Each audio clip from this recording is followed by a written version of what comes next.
Welcome to my place. What is happening, everybody? Welcome to the Eighth in the Hole variety show. I hope you all are doing good. To the person that just messaged me, all I can say is, well, there's a warning on the screen right now. All I can say to the person that just texted me, fuck you. I've waited 45 minutes for you to message me. You knew I was going live, and I literally pushed it back for you to message me right as soon as I go live. God dang, I hate people. That's how we're starting the show off. A little bit spicy. Right here, you can see on the screen, there is a little bit of a warning. Ace of Place 22 and guests will talk about grown-up topics that could and will be considered upsetting. Tonight's show will feature an independent song not suitable for some. This is your chance to leave, but you won't, so enjoy the show. So there you go. That is our warning because, yes, like I said, there should be, could be, possibly, might be a friend of the channel that pops on, has a song, and it is a little expletive, swear wordy and stuff like that in it, which is fine with me. But I figure I give some people the courtesy of a small warning. So here we go. Let's get right into it. Now, my camera is not working worth shit. I don't know if it's going to show up on screen or not and look good for me. Well, we'll try it. Someone in the comments, let me know how this looks on your end, because on my end, it's going to look terrible. Yeah. Do you guys see this? Does it look like this to you guys? This sucks. What the fuck? What the absolute hell?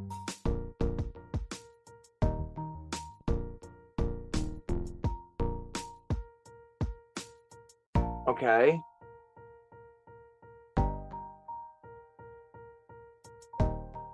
Hey, it fixed. It's fixed. It's fixed.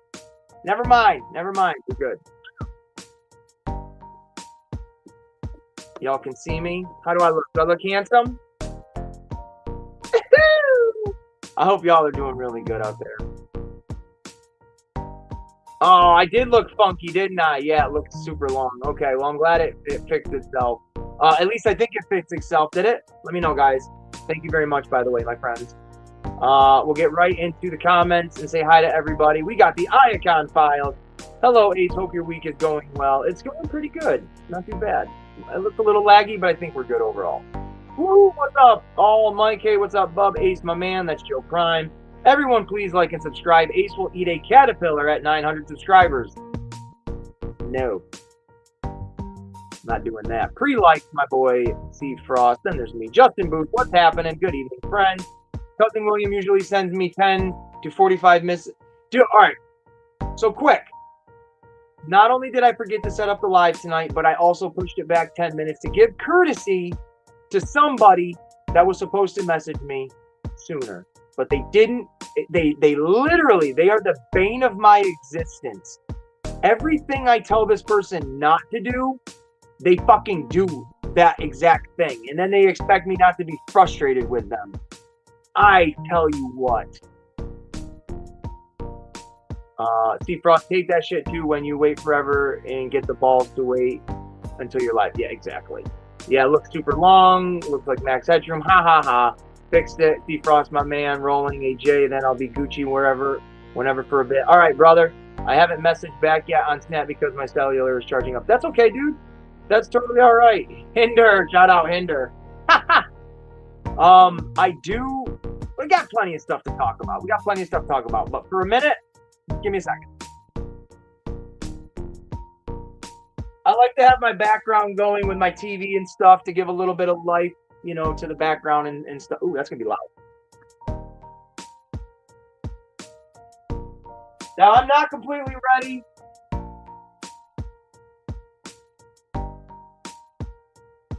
I need to get myself a drink. I need to partake like the rest of you fine, beautiful folks. So if you don't mind, I don't know if I have anything here. Let me see if I got a video to play.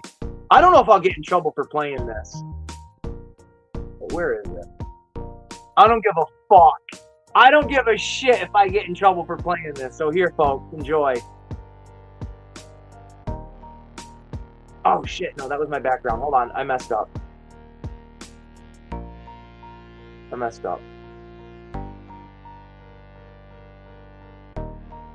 Where's the music, first of all? Let me turn it. All right. I might get in trouble for playing this, but oh well. Where is it?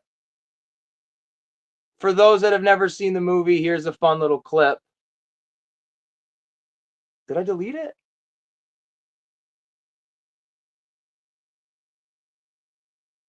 Hold on.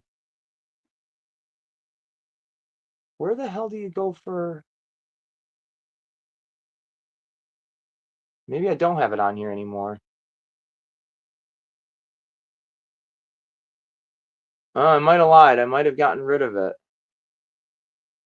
Let me see if I can... Hold up, folks. Hold up. We're getting somewhere. We're doing something. We're looking for things. No, it's right there. Okay. I got it. Enjoy this.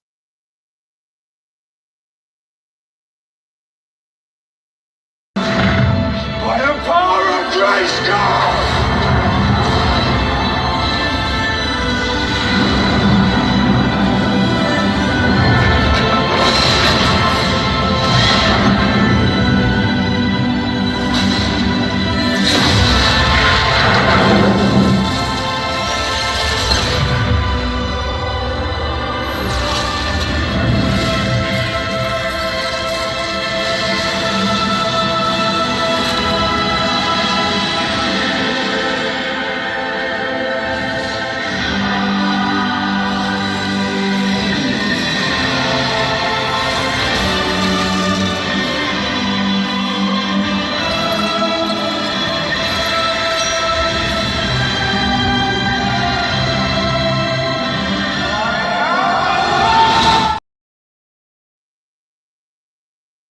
And that's all you get.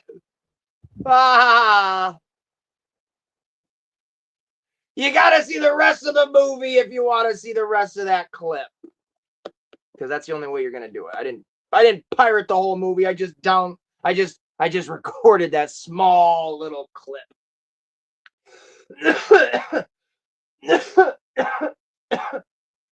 Oh, I hope everybody... Can you see it behind me? Nah, not really. I hope everybody is doing really well out there in the YouTubes today. It's Friday. It's your Friday night kickoff show to the rest of your weekend. Now, this is going to sound silly, but this is supposed to be silly, so don't take it serious. I have maintained the 6 p.m. slot here on Friday nights for almost a year.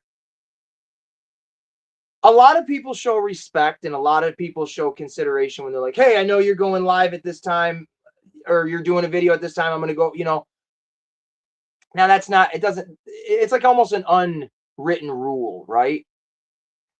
To show courtesy and stuff. But I have noticed 2 individuals. One used to be my friend. I don't know what the fuck his problem is, but one of them used to be my friend. So I don't, but whatever.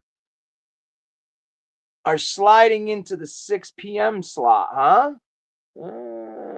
You guys might have all the kaboom, the bang, the shing, the shang, but you might be lacking on that personality, and that's why people tune into the Ace in the Hole Variety Show. Because hey, I could talk about toys too. I could go through slideshows too, but we talk about it all, baby. We talk about this. We talk about that. We talk about Becky getting hit with a wiffle ball bat. Who the fuck is Becky? I have no idea, but she probably deserved it, in my opinion. So, this is just friendly fire. But I own that 6 o'clock power hour. It's mine. Whether I post 10 minutes after or I'm right on time. 6 p.m. is Ace's Place time right there. So that's what's up. Tokyo, I saw you in the chat. Mwah, my sister. It's so good to see you in here. Thank you for jumping on social media. Seafrost, I'm going to open the link here very shortly. Old School. That's my guy right there. Old School. I was just playing around with my Donald Trump figure the other day, dude, and thinking of you. I made a short. Check it out if you want. It's got the Trump man in it. But I do. Oh, that's what's weird. I don't have the music on again. Give me a second.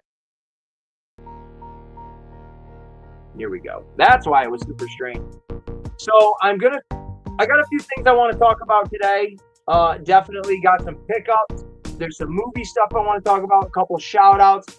Big stuff happening this weekend, folks, and I'm going to talk about it. But we're going to open up the link. I know my boy, my man, my brother, C Frost is going to jump in here, which is absolutely perfect. I really appreciate that. Along with probably Joe Prime. Joe Prime always pops in and out, so he probably jump in. Holy shit. I see a ghost. Folks, I see a ghost.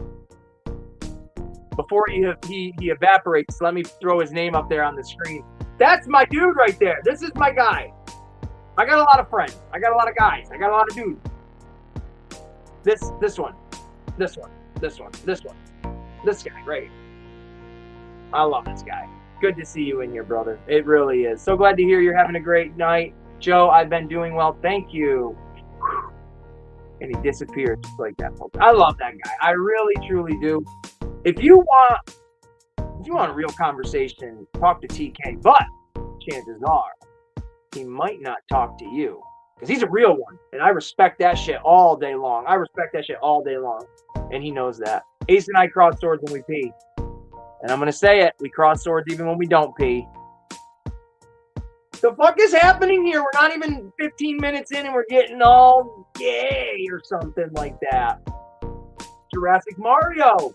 What is happening, dude? There's a few of you people that I'm going to be talking about here. When we get to that 20-minute mark, when the show's been going on 20 minutes, I am going to make an announcement of who the giveaway winner is. And we're going to unbox what's in the box. What's in the box? What's in the box?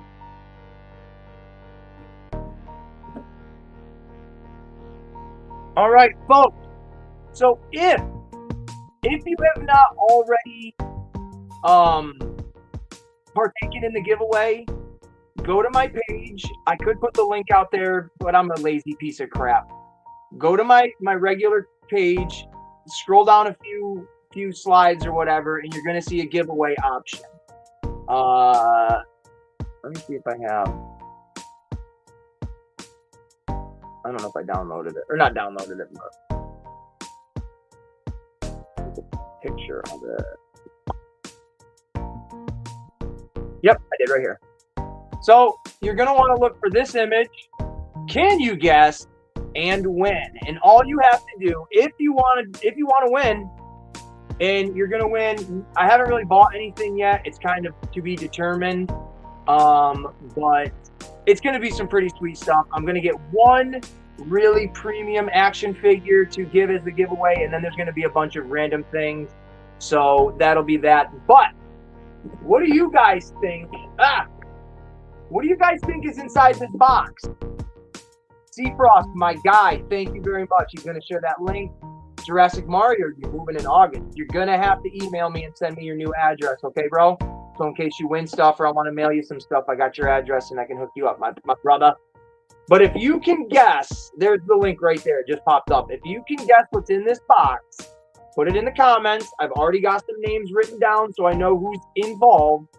But I forget what the options were at this point. But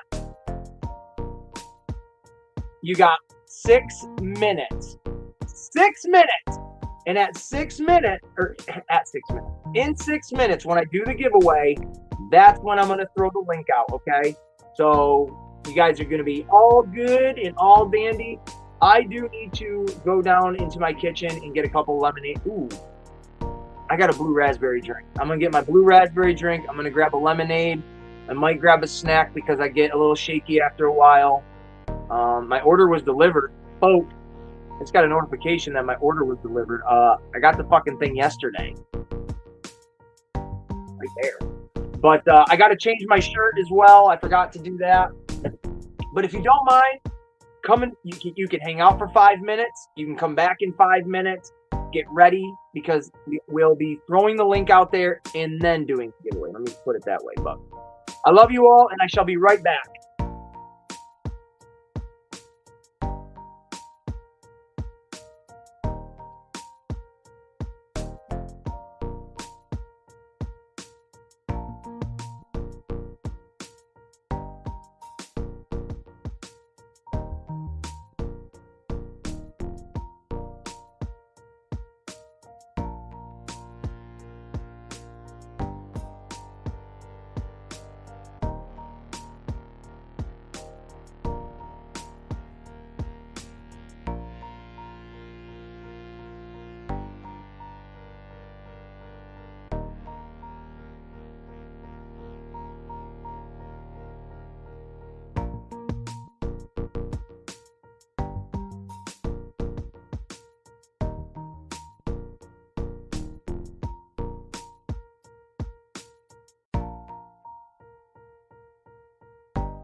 probably have to get my charge in a minute, but we'll be good. We'll take a break here in a little bit. All right, folks, I'm back. Let me get my notepad. Because we do got stuff I'm going to be showing off. Not a ton of stuff, just a little bit of stuff to kind of fill some time. Definitely unboxing some things, going to open up some toys, do that whole spiel, talk about a few movies I'd seen, and engage with you beautiful folks and see what's going on out there in the real world. Where? There. About it. Yeah. Gotta have my lights ready and stuff like that. I think I got pretty much everything set for the most part. This I'm going to show off because I'm really proud of it. I painted that myself. So, all right, folks. We're back with just a little... You know what? No, we're not. I lied.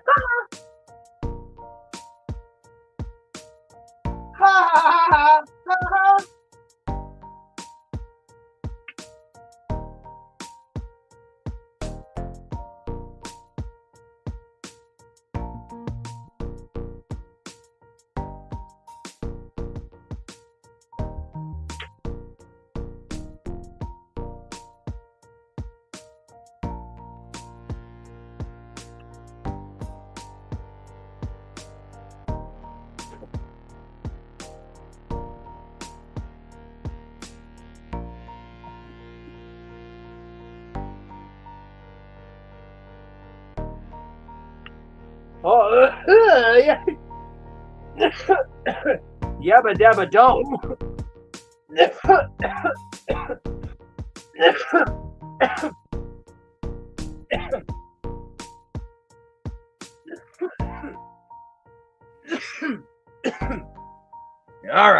All right, you stinky. We're back. We are back. What is up, folks? I changed my shirt. I want to show you guys something. I think this is radical. I absolutely love this. My own President of the Aces Army t-shirt with the Aces Place 22 YouTube logo right there, along with, it's always hard to show this part, but on the back side, it's got that Uncle Sam picture where it's saying, I want you for the Aces Army. Absolutely. And it's like a mesh polyester shirt. It's super clean. It's super breathable. It feels good. It looks good. And it was cheap. That's all I'm saying. It was cheap. But I hope everybody's doing really well. We're going to get ready. We're going to throw that link out there right now. Because I love you guys that much. We'll see who jumps up and jump around. Seafrost, if you're still here, brother, I cannot wait for when you make me a background music, bro. I truly fucking can't wait. I'm so sick of the YouTube shit. After a while, it gets very like, oh my god, I hate this. So I can't wait for to see what you throw out there and make for me, bro. Yo, studio! What's happening, Doe? What's happening? Thank you for popping in here, Doe. Oh shit, that's what I wanted to do. That's why I got my stuff ready. Give me 1 second, people.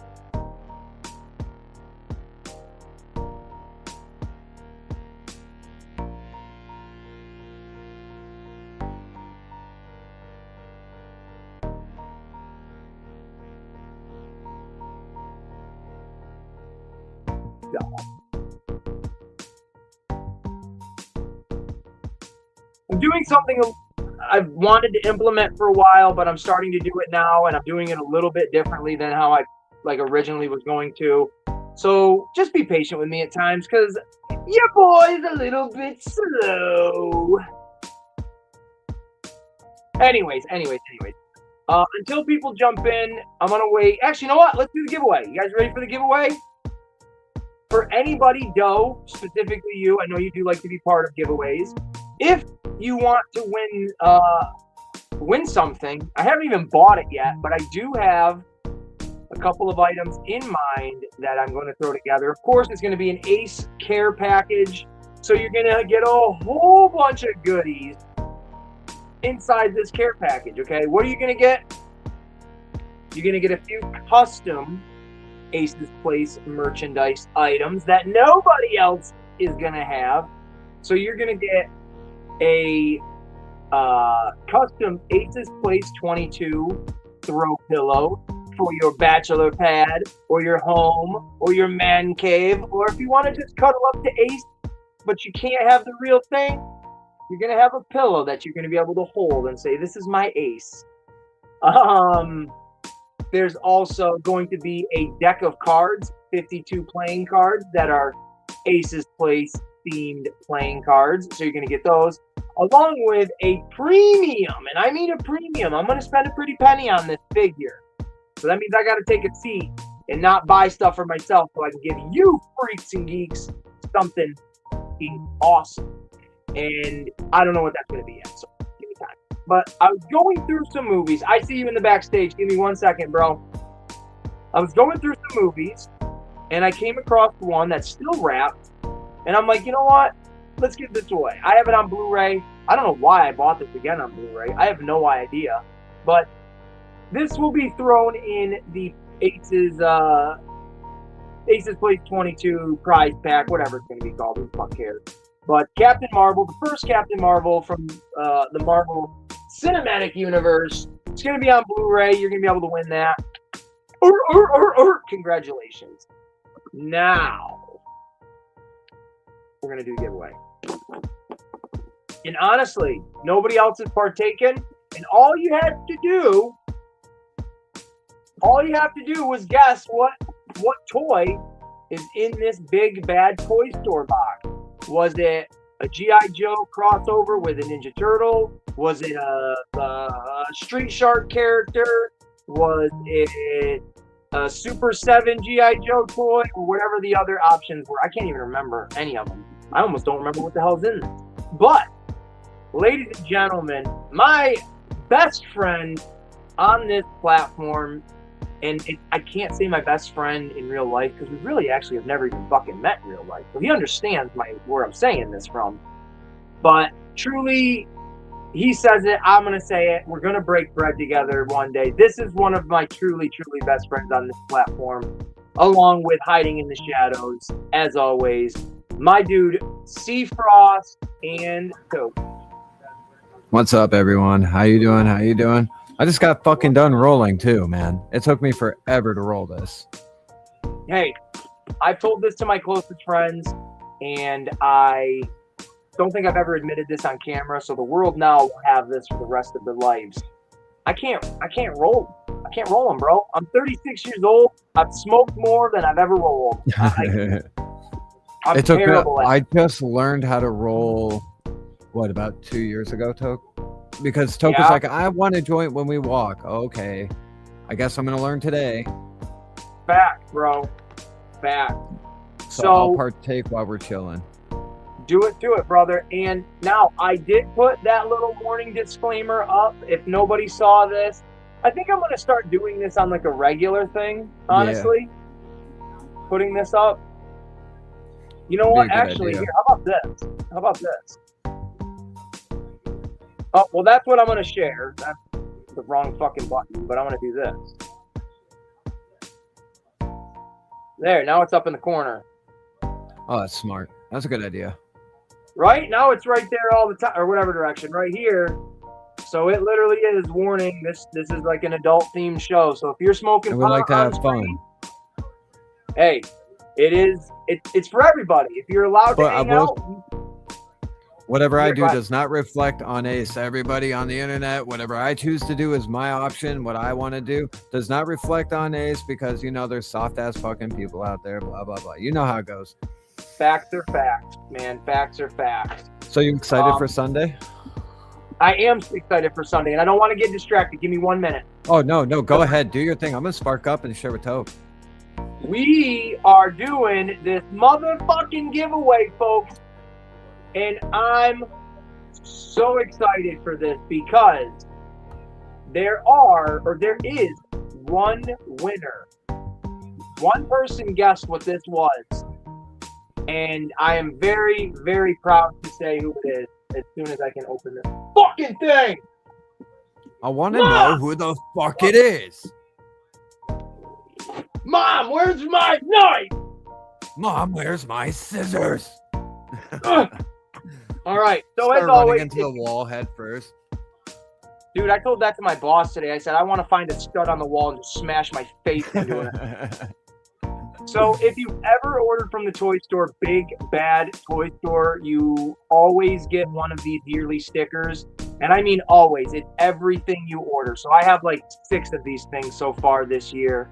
If anybody wants, you know what? I'm going to send this out to the winner. The winner will get this. The winner of the giveaway will get this Big Bad Toy Store sticker. Hey, Jurassic Mario, we'll talk to you in a little bit, buddy. Enjoy Popeyes. You little stinker. I love Popeyes. That's my favorite fast food place is Popeyes. Are you kidding me? Absolutely. They just put one of those Popeyes about a half hour away from where I live. And it's the best. All right, so here we go. So the winner of what's in the box giveaway is... Oh. I always forget to do this. Hold on. It's going to be...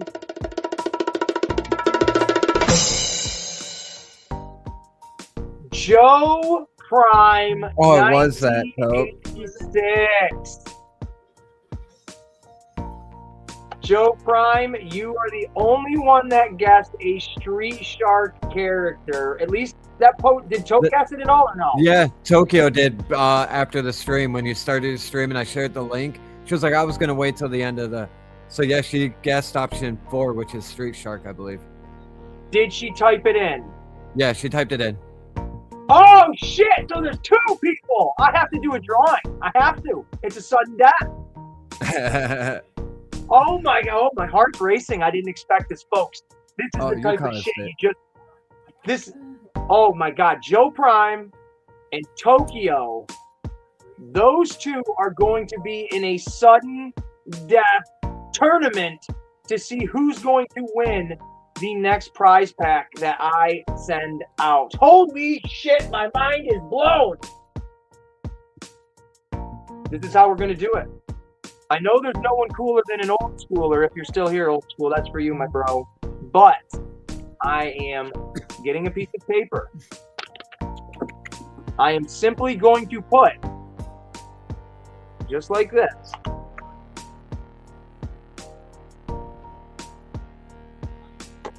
there is a T on the top and a J on the bottom. Duel.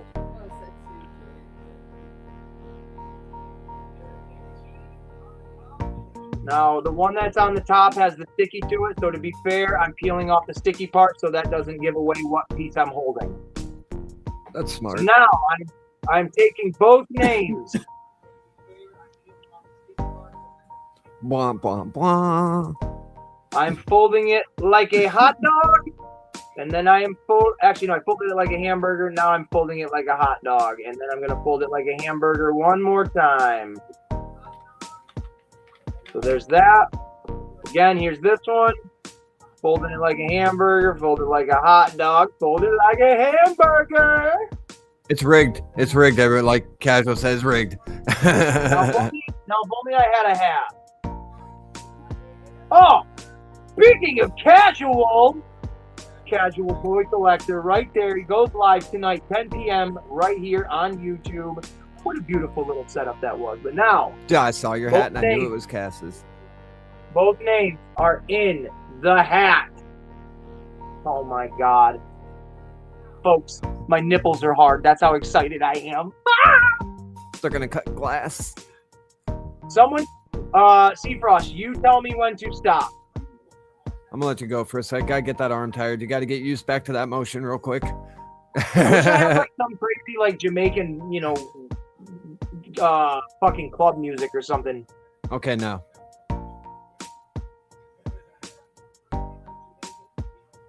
Wait till I make your instrumental. It'll be cool. I got a couple for you. All right, here is thy name. Ladies and gentlemen. Between Tokyo and Joe, who's it gonna be? The winner of The Aces Place 22 prize pack is... Let's go. Joe Prime. Joe There Prime it is. won. There it is. Hey, that's fun as fuck right there to me. That's cool. Joe That's Prime, cool. 1986. Hey, bye, Jurassic Mario. Thank you so much for popping in here. Enjoy your Popeyes. And what is Popeye's slogan? Eat more chicken, Something. I believe. I don't know what the fuck it is. Eat more chicken at Popeyes. That sounds right. So there you go. That's where I was, man. I was starving. We had some barbecue chicken. Hell yeah, Joe Prime. And I'm kind of glad that Joe won, by the way. I'm going to say this right now. I have won a lot of stuff from Aces Place 22. So it's nice to see Joe win. And Toke over here was kind of room for Joe to win anyway. She was like, come on, Joe. I'm not trying to be biased to anybody, but this is going to be completely biased. I like that the two people that came down to are like you and Toke or Joe Prime. Like, it's almost like, oh, these are like my two best friends on this platform, and the battle is between those two. So it's dude, pretty Joe's dope. like a nice fucking dude. Like 100%. Like one of the, like, I know he's here in the comments. I'm not kissing ass, Joe. Listen here, we're gonna have a Transformers war. You know what I mean? But out of like all the people that come through, it's like Joe is a really actual, genuinely nice guy. Like in real life and even on the internet, genuinely a nice dude. He really truly is. And he's super knowledgeable. Well, don't give him that much credit. Jesus, I talk to him like outside of, man, Joe. No, I'm kidding. He's terrific. He's a terrific guy, and it's awesome that he won it, because next week I have your package to mail out, Frost. So that's finally going to get out to you too. I've got TK. If you're here in the chat, brother, I didn't get to the post office today because I truly, honestly forgot. But your little package is going out Monday as well. And but Joe, him and I are in the middle of a trade right now where I'm trying to, accumulate some Transformer toys and stuff for him. So it'll be cool when I mail whatever it is I'm actually going to, maybe, you know what, Joe, maybe I know what I'm going to do.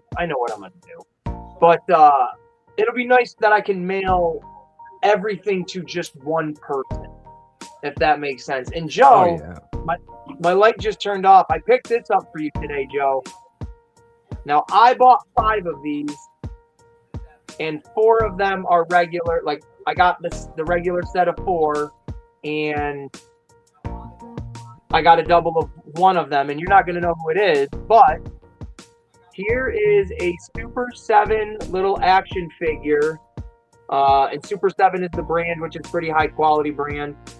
This is very limited on articulation, so this isn't like a super, super crazy cool Transformer. It just is in its robot form, and you can just pose it, and that's it. These are $15. It was on sale for like $4.20. Oh, damn. So, right, I grabbed a handful of these. I got 4 of them. I ended up getting Megatron, Optimus Prime, Grimlock, and who the fuck was the other one? Sound Blaster, right? Yes, I'm not super familiar. I mean, I know Sound Blaster and Shockwave and all that shit, but so Joe, my light just died.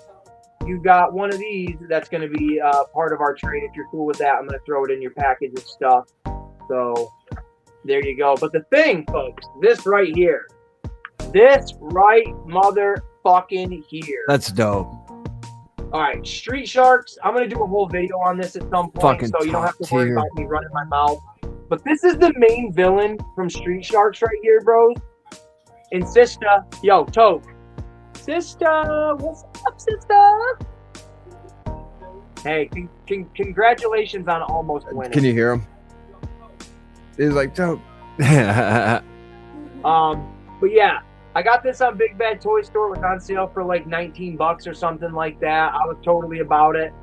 I have one original Street Shark figure. It's Turbo Jab. It's It's the Hammerhead Shark as a race card, which is pretty dope.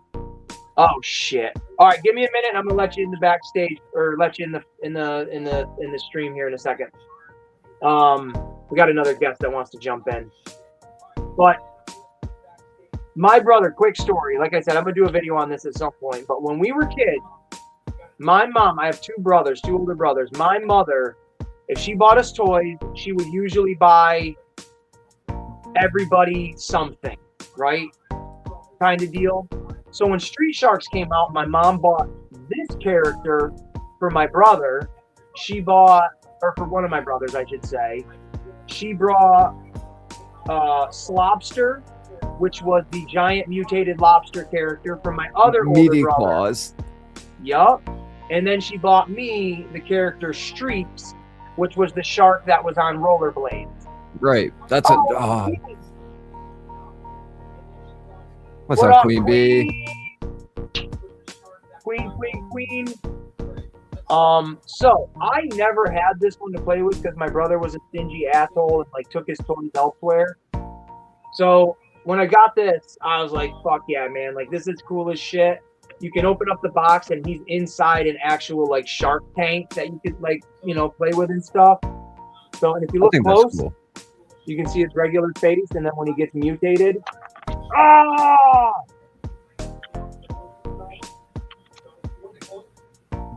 very That's sweet. cool. I absolutely love this. I want to get more of these, but they're rather expensive. All right. Now that I got the go ahead, bro. You know where you can watch it at, everyone? If you guys want to watch Street Sharks right now, go to Tubi and watch it for free. You can watch it on there. It has every one of the seasons. I love Tubi. I've been watching Teen Titans lately. So hey, if you're a Tubi guy like my boy Frost is right here, right now it's official. The original real Ghostbusters cartoon is also available on Tubi. So check that shit out. That just happened. Same with the Men in Black. Oh, such the cartoon. Yeah, bro. I watched the shit out of that growing up. All right, our ADHD is kicking in. We got to introduce our newest. We got another member of the Aces Army, an amazing, proud member of the Army, a winner here at the Aces Place Army. Our robotic friend, Joe Mother Truckin' Prime. See, it's doing it to Joe too. He's got the thing. It's doing it to him too.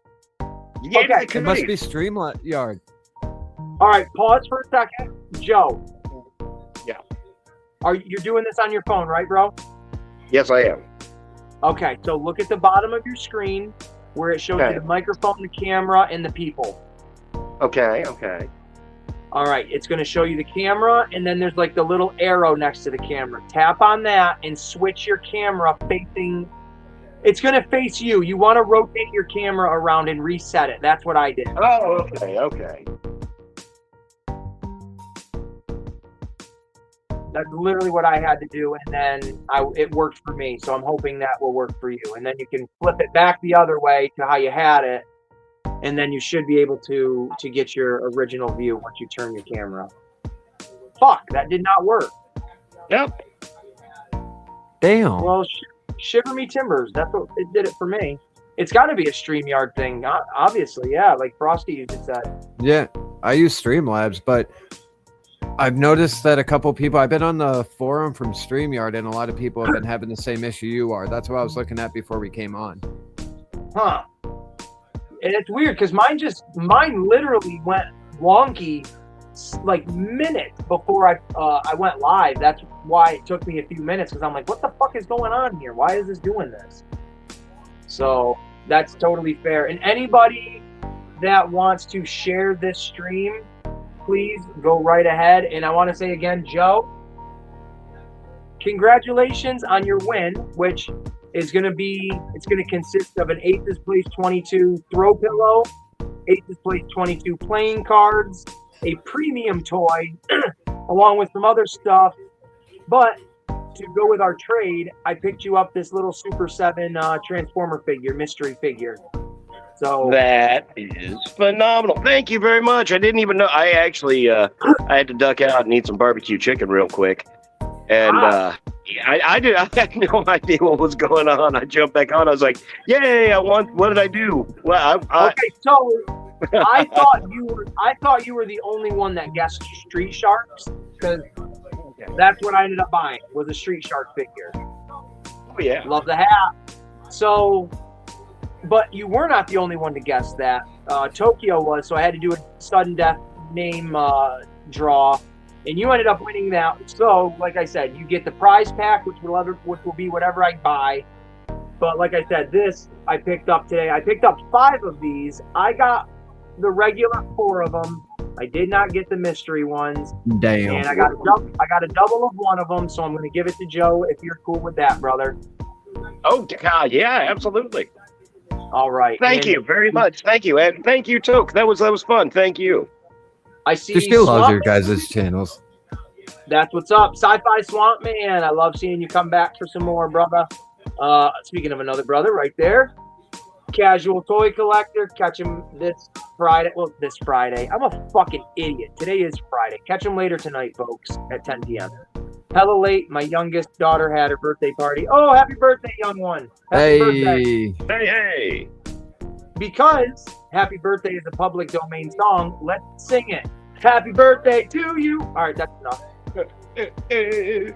Just start screaming. Happy birthday to you. Prophet Director says that he is high.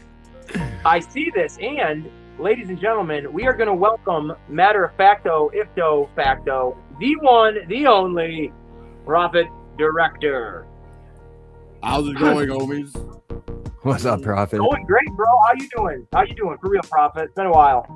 I'm doing good. I'm doing very well, actually. I got my airtight figure. My Jester figure is going to show up on Monday. Very nice. Yeah, Jester's going straight in my Dreadnoks. I don't know if you guys pay attention to Valiverse, but Jester's a figure on Valiverse, and he basically kind of resembles. If you guys remember the Road Warrior, the second Mad Max movie, you remember the guy? Yeah. The guy with the gyrocopter.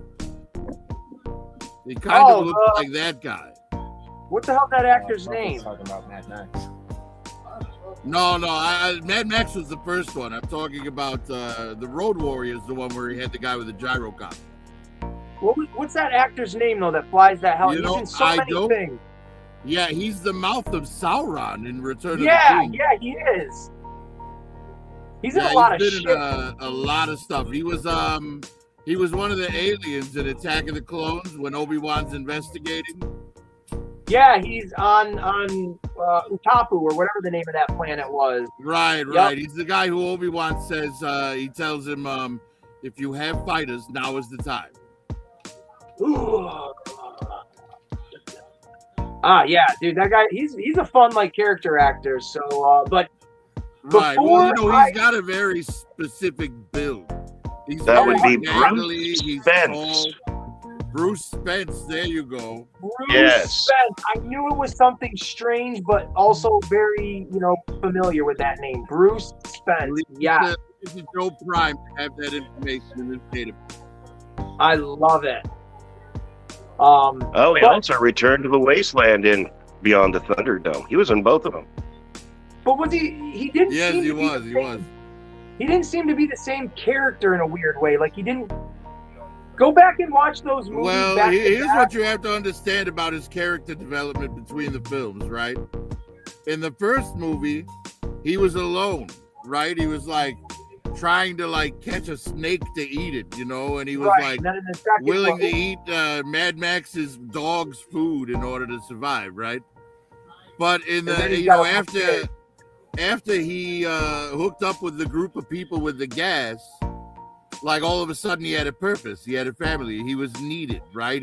And he was valuable because he could fly, right? So there's a big difference in your own personality when you're a loner as opposed to being part of a community. Well, like Zach Galifianakis, I'm like the lone wolf or whatever he said, and I just spiked all your drinks. So enjoy. Let's go. I'm on for a ride. So when before I did my little giveaway thing, Seafrost started to allude to this Saturday. I'm sorry, not this Saturday. This Sunday. Sunday. Now I am going to throw up an image that I made earlier for this Sunday. Now, actually, you know what? I'm going to share your image first, there, Frost, if you don't mind. Okay, bro. I don't mind. All right. So here's this picture. This Friday, or Jesus H, if I could just talk and not be stupid. Bro, I've been doing Sunday, it all day too. This Sunday, I talk like caveman like you. There is going to be a shared co-host show, however we're doing it, but that's what it's going to be. You're my co-host. You're my permanent co-host. I mean, like every interview we do, you're here.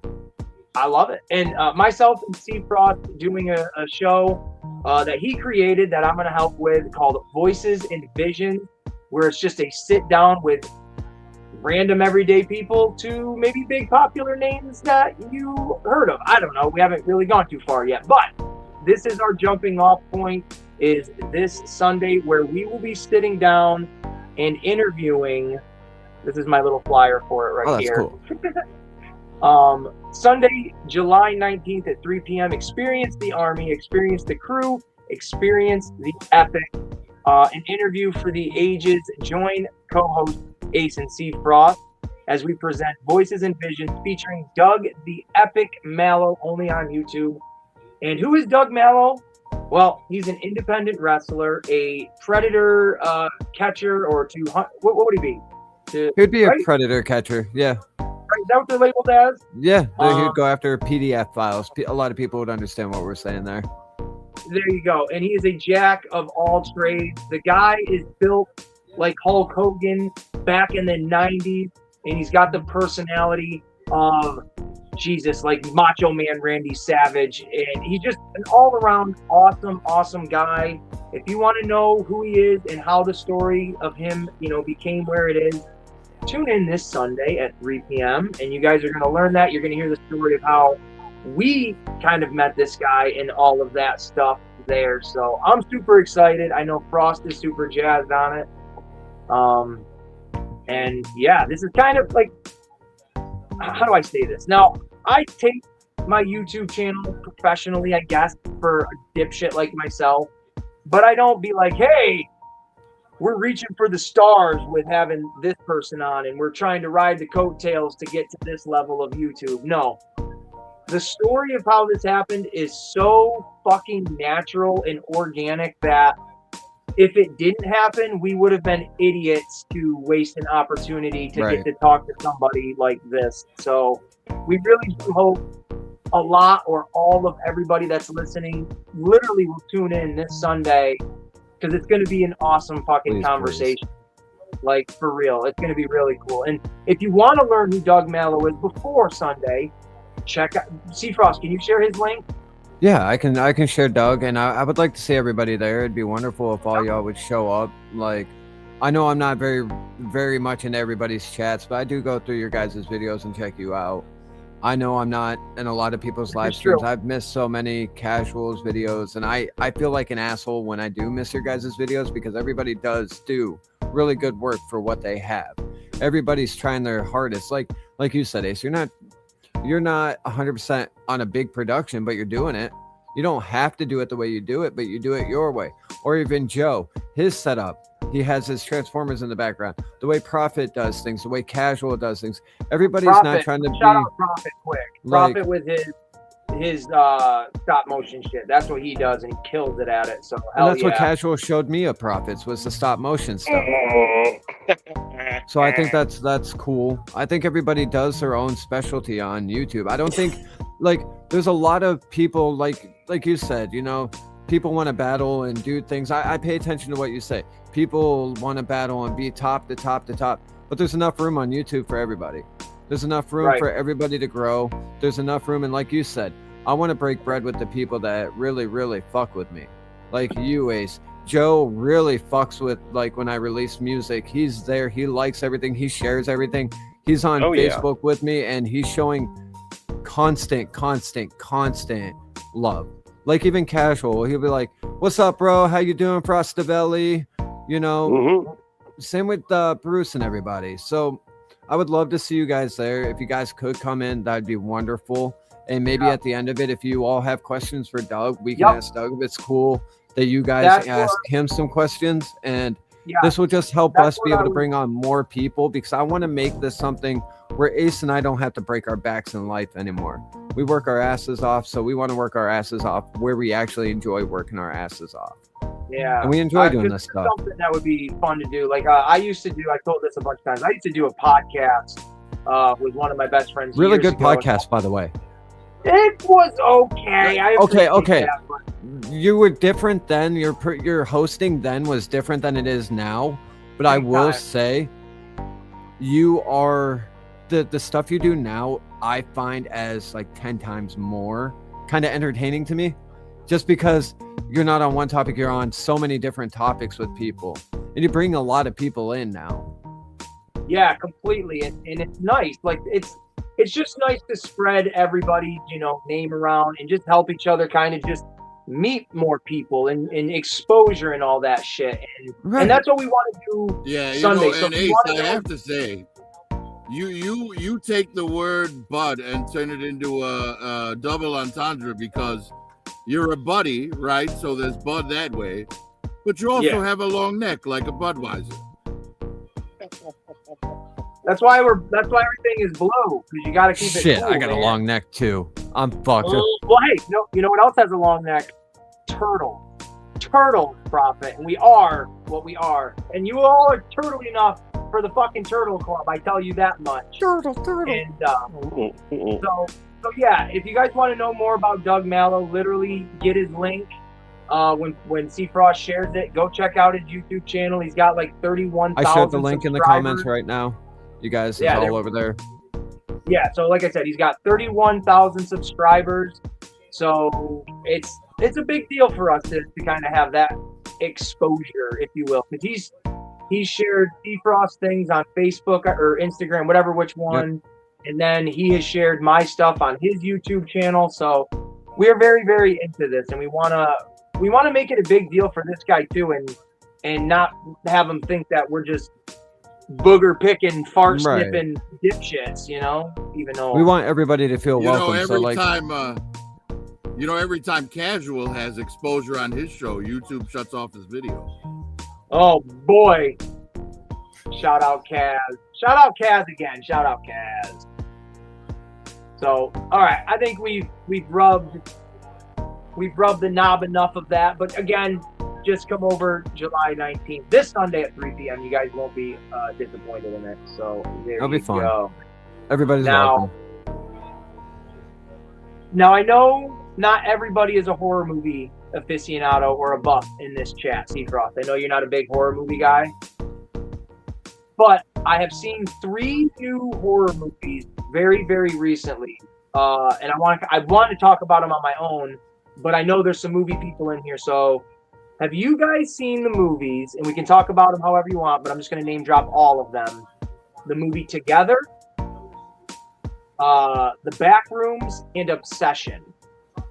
Oh, I want to see Obsession, and I haven't seen Backrooms, but Obsession looks so good. Okay. Now, Prophet, have you seen any of those movies? I have not. I am kind of a horror aficionado. But only for older, like anything from the 80s, 90s, and 2000s, like I'm solid on that horror. Right? I got you. The more current stuff, it kind of all bleeds together for me, like, because they've regurgitated the same plot over and over again so many times that, for a new horror movie to really draw me in, it has to have something unique. I agree with Prophet. I'm same way as Prophet is. I don't like newer horror. So I love older. I will not spoil any of these movies for like people like T Frost that want to watch it, but I will give Prophet made a beautiful point to 2 of these movies specifically, and then one of these movies stands alone on it. I mean, they're all very individual, but I want to placate into what Prophet just said. Obsession is very good. Oh, I think it has one major plot hole in it that kind of unravels the entire movie, but that's me. That's a me thing. but it's a good movie, right? And the plot is a guy does a thing to make a woman obsessed with him. That's all I'm going to say about it. Now, that's fucking together, dangerous right there. It's so true. Extreme. So the movie Together is all about two people that are already together, something happening to them to where they'll never be apart ever again. Oh, Both movies very opposite of each other. Yeah.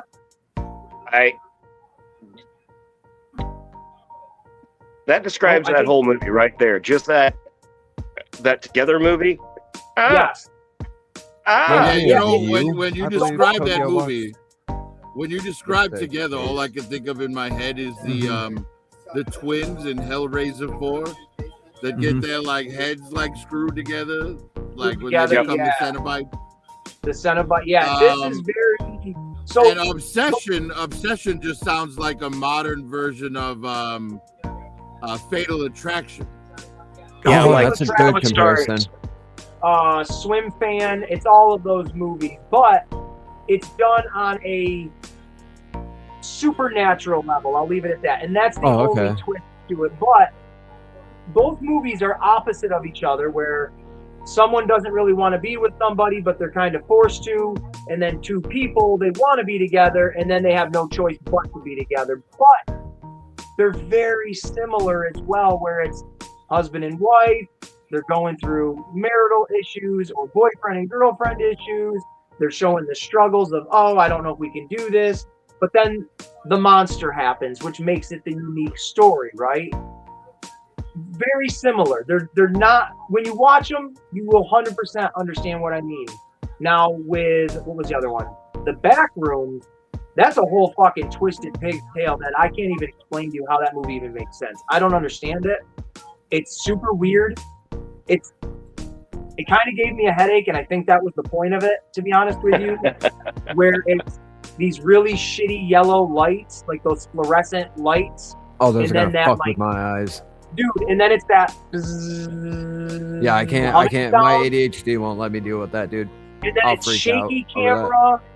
It's a cool ass movie. Give it a watch for the first go, but no, it fucks with you like. But it's. See, Together, I accidentally watched, but I am looking forward to that one. It's worth it. It's worth watching. If I was to buy, I'll say it like this, rating wise, if I was to buy one out of those three movies, it might be Together. That movie I'll have to check it out. That made me so uncomfortable at times to where I'm like, I don't want to watch this. Like, why is this a thing? I don't want to do this. But it's so intriguing that I'm like, I gotta watch it. I like it. Fucking weird. Super weird. I like it. I like it when there's solid comeuppance in a horror movie, right? Like a good example would be man, I can't remember the name of the movie, but basically what it was this couple is given this box with a button on it.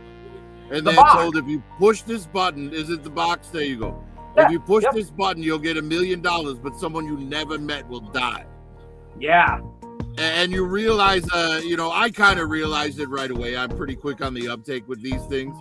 But I'm like, if they press that button, then whoever gets the box next, they're dead. Right? It's an interesting flick. Right. I knew that box had been to people before them. You know, and that's like, it's kind of the box is designed to weed out the greed in society. Isn't the guy that presents the box to them, isn't that the original Skeletor? Is that Frank Langella or whatever his name is? I don't remember. I thought it is, but you got James Marsden in it, who's, Cyclops in the X-Men movies and shit. You got Cameron Diaz in it. It's a good movie. That's a good drop right there. Another good version of, probably my favorite version of the Obsession movie was a movie starring Alicia Silverstone and Carrie Ewells called The Crush. Oh, that was good. You guys remember that movie, The Crush? Yeah. I don't think I've ever heard of that one. I'm still here. I'm just turning my camera off. basically Carrie Yules is a adult male who rents a like guest house behind the rich people's house. Is that the And Princess their Bride guy? yes, he is. And their Okay, daughter, played by Alicia Silverstone, becomes obsessed with him and like you know, gets him in all this trouble and stuff, trying to like make him hers against his will. Oh, okay. Yeah, there's a lot of movies like that. There was the Keanu Reeves one where like the two chicks showed up at his place and fucked with him, and a lot of that type of stuff. And it's hard, in my opinion. That's what music, and that's why I want to do another music live with you, Frost, because I want to talk more about how, to me, after so many decades and so many centuries of music, how people, and I know a lot of people rip off other beats and other, you know, beat like shit like that, but to be so creative and be able to make something that's genuine and real and authentic, my mind is so limited when I want to draw a picture. I always end up drawing the same type of freaking shit to where it's like, man, I'm 36 years old and I haven't learned how to draw a better stick figure than this. So it's just fascinating to me when there is something so original, when there is something so creative, and why it often doesn't pick up with people. And then people bitch, there's no originality, and we have to get these reboots and you know, remastered songs, and even with toys, reissued fucking toys and stuff, because they know the old stuff works better than the new stuff. So I've always been very curious of people that are much more creative than me, that constantly are creating something new like that. I think it's a sign of some sort of brilliance and shit like that. Well, you know, there's something that in my opinion, modern music is missing. That music from the, like, mainly the 70s. The 80s, like, continued it, and the 90s did as well. But the 70s was kind of like where it was born, where, you know, a song would tell a story. Right? Like, take Gordon Lightfoot's The Wreck of the Ella Fitzgerald, right? You know, that whole song is about, you know, a shipwreck, and it tells the entire story of it, you know, throughout the song. And you don't get a lot of that nowadays. Nowadays, you know, you get stuff like Billie Eilish, like being proud of herself for being a homewrecker. You know what I mean? Like, nobody's going to be singing Bye, Bye, Miss American Pie, because they drove their Chevy to the levee, and the levee was dry. Right. Instead, like, the #1 song on streaming for 2 months was My Coochie Be Juicy. You know what I mean? It's like, or that WAP song that was popular forever. It was like horrible. I was like, what, why? You know, people, that's just the stuff people relate to nowadays. I totally agree with Prophet. Yeah, no, I feel like it takes a lot less talent to make some of this modern music. There is no Spyro movie. Unless, I think you're talking about show. Spyro the Dragon. Like the Skylanders show that they used to have. Oh, okay. That's what Toke actually meant. She was like, was there a movie? I was like, no, there was a show, Skylanders. But they are remaking it into like a little mini series. But they're also, I'm a huge Spyro the Dragon fan. My bearded dragon, his name is Spyro. They're making this is going to sound weird, but they're retconning old Spyro video games, and they're making a new one, and this is going to be, I believe, the 4th official Spyro the Dragon video game that's based on the 3 from the PlayStation 1 that I fucking love those games. So I hope they bring Tom Kenny back to be Spyro, because he voiced him in the reissue. Tom Kenny's coming back. I seen a post online about that.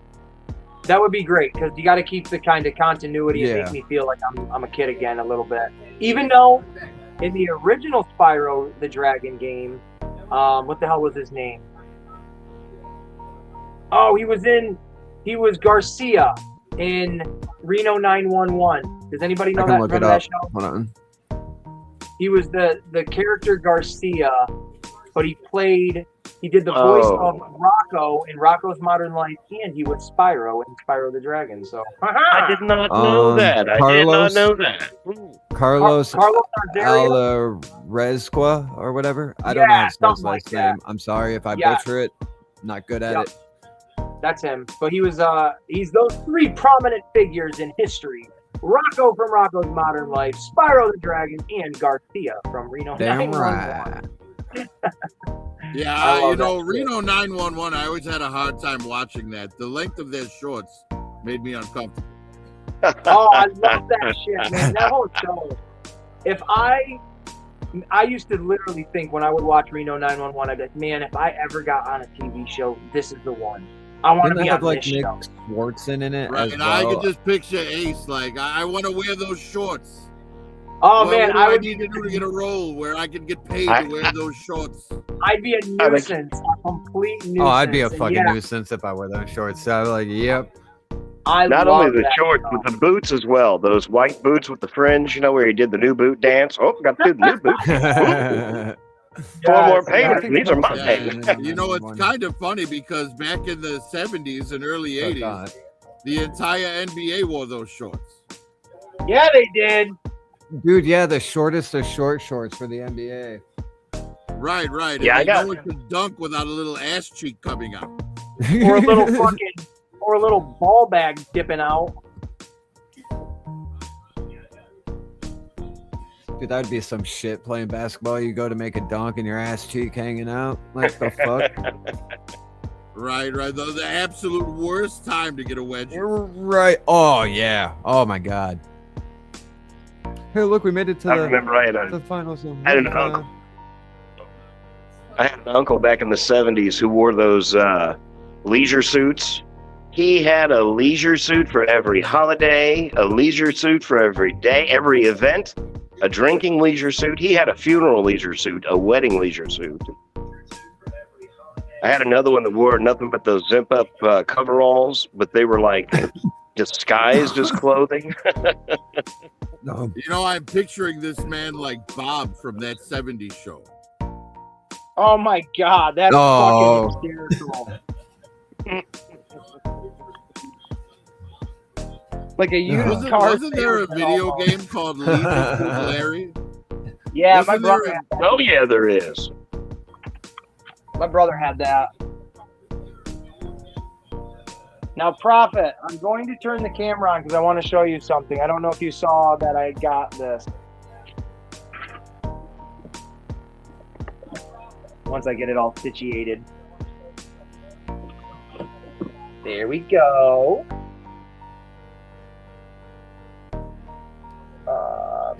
Ba-da-ba-ba-ba-ba. It's gonna be real close to the camera, but Oh, the turtle fly, huh? yeah, dude. Oh, yeah. Down.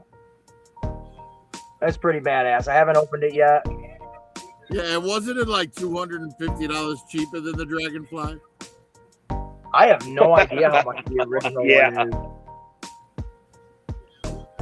But I think it's sweet. On the bottom of the box, it shows you all the characters in the line, which is pretty dope. And you got Yeah, the I'm chopper. only buying 2 of those figures. Can you guess which 2? You're getting Destro, and you're gonna get fucking Shipwreck because he's the best. Nah, I'm getting Destro and I'm getting the Shredder Cobra Commander. Yeah, I knew that's who you were gonna get, but you should get Shipwreck because he's the best turtle and the best Joe. Look at that, he's the best. This Can't do it, was, man. I believe this was, if I can remember, I just threw money at the register and ran out the door. That I think it was $49.99 or some shit like that. But check this out. I have not found this myself. I think I saved it. Yes. These are also being spotted out in Target. I believe this is where it was. I took this screenshot of another YouTuber's little short because I was like, what the fudge? This is the original, I think it was 1990. I think that's when the Turtle Tank came out. I could be totally wrong, but I'm pretty sure. The original one came out way back when. This is the reissued one. It's 100% the same thing. Oh, Joe, we'll see you when you come back. Very, very awesome. I never had this at all, so when I see this, I'm 1,000,000% buying it. I do have the original military turtles, so when I get this, they'll look really good with it. I don't have a picture, but they are reissuing all 4 military turtles in a 4-pack, along with the parachute, the turtle chute, or whatever it was called. I have the original turtle parachute, and it's 100% complete, and that fucking thing can go for stupid money. So it's kind of sweet to know that they're going to reissue that, and I can kind of buy a new one and not mess around with my old one. So I'm super stoked. I can't wait to find this. Yeah, you know, I actually think that the helicopter has a wider mass appeal than the tank does, because that helicopter can easily be altered to look like a normal military helicopter and be mixed in with your classified figure. Whereas the tank, there's no way to unturtle that. The body is a turtle shell. We got some new people in the chat, though. I want to say hello to. I don't want to cut anybody off. Kaz, Sci-Fi Swamp Man, DB Morgan. I'm getting upset they haven't shipped yet. Same. Rob, what's happening, Rob? I want Shredder, Coco, Destro, and April with the Shell Striker. People are finding the Shell Striker in stores. I have not yet. My Target, even online, says it's not available. I could get it. It'll be available in 2 hours. About 3 hours away, so fuck no. I almost bought one on eBay. What's that? Do you want me to look at the Target in the city next to me, since I'll be out that way? Man, if you're going out that way, I won't say no at all. I'll go look for you to at least see if they have it. I'm new to it, so I'll probably have to like send you a couple pictures and stuff. But hey, man, it's a rabbit hole. Once you start looking at stuff, it becomes addictive. So enjoy it. I almost bought one on eBay for $200 a month ago. God dang! Our messages knocked me off. Oh, okay. All right, that's it for the comments and stuff. But yeah, I picked this bad boy up at Target. They had one on the shelf. It wasn't even in the right spot for one. It definitely was not. So I had it in my head. It's going to be one of those things. I get up to the register and they say it's not in their fucking system and I can't get it. And then I never see it again for like another 3 months. So Joe wants to know if you'll throw the link to him real quick so he can come back in. Yeah. Sorry, I didn't mean to cut you off. That's all right. Shit, I forgot what I'm doing here. Yep. I can't wait to get another laptop so I can because when I do it on my phone, I have to be right behind my phone, and it obviously being so small, I'm constantly need to look at it.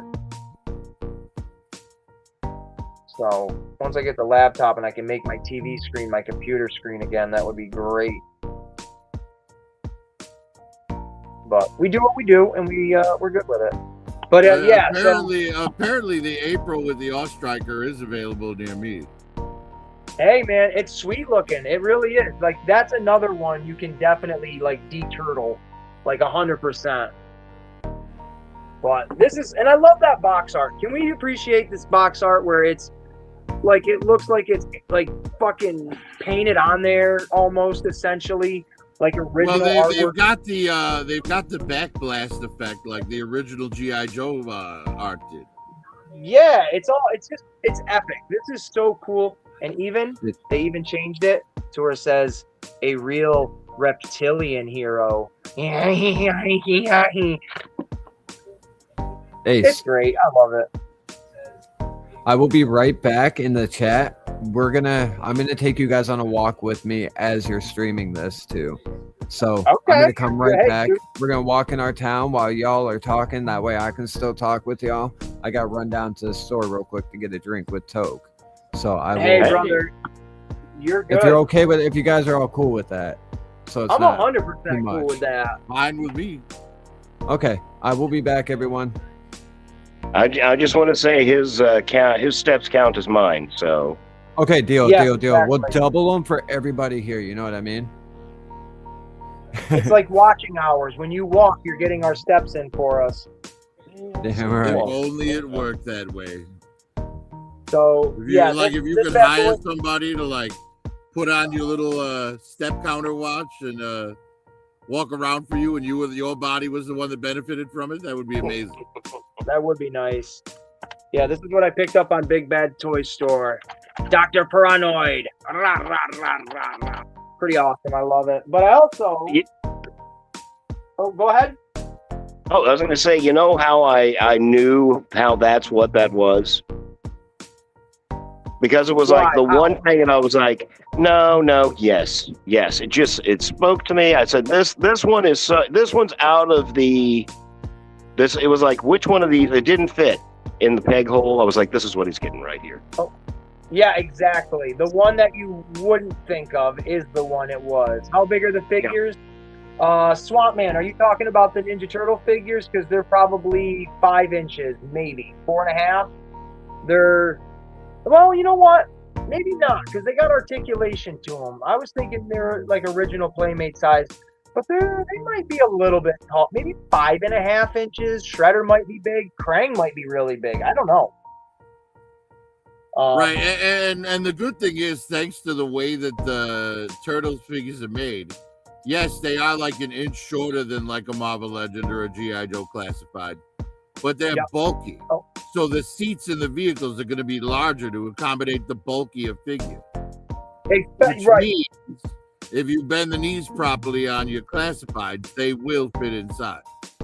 Right, and they do show, I mean, like to Prophet's point, Raphael is probably the widest one that they've got with these turtles, and they show him in the cockpit, like right in the front, so you're going to have a good amount of space to get a couple of characters, maybe definitely 1.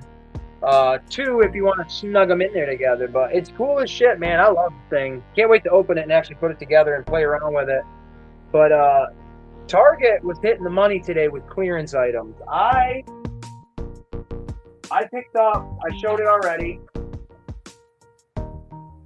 some of these little Super 7 blind box figures. I tried to peel the label off of it for you, Joe, because this one's yours. These were like $4.20, so I picked up 5 of them. I ended up getting all 4 of those ones, plus a double. I did not get those at all. Now, I'll be the first, you know what? Those are too expensive. I'm glad you found those on clearance. I haven't even bought any of those. Same fucking thing. These for $15-16 are not worth it. I will show off Megatron. This is all it is. The blockies, my God, for $5 a blocky is way worse or worth it more than this. All you do, that's it. Yeah, well, they're basically reaction figures. Yeah. But the price is ridiculous. $16 for that. Yeah, but the reaction figures is $16 too, which is ridiculous. Like, so for like $4.20, picking up 5 of them, getting the complete set minus the 2 mystery ones, that's worth it to me. And plus, Joe Prime, you're going to be getting one, and I'm not telling you which one it is. It's a surprise for you.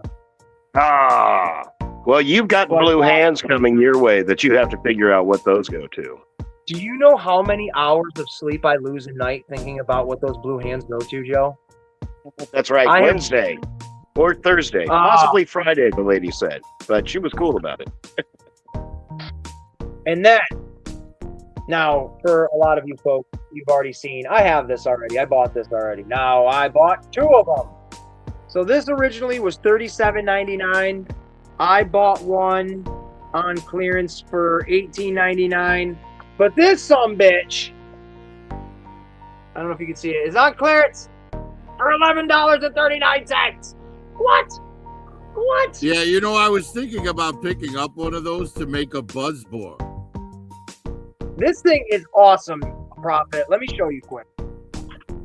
I was going to say. Like, it's horrible as a Roton, but it's great as a buzzball. I absolutely love that he rotates inside of that, depending on the, you know. Right. They stole that from the Incredibles. Everything stolen from something, Prophet. This is a gyrosphere, basically. That's like science. Is that one of your little Skelenites in there? Yeah. Boy, they lock in good, don't they? Well, they got peg holes there, so you can slip them right on. All right.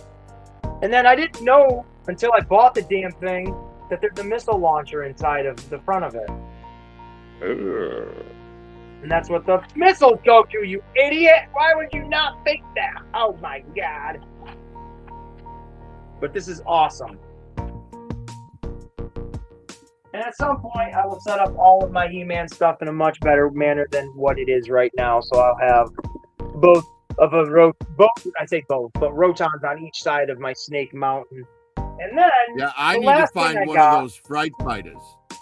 Because I want to turn that Fright Fighter into a Cobra submarine. Is that the other new vehicle that's out, or no? Are you talking about an original one? It's from the movie. It's a Fright Fighter. It looks like a dragonfly. Oh yeah. I'm surprised that one's not on clearance. Everything else kind of seems to be right now. Well, I have yet to see that thing on sale anyway. Amazon doesn't even have it. Oh, that sucks. So, I have not seen this Superman movie, Mission of Guilt right there. I have not seen this film, and come at me, internet, for not seeing this film. I don't give a shit. But come at me, bro. Well, they can come at me for thinking the film was meh. I feel like that's why I haven't seen it. It was pretty good. It's definitely worth a watch. I will watch at some point every superhero movie that exists because I own a lot more than I've never seen. But there's certain ones where I'm just like, I'll get to it when I feel like it. And that's how I feel with a lot of the DC properties. But this, what is it? Like an $8? Yeah, $8.30 for it originally. It went on clearance a couple of times. There's 3 stickers on here. But I got it for $2.48. Now, this is a basic Superman. There is very limited articulation, but to get a figure for $2.50, that's pretty damn cool. I have a pretty nice little Batman collection. So to throw a Superman up on the shelf, hey, why not get, the freaking, the Boy Scout? Is that what they call them or some shit like that? Mm-hmm. Yeah, and for me, the best things about that movie were that Build-A-Figure robot played by Alan Tudyk and the Green Lantern, like Guy Gardner, was hilarious. They had all of these characters except for Hawkgirl and the Engineer.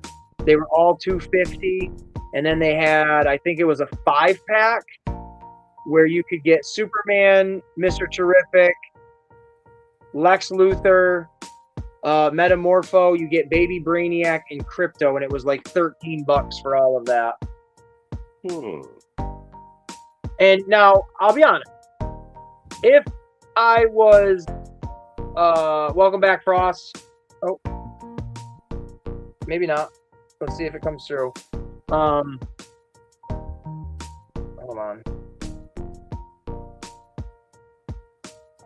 I gotta close one window out. Hold on, folks. I'm having technical difficulties. Here we go. What's up? Sorry about that. No, you're good. You're good. I fumbled that one. But now, if I was into this movie, I would definitely have bought at least these other 3 characters to kind of round out a little bit of the line here. And I probably would have bought that $13 pack as well to get the Lex Luthor and the babies and shit like that. But me, I only wanted to get just Superman. I kind of wish it was Henry Cavill because I genuinely like him a lot as Superman. But I'll take fucking David Cornfield or whatever his name is as Superman. And we'll call it a day. Now look at this shit, folks. Oh my God, by the power of the Red Suns. Hey, Ace, I gotta say I'm a little bit disappointed, my friend. Why? Well, because here's Seafrost walking, and you didn't have Country Roads Take Me Home from John Denver queued up to be his soundtrack. Country Roads Take Me I Home. didn't have the soundtrack to our life prepared, folks. Next time here on Ace's Place 22, I will have music that fits the mood for you. I figured it's good content too, since we have the wildfire going on and we're getting smoke from it. And you get me. Oh, And you get yeah. help. I got a friend of mine in Iowa sending me pictures of her just smoke-filled skies. Oh, it's horrible, man. It's Yeah, bad I'm in out here. Chicago, and you can see it here really well too. It's very smoky out. Yeah, Toke's got to take her inhaler everywhere we go now because she almost had an asthma attack earlier. I took her on a job with me and the smoke was just so bad. Ooh. I got some fresh air on me. Yeah. Hey, Hey, for look, $2 soft goods. Right, dude, for $2.50. I do wish there was like ankle swivel or thigh swivel at least, or wrist. But hey, for $2.50, if I saw this in a thrift bin for $2, I would absolutely get that. Dude, $2 is a deal. Anything $2. You can't find anything under $2 anymore. So You know what's more Soft crazy goods, about Yeah, I think whenever It's just whenever so I found empty. him, I found him in that pack of those small characters, the like 6 or 8 pack of all of them. Oh yeah, yeah. Yeah, I've seen them at the stores. I've seen them on clearance, but I just have no use for that. But of course, I have the Mezco 112 Collective Christopher Reeve Superman. So, until I get a better Superman than that, I'm not interested. you guys got to see Now- someone drive like a complete idiot. If anybody out there in the YouTube world needs this or wants this, I will make a deal with you some way, somehow, because I have no purpose for this thing. Oh, Superman died. He's dead. Son of Krypton is dead. Oh, I wonder, he's dang it. I wonder what other kind of pieces and parts you can pop into him. Oh, you know what? I didn't think of that. Probably not much. Very, very strange. But you know what? I think I have some weird yeah. accessories. See, that was my problem too. I got him, and that's a fantastic character. The only one that I would really, if I saw them all, that would be the one that I liked the most out of the show. Right, Alan Was Tudyk the as robot. the Superman robot was awesome. You know what I think I'm going What to do do you with want this? to think? Figure out how to get it to stand, put like something on there, just kind of wedge it, and I'm going to put this on Donatello's table, and he is working on a robot. That's a cool idea. I was thinking like like the boxing dummies you could do, like on like a boxing stand, Yeah. like a training bot or something like that that's already damaged. Since you already have those paint pens, wouldn't it be a cool idea to like make them look damaged and stuff? That would be a sick idea. And I gave one away. They make little, like what you just said, those punching dummies. You can get them on Temu where they're actually on a spring. I could pop the regular part off and put this on like a spring with a base on it and have this as like a punching dummy. But Superman! Oh, that's a good idea. I remember you giving that away. I remember the little spring thing, the little boxing thing. And hey, if you guys are interested in Temu, if you have a preference and you like AliExpress, make sure you tune in this Sunday There we at go. 8 p.m. Central Standard Time for the Joe Prime pickup time. I can't remember what the hell he calls this show, so I'm always going to butcher it. Sorry, brother. But tune in this Sunday because as I'm sure he has confirmed it with me, it is going to be AliExpress versus Temu, where we are going to he's going to pick 10 items from AliExpress. I am going to pick 10 items from Temu, and we are going to compare, contrast, Oh, that's good. and show off the different things you can get from these different sites. Because Joe, he said it so eloquently, and I will, again, butcher it. People have their camps that they like to stay in. Some are really preferred, that AliExpress, they trust it. And then again, there's people that truly trust the Temu process. And me, I'm right down the middle. I order from both websites, but I do have a leaning side towards Temu. But you're going to have to check that out this Sunday. It's going to be a fun one over there with Joe Prime, and I'm sure a handful of other colorful characters that will be popping in. So that'll be fun. Absolutely. I get another chance to show off my little AliExpress. Did you know that Matrix thing that I showed off? That's on Big Bad Toy Store for $75, and it's not available until like September 27th. Wow. Yeah, I got it for $48 now. Now, is everything on there like licensed, or is it like licensed? Hasbro, Like, yeah. oh, okay. I didn't know if like AliExpress and like both Temu and AliExpress do like license things and all that. I went in a little rabbit hole on shelving.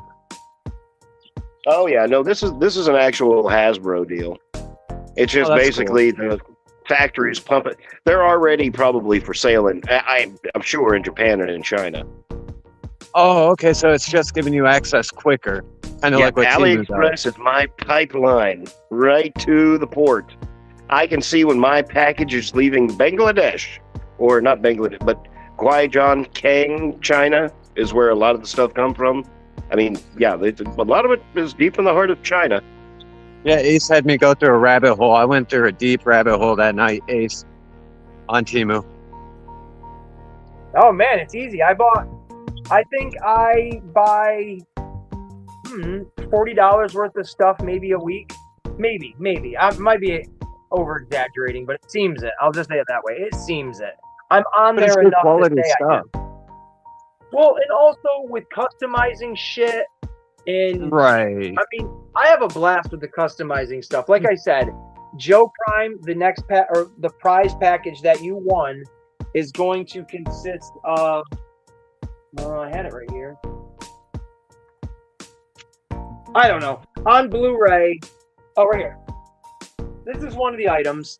I'm going to throw this in there. I don't know if you have it or even want it, but I'm giving it to you. So, Captain Marvel on Blu-ray, not a bad flick. I don't think it deserved the hate that it got, but it definitely doesn't deserve the love that it gets either. It's right in the middle. But Samuel Jackson, right? Yeah. Your prize pack will have that DVD in it. It'll have a really premium prize in it. It's going to have the Aces Place 22 throw pillow in it, so you can cuddle with your favorite YouTuber. And there will be a custom pack of 52 playing cards in there from Aces Place 22. So, along with a couple of other things, because you guys know when I do my giveaways, I always put a little extra love in each pack. So, Everybody's honking at us, and we don't know why. I don't know who they It's are. great. like I have I know, this man. made up on Temu. I'm wearing this one right now. Hey, if you get a chance, would you show mine off as well? I don't know if I have the picture anymore. You know what? I have the actual shirt right here. What the fuck am I talking about? I think they look like good quality shirts. Like the one you got me was really good quality. Is it silky? It is Yeah, the one silky. you It's got like- me is really silky too.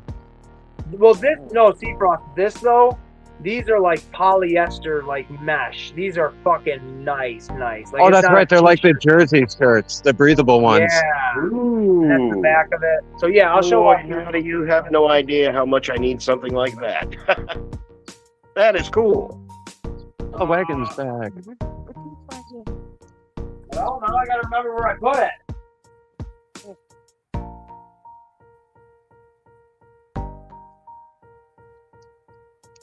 That's all right. I'm glad I was here to remind you to put it in the box. Oh shit! I don't know where that shirt is right now. It's in this office somewhere amongst everything else. But it's in the box. basically the same style as the one I've got, where the front of it has a little patch on the front, and it says, "Oh, I think this is it right here, actually." Yes, this is it. I got it. Let me get this off the screen.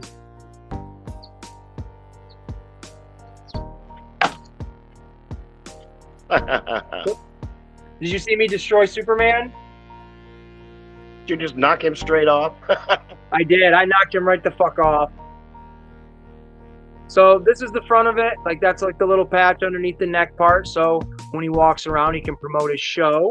But because I'm a little promotional piggy as well, I got to put my label on there for him. And then again, it's just the same logo on the back side.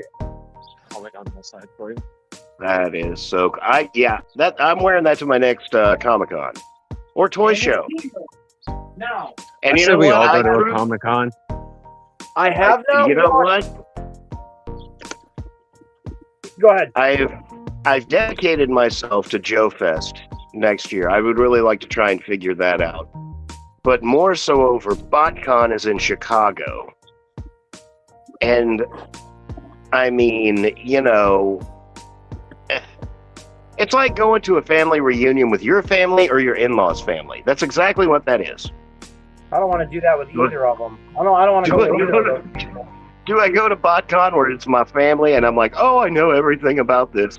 Or do I go to the Joe Fest where it's my girlfriend's relatives? They're still cool people. I still like them, but I'm like, okay, look at all these dolls. Look at all these just dolls. There's not a robot in sight. Doll after doll after doll. Huh. I'm not saying Joe Fest would be like that, but Yeah, he is, folks. Come and get him. He's shitting on it. I think going to like Comic-Con would be cool. I think like having like you guys having casual there would be kind of cool. Having Bruce there. Comic-Cons are fun as hell, but I've never been to one.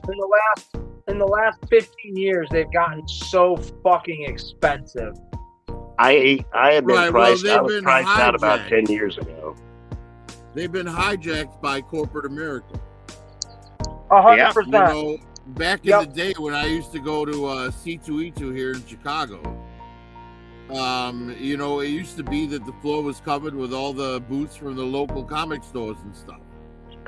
And now, like, the entire floor is covered in corporate shit. There's a Mattel booth, there's a Hasbro booth, there's a, you know, a Marvel booth, there's a Bluefin booth, there's a, you know what I mean? Like, there's no, and all the, you know, anybody who is like a local store that wants a booth is gonna pay like $4,000 for the weekend.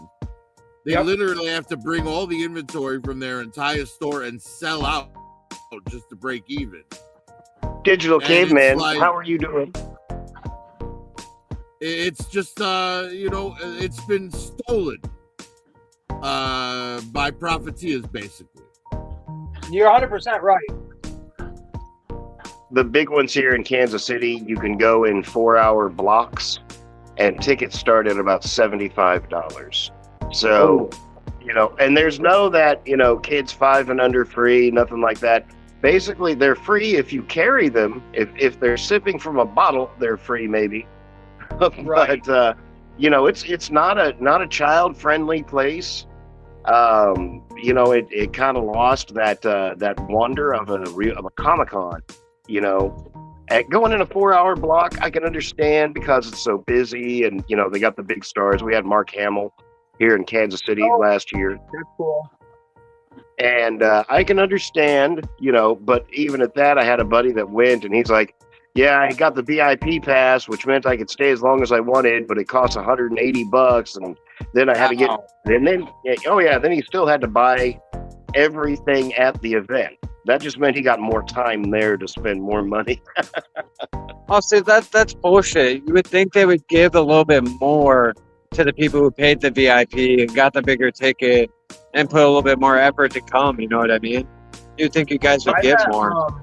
That was what he was thinking. He's like, man, I'm sure I get a discount. He didn't get nothing. He got to walk around for an extra hour. And he's like, oh, I'm just as broke as I was when I came in.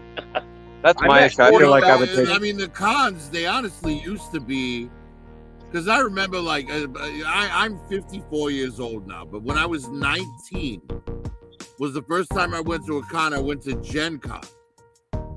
And the entrance for it was like $5. And, you know, because they understood the whole point of the con was to get more people into their stuff. not create a price wall to keep people out of it. Right. Yeah, that's why. I mean, Ace, you got it down with the toy shows, and Yes. I've started following them more closely on Facebook too. And you'll see that I've been sharing a lot of these. The I've toy noticed that you've shows been are the sharing way some. to go. That's It the is, way to. Yeah, If they're you're gonna far go, superior. yeah, We Well, have like, one you know, here in we're just Illinois called the Kane County Toy Fair.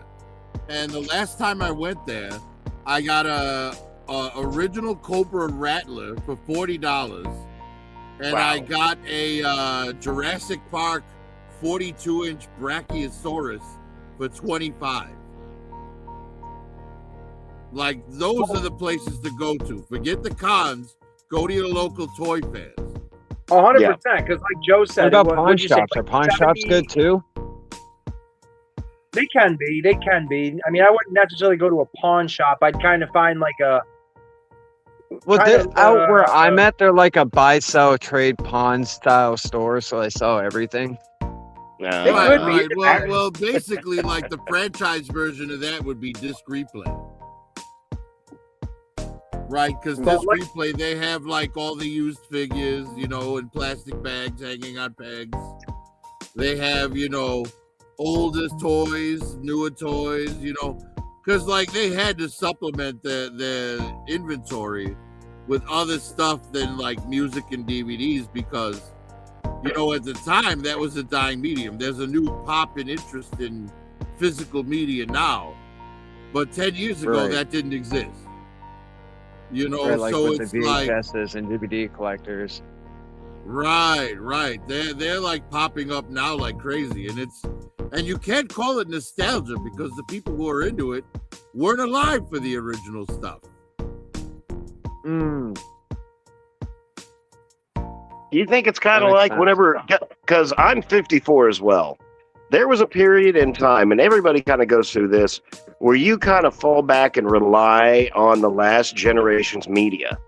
Where, like, you know, we were more VHS, but I had Laserdisc. My dad had a Laserdisc. I wasn't allowed to touch it. But, you know, my younger nieces and nephews, they're going out and finding old GameCubes and old, like, original PS1s and playing those old cartridge games and stuff and just loving the hell out of it. I'm like, don't you have 10 times that, 1,000, 1,000,000 times that in a game on your phone? Yeah, that's something that I don't understand myself. You know, it's kind of like Master Motu Origins collectors. It's like, I understand people who want to collect Chronicles or they want to collect Masterverse, because those are like the characters from your youth, but done better. Whereas the Origins are just like remakes of the originals with slightly better articulation. You know what I mean? Like the worst for it is probably Playmates with their Ninja Turtles. Because they're just releasing the exact same Ninja Turtles, you know, without any updates. Oh, with that 2007 looking line. I'm gonna go visit real quick. Hey, Ace. Ace. Skynet. It's gonna happen because of Iacon files. Skynet is going to happen. Hey, I'm gonna show a license plate on your live stream so I can go back and grab it real quick, okay? This dude is like completely fucking sloshed and driving. Dude, Okay. Oh, And if yeah, it has hopefully, to, I think I'm gonna have Jenna possibly call the police if he's swerving. I'm on my way. I'm running right now. Get I him. smelled it on his breath really Yeah, Jenna bad. said he was really, really bad at And slurring a yeah, lot. he was. And of course he's fucking driving like an idiot. I just understand, you know, it's safe at least. Yeah, I'm gonna walk up this I was way. going to say, Digital Caveman jumped in and was talking about he saw robots at Joe Fest. So, okay. I saw that. And that too. was I my thought- original. That was my original thought too. Is hey, I'm gonna, because Ace, was that still your plan? Are you tentatively thinking No, about we're it? good. Thank you. I would Yeah, very yeah. much like to be there, yeah. Uh-oh. Very much so. Yeah, personally, I Got think it. Thank Joe you. Fest is more like 80s Nostalgia Fest. I would be You know, open. because I Joe would be- Fest that has guy's everything totally you remember sloshed. from the 80s. Joe Fest has Transformers. It has all the GI or the Dukes of Hazzard stuff you got for showing up. All that, yeah. Everything. It's like it's more like 80s nostalgia fest. Is really what Joe Fest is. I found this little ducky. This is for Sea Frost. I picked him up one of these, and I picked up my daughter one of these little duckies. Quack, quack, quack. All right. Well, did that dude like drive away there, Frost, or? Yeah. What's that, situation? brother? Yeah. Did that guy drive away, or he's not Yeah, like he circling drove the away. parking lot? Okay. Yeah, he drove away, and then Jenna and I both got the plate. So she's going to send it in through we can do it through Facebook for our county. So it's kind of cool. Wow. So we're going to report that. That's horrible, dude. I can't stand that shit, dude. We have kids out here, and like I'm super protective of children. Like I am hella protective of especially my community. It's a small town. And driving around drunk like that just fries my ass. If you guys didn't know, I'm running for mayor of my town. Oh, and the bad part Hey. was when I was cashing out, he was bragging to the cashier. He's like, yeah, I'm going to go home and go get hammered and get high as hell right now. There's nothing else to do. And I just need more of this booze. I got to get more high. There's the shit to do around here. I'm like, oh my gosh, dude, what is going on? Yeah. See, I get just as mad at people texting and driving. What was that? Because I've had 3 friends killed by people texting and driving. Oh my. Yeah, I don't like that shit either. My one friend, he was riding his bicycle along the road by Brookfield Zoo in Illinois. And some girl, 17 years old, on her phone, swerved onto the shoulder and hit and killed him, and then just drove off. That's oh yeah. When I drive, Tokyo takes my phone and answers. I don't believe in that. Yeah, I have my phone on my dashboard, like mounted on my dashboard, and if my phone rings while I'm driving, I just press the button on my steering wheel and answer through the Bluetooth. So yep, that's what I do for our work truck. I am completely hands-free. Yeah, I like the hands-free stuff. That's what we do in our work truck too. Well, when I'm next to somebody at a light and I'm looking at them texting, I'm like, you fucking bastard. Yeah. Yeah. I hate it because when I was growing up, my mother used to yell at people saying, "You're not driving a phone booth," you know? Right. And the thing is, you can like talk on your phone while you're driving, as long as it's not in your hands. That's put it on your lap. Put it on a dash. Right. But if you're texting, you're not looking at the road. You're looking at your phone. And, every time I see it, I sit there and I say to myself in my head, I hope that when the inevitable happens, the only one that gets hurt is this guy driving and not some innocent person. I agree. Made victim by them. Or a kid get hurt or something like that. And they don't think of that. They really don't think of that, the people who drive like that. Especially with those big-ass touchscreens in cars nowadays, that play movies. They're the kind of people that don't think about anything outside themselves. Right? That's what Ace and I talked about the one day. In their body, there's zero, what's the word I'm looking for? Empathy. They have no empathy, because they don't think about anything but themselves. And it's unfortunate that represents a large percentage of Americans today.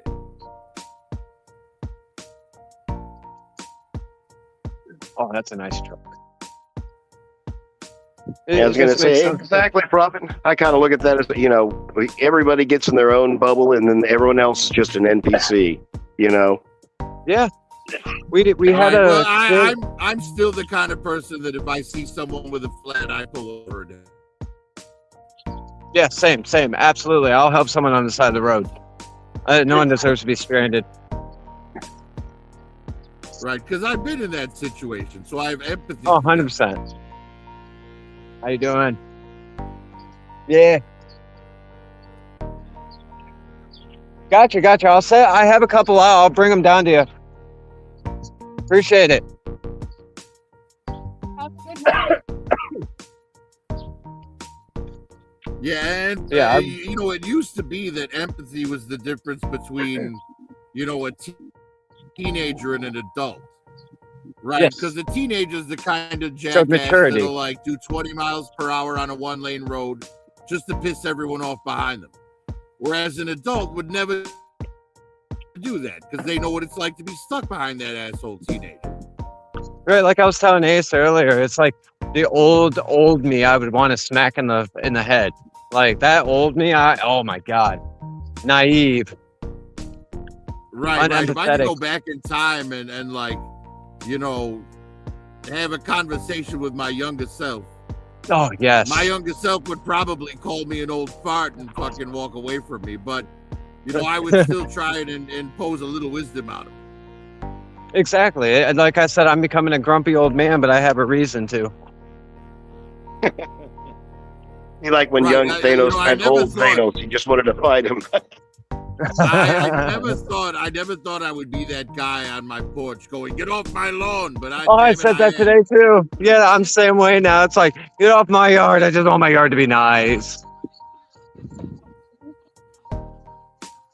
It just shows maturity. That's what it is. Empathy, maturity. It's like if someone in the not respecting your space or respecting what you're doing, it's like, well, then you don't belong in that area. Yeah, like they were saying, person once some people get in their personal bubble, they become NPCs into the outer world. I think social media does that a lot. I give Ace a lot of credit for not having social media. Prophet, what month is your birthday in there? Not that I'm building a profile. I was just curious. I'm 54 as well. I was born in April on the 27th, so I am a Taurus. Oh, okay. See, I'm a November 20th, so I'm Scorpio on the cusp. I'm October. I'm retarded.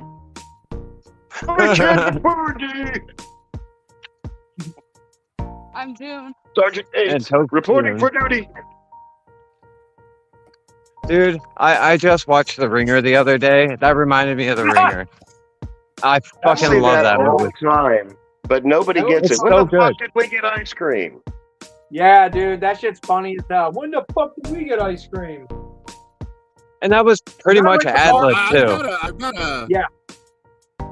I've got a toy-related question for the panel here.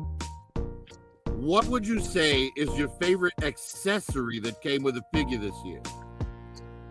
This year? Yeah, this year. Your favorite That's accessory. a good question. Favorite accessory? All right, so I just want to be specific. You're talking about a toy that came out this year, not a toy that's older that we bought for the first time this year, right? No, a toy that came out this year. Okay. I have a toy that had a really cool accessory. Like I'll give you right. an example with mine. I'll give you an example with my choice. A very strong second place is the shield that came with Destro and the spoiler. But first place are the Hulk fists that came with the movie Deadpool. Okay. Oh, that's cool. God dang, that's a great question. I genuinely don't know. I don't own the toy, but I want to get the toy. They have a Goku figure for Dragon Ball Z that comes with a life-size power pole from Dragon Ball. So I want to get that. It's an accessory with it. Nice. I know it's totally out of the like Power Ranger, not Power, G.I. Joe's, TMNT, and like everything you guys collect. But no, I enjoy anime too. Dragon Ball's not one of them, but I do enjoy anime. oh, okay, cool. Yeah, I like a lot of anime stuff, like Inuyasha and all that Can you answer stuff. that question? I don't know Yeah, how I to just answer that finished question. actually the second season of my my current favorite anime just ended. It's called Farming Life in Another World. Oh, I seen that on Crunchyroll. It's so good. I fucking love that anime. The first and second seasons are both great. gonna However, check that out. the manga is very different because the anime itself, you know, the guy's, you know, he's got a wife and that's it. She's the only one he's with. But in the manga, the guy has like 50 wives. Oh, shit, geez. here's my guy. Yeah, it's crazy. The harem aspect effect in the Oh, manga you didn't is know? insane. But it doesn't exist in the regular anime, so it kind of makes the regular anime a little more wholesome and a little less, creepy. Okay, yeah, because I like the kind of wholesome ones. I was big into like Cowboy Bebop, Trigun, Gundam, all that type of stuff. Even like Ghost in the Shell from the '80s when they came out with that. Oh, I like I the don't know crazy about that. raunchy stuff too. There's one that came out a few years ago. It's probably the funniest anime I've ever seen. And believe it or not, it's not a hentai, but it's called Interspecies Reviewers. And it's about these guys that go to brothels that are run by different species, like the Minotaur brothel, the fairy brothel, the succubus brothel. And basically they all go in and try the wares, and then they go back to the guild hall and write a review of the brothel on the wall. And That's is great. Hilarious. They went That to the seems kind of funny. succubus. Yeah, they went to the succubus brothel, and they go in there, and if it wasn't for an orc army showing up, they would have died. They would have been sexed to death by snoo. Death by Death by Snoo. Snoo. Someone else uses that too. I use it too. Death by Snoo. I would love to die from death from Snoo. Honestly, that's the best way to go out. If you've got to That's the only way. There's really probably no better way. I mean, There is no better way. it's not my problem after I'm gone. So after that, that's Toke's problem. I don't have to say a damn word because I'll be gone. That's on Right. her. The snoo that is snooing me, that's going to be traumatic for that person, not for me. I'll be dead. Right, exactly. I'll be dead because I had my final forever fun time. Then and now it's forever nap. I feel like Right? Yeah, that's that's something They that's find all the bones gotta with. be. That's something that's got to be completely unexpected, unless you're Anna Nicole Smith. Do you guys remember? Oh my Anna God, Nicole Doug, Smith? yeah. She was I do. in her 20s, and she married an 89-year-old man for his money. Oh Yeah, my and they God, tried to they say bring it it up. wasn't for the inheritance, but we all know it was for the inheritance of the money. Right. And then the irony was, she died after marrying a 20-year-old guy when she was in his 60s. Yeah, it's what is it? Karmatic justice or whatever. Right. I was going to say, Prophet, last year I got this KO of the 86 movie Optimus, the one that came with the Starscream wings and the Starscream head and the Megatron arm. Would that all count as accessories? Yeah, I believe that counts. If it's anything that's outside of the figure itself, anything you could switch out counts as accessories. The Megatron arm kind of reminds me of the Energon universe, because there's a bit in there where Optimus has Megatron's arm. Oh yeah. That was probably my favorite one last year, this year so far. Oh, where did it go? There we go. Yeah, anyone who's not reading the Energon universe, you're missing out. Because whether you're a Transformers fan or a G.I. Joe fan or a Mask fan or a Micronauts fan, there's something in there for everybody. There you go. I've got the Leonardo figure from the movie, and he's got the fire pit with the translucent fire in the actual pit. I haven't opened that out of the box, but it's just a really cool little stationary piece. That might be my favorite accessory. There's so many things I have. I don't want to say doubles of, but I have different variations of oh, I have this, but I also have another version of it. The fire pit. I believe that fire pit initially came with the translucent splinter that was part of the Loot Crate thing. Yeah, so when they re-released these movie ones, these are the ones from that 5-pack, because you would have got the 4 turtles plus the translucent Splinter. So with these turtles, the appeal of them is, if you didn't get the movie ones your first time around, here's your chance, but they all come with the accessories that were in that 5-pack. So You get the pizza boxes. You get Mikey's little panda bear stuffed animal. You get the fire pit, or not pit, but yeah, fire pit. So that's the appeal there. I didn't get the movie ones. I bought knockoff ones off of Temu. So, or no, AliExpress. I got them. So Joe, when we talk this weekend on Sunday, I will show hands-on my AliExpress Teenage Mutant Ninja Turtle movie figures. So there we go with that. Yeah, but, it took me a decade to get the movie figures, but I finally got them. I have only 2 official turtles from the movies. I got Leo and Mikey, but then I've got Splinter, Shredder. I've got 2 different Super Shredders. I've got Casey Jones, the Splinter. I think that might be it from the movies. Yeah, from the movies, I have all 4 turtles. I have April, I have Splinter, and I have Shredder. That's it. The Shredder. And I'll be honest, I only have Shredder because he came with Splinter. That's a really good 2-pack. That's the only way I got him too. Is that good? I've seen it for $30 at Ross, $29.99. That's worth it for sure for that. Yeah, I saw something at Ross the other day that I'm kind of upset with myself for passing on it. But it was the Splinter when he was still a rat in the cage. And it was Splinter's original master versus Shredder before he was Shredder. Oh, wow. So, yeah, it's like I can't remember like the names on the figures, but Hamato Yoshi and oh my god.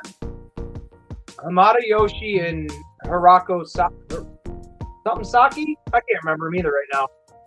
But that's available. Where'd I just see that?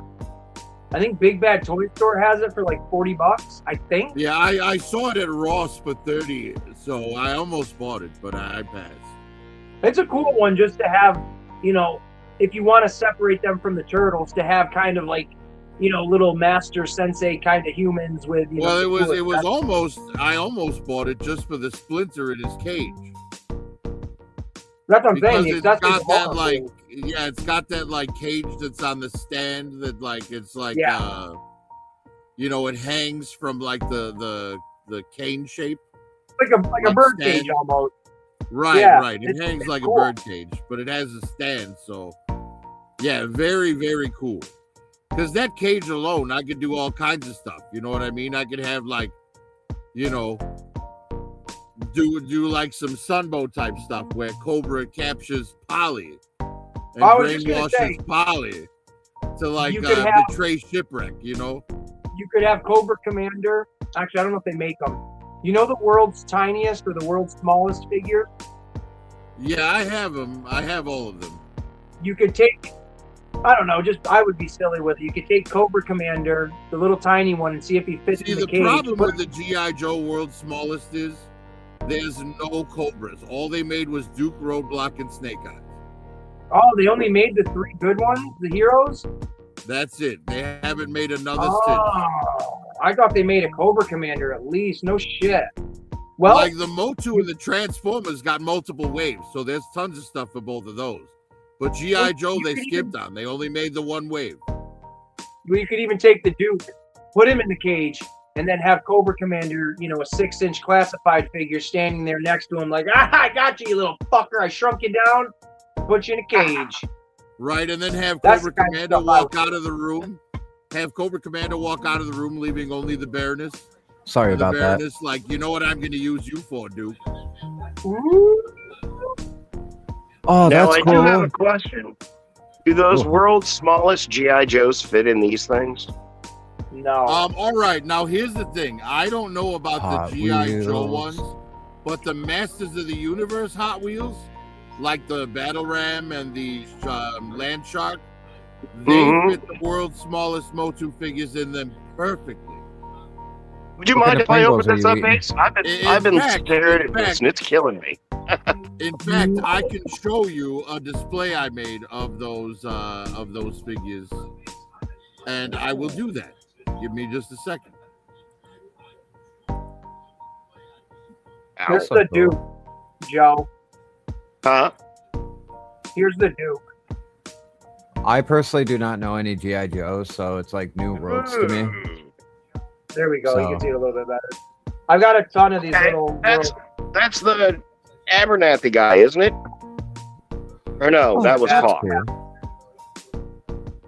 They kind of look the same. They all kind of look the Where do same. you find those? I like little mini I things found like a lot that. of these. I found tons of these at Target. Like I got a whole bunch of them in here. I've got Ninja Turtle ones. Oh, that's so cool. I got a bunch of the Transformer ones. Like here's RC. She's the female. Okay, I know trying to that think. Transformer. So a lot of my little figures like this, these are the types of things Kaz kind of taught me. He's like, man, they can be toys for your toys. So in my sewer lair and my displays and shit, a lot of these little things are sitting around to make it look like they're being used in that type of environment.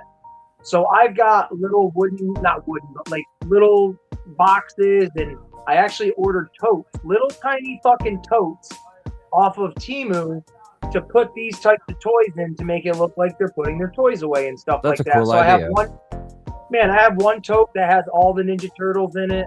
I have another one that's got like the Transformers in it, and I need to get more so I can put these ones in it. And I can't reach it. Reach. How I just annoying! It knocked looks over- like I just it knocked looks over like everything. that's hinged on the top, but it isn't. Cannot open the cockpit. That is annoying. Oh, that Sir, is can an you watch annoying your thing. mouth? Can you watch your All mouth right, and not say Ace. cockpit? Ace, I shared a screen there. If you wouldn't mind putting that up. Oh, that's cool. Little crate. Yeah, a little crate. Yeah, I'll do that in a second, Bravo. Hold on. Little crate. Like here's my little. The lighting is shit. I understand that, but this is my little star screen.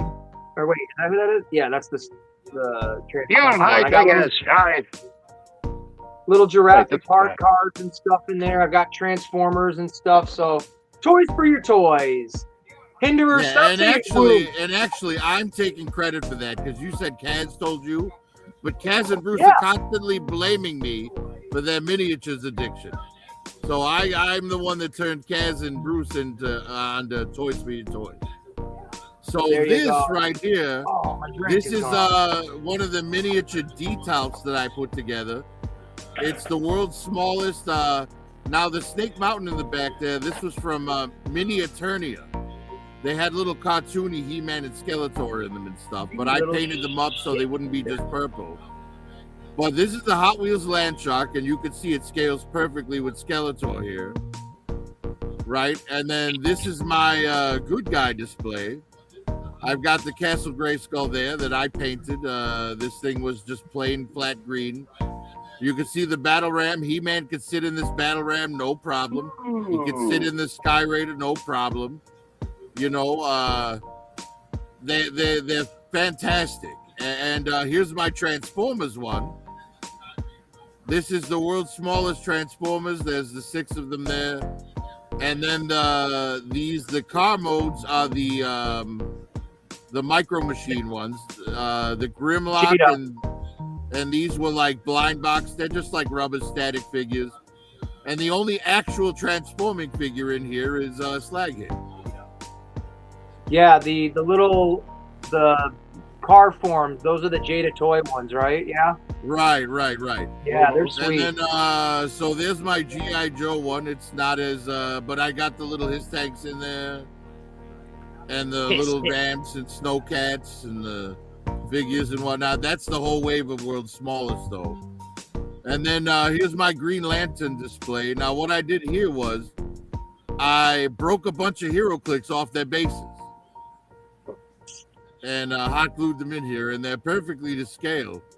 Man, I used to have like And, hundreds of those back in the day. Right, so these things like work out great as like a detail for your figures, right?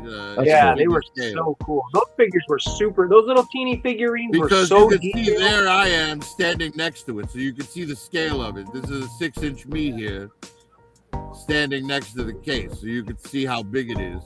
wow. And there's Curtis on the other side there.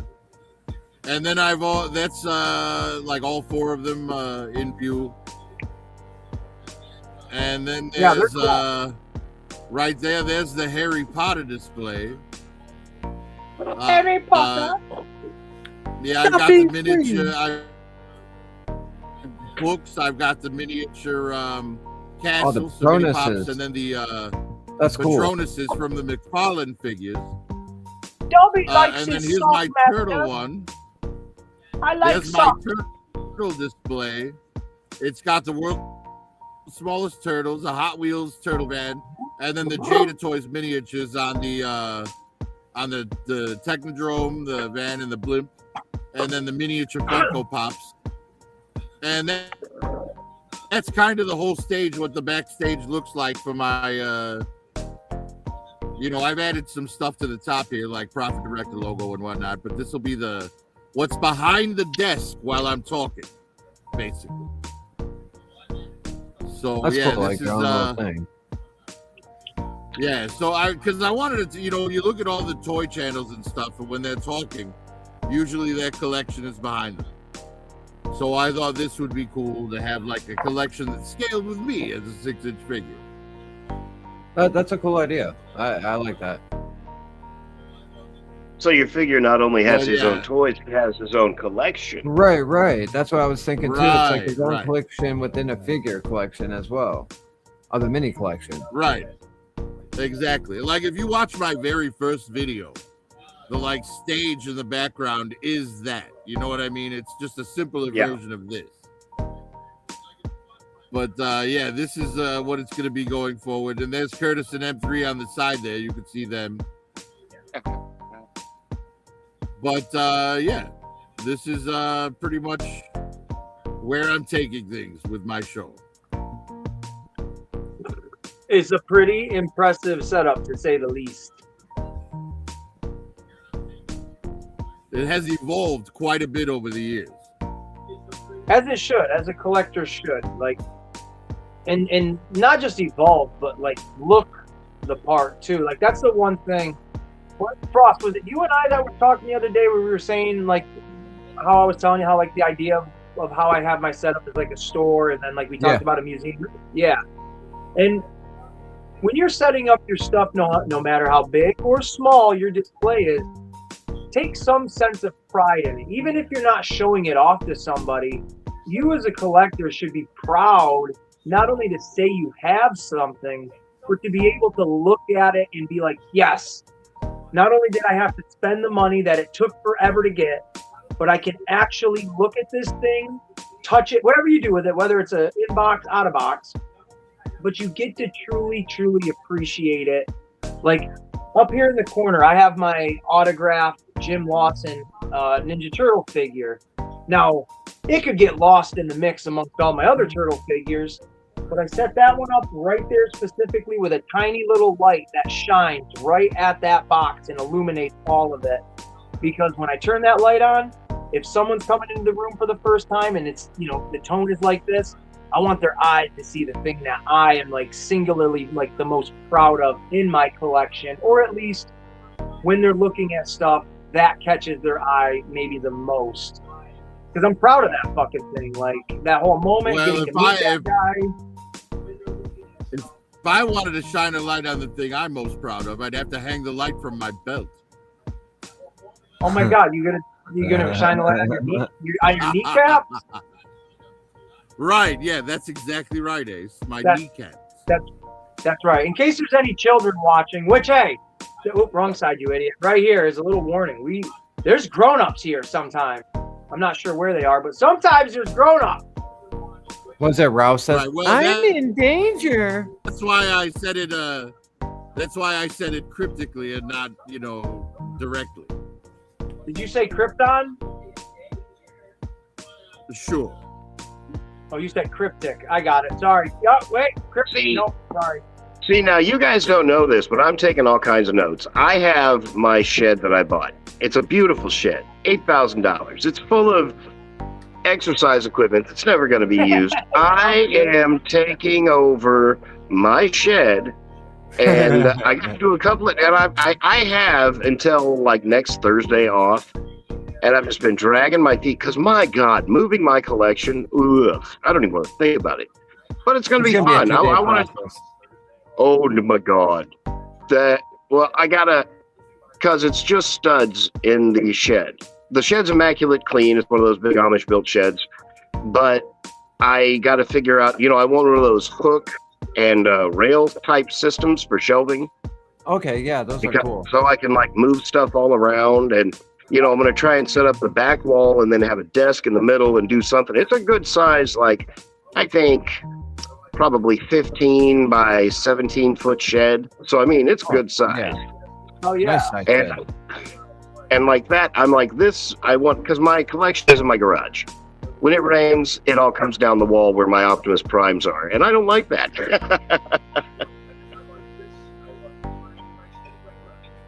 I think That's a good idea.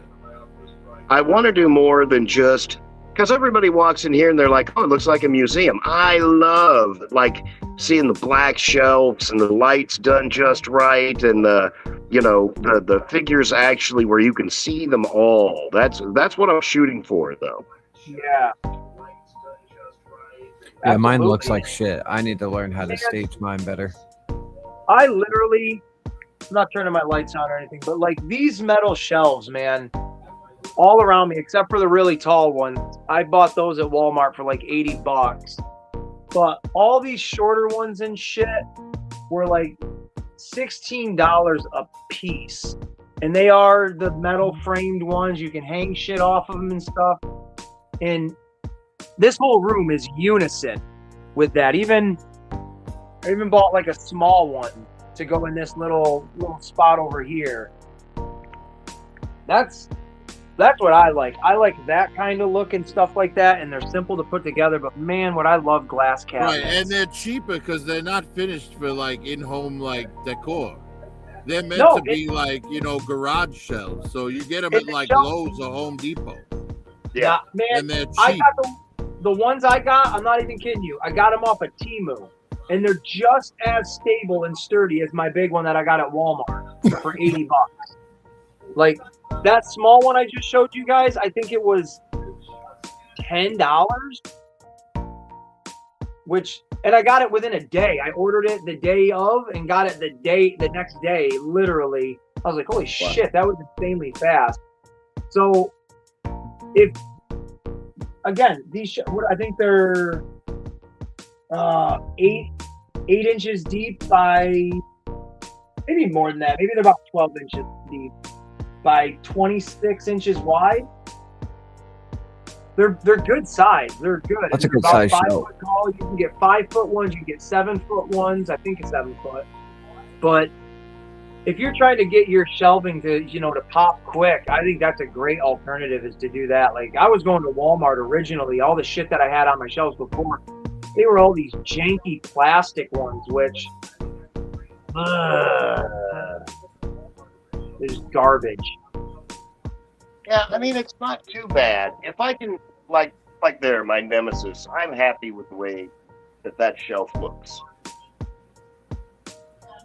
If I can translate that into, one straight shelf, maybe, instead of having to go, well, I got this, these are taller, so I had to make that up there, but it goes down and over here, and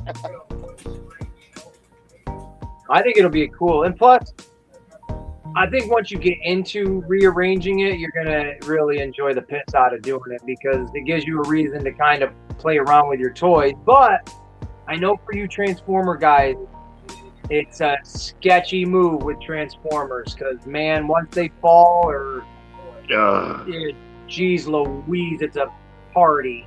See, now for me, if I make like a shelf display, I don't like do like most people do, where I just cram as many figures as I can into the display.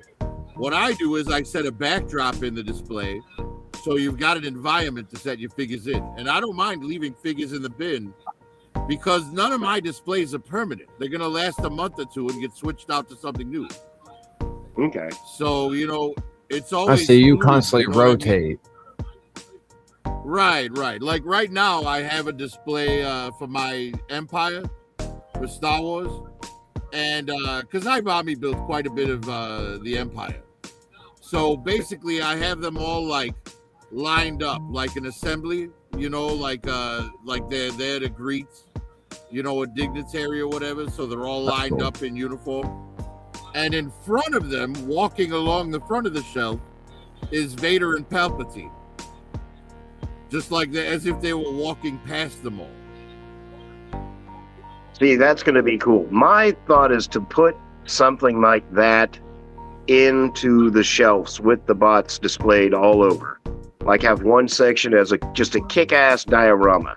Because if I don't put together that arc scene, with the butt of the arc and the mountain and all the Transformers around it, I'm just going to go crazy. That's the one thing that I have to incorporate in this setup.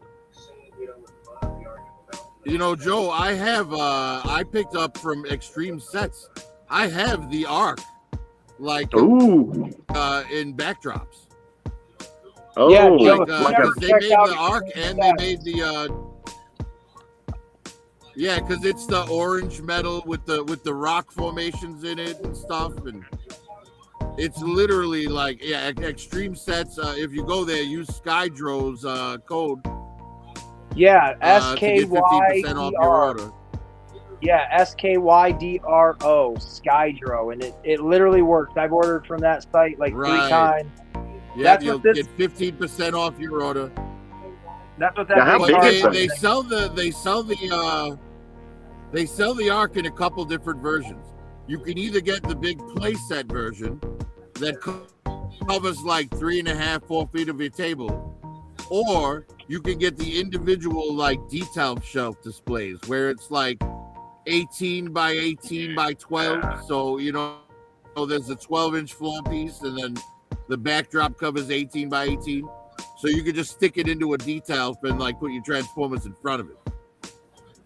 But it's fantastic looking. See, that's I've got to have in my shelves. I want to like have it. I have the vision, and then just built-in dioramas, and pull in the best of what I think from the best Optimus, the best Jazz, Bumblebee, whatever. Set up the best combiners that I have, something like that. But try and showcase instead of just having them all on the shelves, which I like anyway. That's my fun bit right there, is just having them all thrown around. But yeah, like what you guys have set up. But if you're going to do a diorama shelf, you want if you're going to do a diorama shelf, you want all the figures in it to make sense in the scene you're creating. Yeah. Well, yeah, that's what I'm, yeah, absolutely. Because like what I'm thinking is a G1 type scene, Autobots on one side, Decepticons on the other, would all have to be probably, well, depending on the scaling of the arc, I would just have to see that. But yeah, your turtle thing is, your Panther Piss. 60% of the time, it works all the time. All the time. Well, Kaz has the very extreme sets that I'm talking about on display in his display. Oh, yeah. And I'll bet you could get Kaz to show it if you stop by his show later tonight. Hey, He has that arc display up there, and he has a bunch of different scale Transformers in front of it, so you'd be able to see very easily like how it scales. Well, that's what this is from. This is that Extreme Sets. This is the whole diorama. And then these things here, these backdrops, are the Extreme Sets backdrops for the sewer layer. They got like the floor to them, and then they have that, like the back to them as well. I remember you showing those off. Yep. They're pretty sweet. What's up, Son Crayon? of a Crayon. Yeah, because it really transforms a display. Like it really transforms a display. But like when you've got like a world building backdrop behind your figures instead of just a bare wall. Yeah. Right. Because Even it makes a difference. What I'm thinking too is, even though I play around with the whole 1,000-face subscriber, blah blah blah, that's going to add a little bit more engagement, and I want the wall behind me. M3, love the boy. His like backdrop is phenomenal. I love his big moon and all the way he sets stuff up. I want to be like seated at the altar of Prime, and something like that. Have part of that art visible, have all my prime set up, something cool, Absolutely. And But Walker yeah, Royale. definitely- How's it going, buddy? Definitely check out the Extreme sets. In fact, that ARC set, I think you could get it on discount now Oh, yeah. What? because it's been Yeah, around I'll for a definitely long do that. time. I will definitely do that. Now, like, my only thing is I've seen them where they, like the Titans. Do you like them displayed up on the top? Because I kind of like that too, where you walk in and all the Titans are at the top of the room. But, kind of everybody does that. I think I might try and put the Titans in with the regular series, maybe.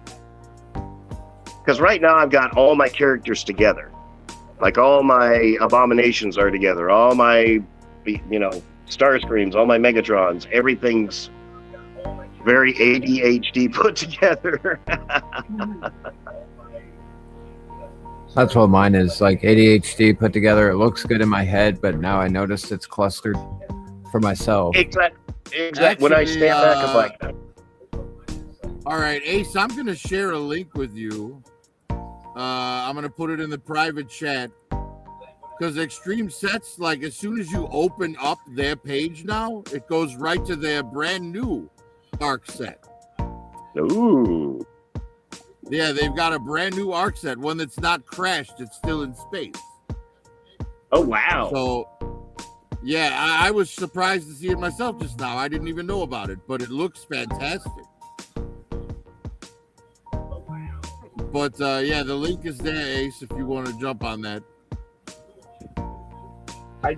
Just shared it. I clicked on it, but it brought me to the page. Can you guys see that? No, you haven't shared it yet. Well, because it brought me to the actual site.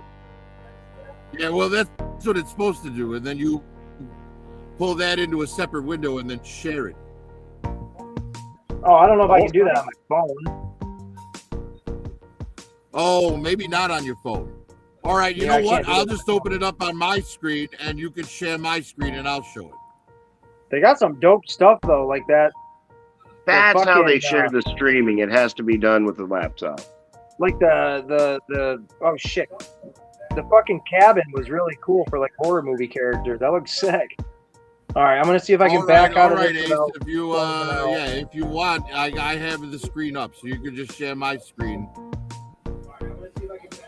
and I'll walk you guys through it.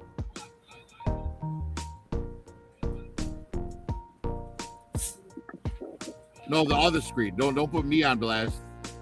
Oh, I thought you I didn't even see the other The one. Hold screen on. that I'm sharing down there. Well, let me click on that if you will. There we go.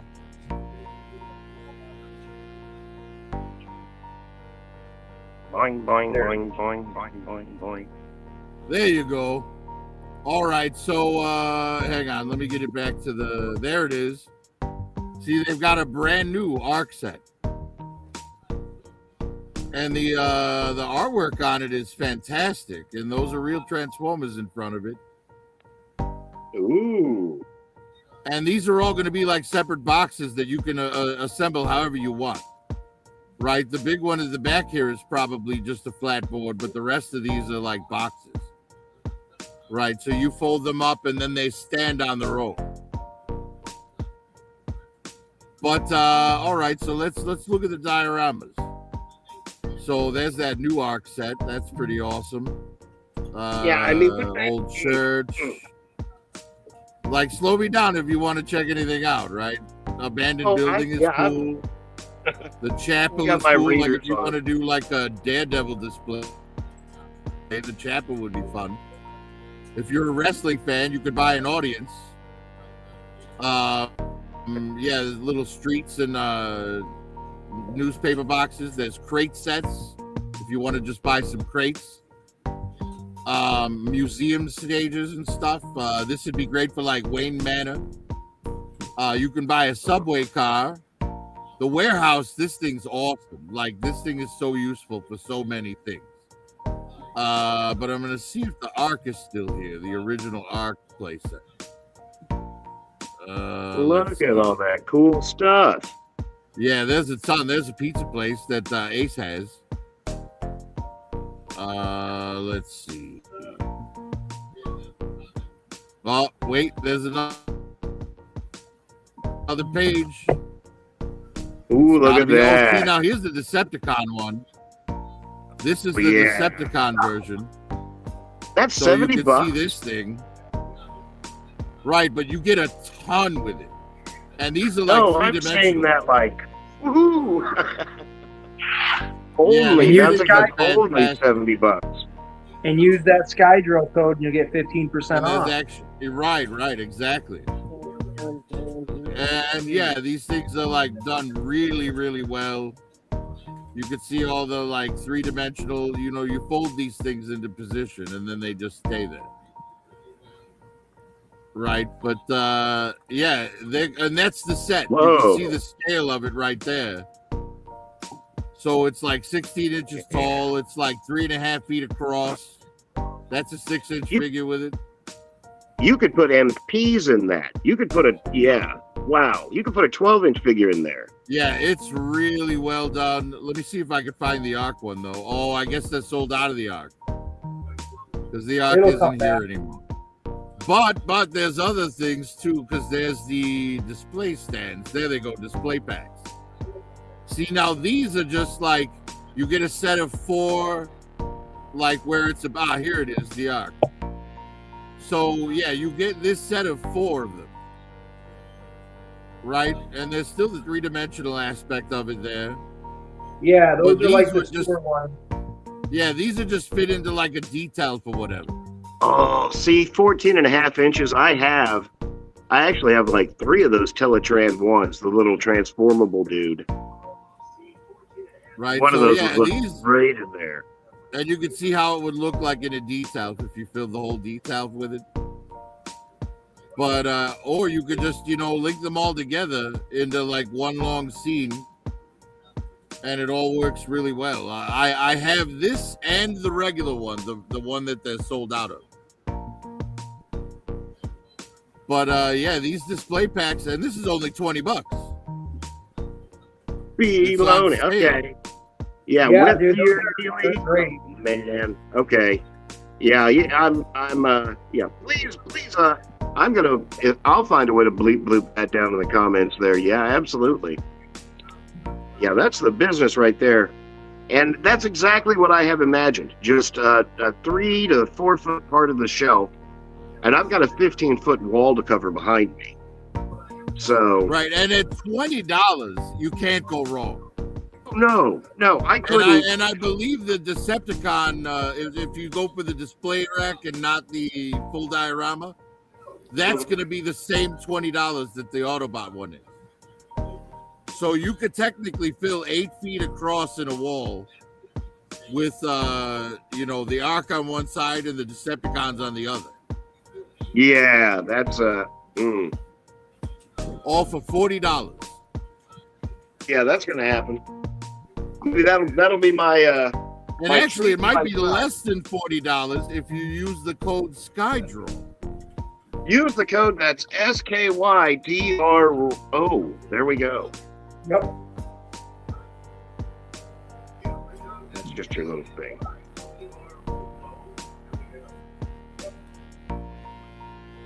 Oh, we lost Joe Prime. He went to go buy some extreme sets. Damn, he got that excited. He's like, I'm going right now to buy that shit. Right? Damn. Grab it while it's on sale. That's what I did when I bought those backdrops. The four of them there. They all came in one set. They were $14.99 on sale. So then when I used the promo code there, it basically just saves you a little bit on the shipping, essentially. So I mean, even $15 for that, I was like, hell yeah. Right, but even like little even man, getting put that shit in my hand. every penny matters. You know what I mean? It's like this is not a cheap hobby to have. No, it's not. And you want Hey, the guys. bulk of what you're spending to be on your actual figure. I like how it says Joe Prime to back out. What the?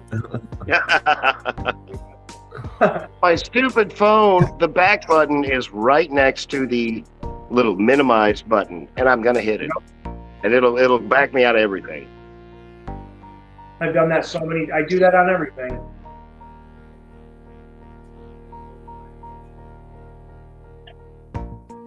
I drop everything. I'm eating a peanut butter sandwich, so I'm a little occupied. I apologize. Peanut butter Well, jelly. Peanut butter jelly. Well, I don't know about you guys, but about 2.5 hours ago, I took some herbal medicine, and right now are the side effects. Which are the munchies, and I am fucking got the munchies. Okay.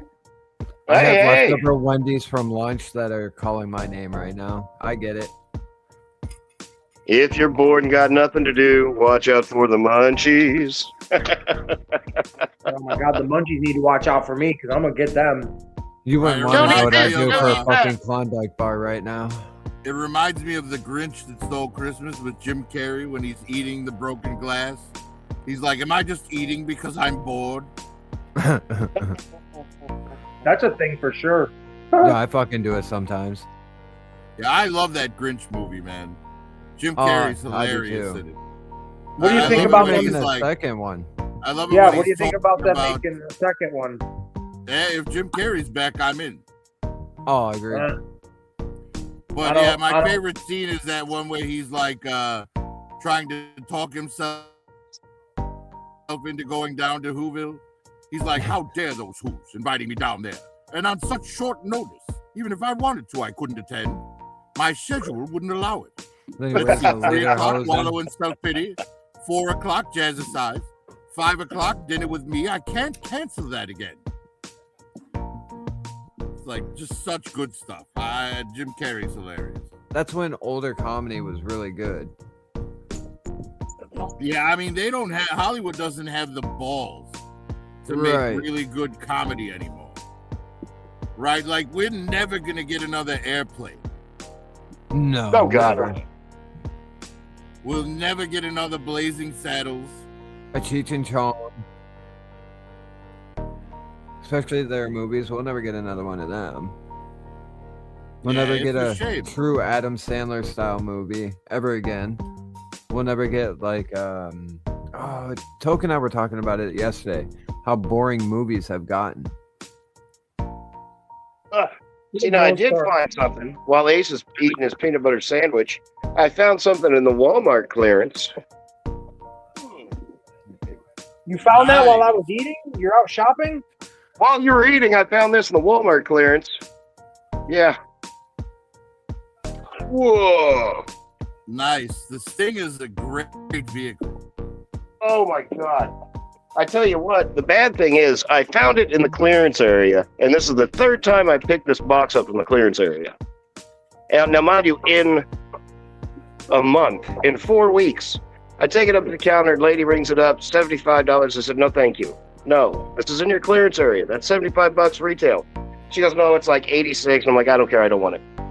And she's like, well, you know, the box is torn up. Go up to customer service. So I went up to customer service. They gave me 15% off. So it was 52 or $62. So I took it. I'm like, okay, I'm done playing with it. It's got to come home with me. I mean, now. considering the original retail on that was $100, that's pretty good. Yeah. Well, that, you know, just right at about a little over half price, but I'd handled it so many times. I'm like, it feels like I should just take this home now. I'm done fighting it. But that is another conundrum. Yeah, now I have to work that shit in my shelf. Good luck. Well, put your Transformers in it. Have a couple of them driving it. You know, I do have all the G.I. Joe Transformer crossovers, so I can do a whole mishmash of those guys. Hey, I have a genuine Transformer question. If Optimus Prime is driving a truck, is that like a form of like bestiality or something? No. Well, I mean, Is Optimus there a Prime, weird... maybe. Okay.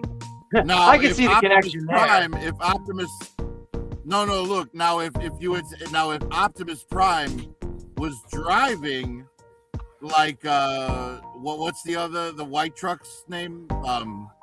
Ultra Magnus. Ultra Magnus. Like if Optimus Prime was driving Ultra Magnus, well then you could say there's some gay robot stuff going on because Optimus is literally inside Ultra Magnus. Well, I mean, that's basically what I said without using another transformer because they're all fucking machines. Well, man. but that's the thing. That's the thing. If he's in a regular truck, that truck is just a vehicle. It's not sentient. Okay, now we're just overthinking. Just never mind. That's Nobody too much. thinks a regular truck anyway. That's what I want to know. Yeah, why wouldn't he just Questions turn to into a answers. truck and drive himself? It was just a fucking joke of an idea. Jesus Christ. If I wanted science behind it, I would have said, hey, scientist, I got a joke here. Can you break it down for me and make it not make sense? This Thanks. is why a musician's a part of the toy community. It's fun. This is why like quote unquote missing contest and trying to be like funnier than everybody else is like get over it. So that's my fucking thought on it. It was a dumb joke, made even dumber by the panel. Thank you very much for that. Sorry, I thought Here you were to asking lower a the bar. genuine question. Well, no. Why would a genuine question be? Come on, that who would genuinely ask that without being retarded on a scale of an idiot? Clearly, M3. Well, the M3 for sure. But Technically, I mean, the Decepticons are inside themselves all the time. How many people have been inside Astro Train? Inside Astro Train. You know what I'm saying? I've said this a million times. If we put science to what the Transformers are, we can literally say it is the most stupidest property I've ever seen in my life. You've got Megatron. And I'm going to say this so people can see my face when I say it.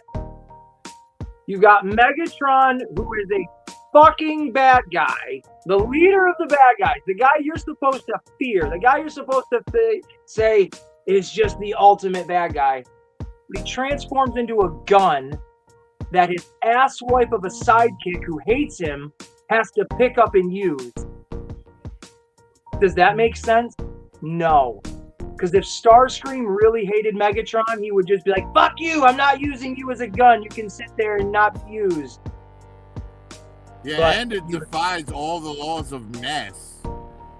It's just dumb. Megatron Like, how has does that cannons. giant robot turn into a handgun that fits in someone's hand? There Now- you go. Now, this comes from the Diaclone, and in the Diaclone, he is a sergeant, and like his specialty is he turns into like this super sniper rifle. So that's how they had to fit Megatron as the leader in that, because the Diaclone guys that they stole all that property from, he was a sniper rifle. So they had to kind of keep that was his deal. He's great, but somebody's got to use him. But and that's the part that loses all why would a Transformer be a gun? That's why, honestly, I love the G1 gun, everything about that, but a tank always makes more sense. Or like, 100%. what was it? And since they can like change their size by scanning like a new thing to transform into, I can't wait for the episode where Cliff Jumper transforms into a vibrator and hides in Alita 1's drawer.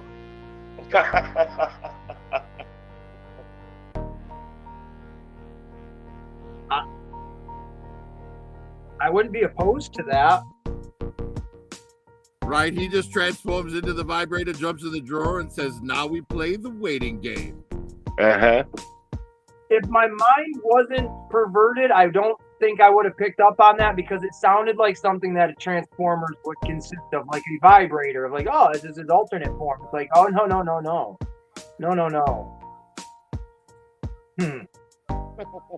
It's even a good name, Vibration. And now That's right, the Vibration. conversation is officially not safe for children. Hey, that's why there's that warning, and there was a warning at the beginning because.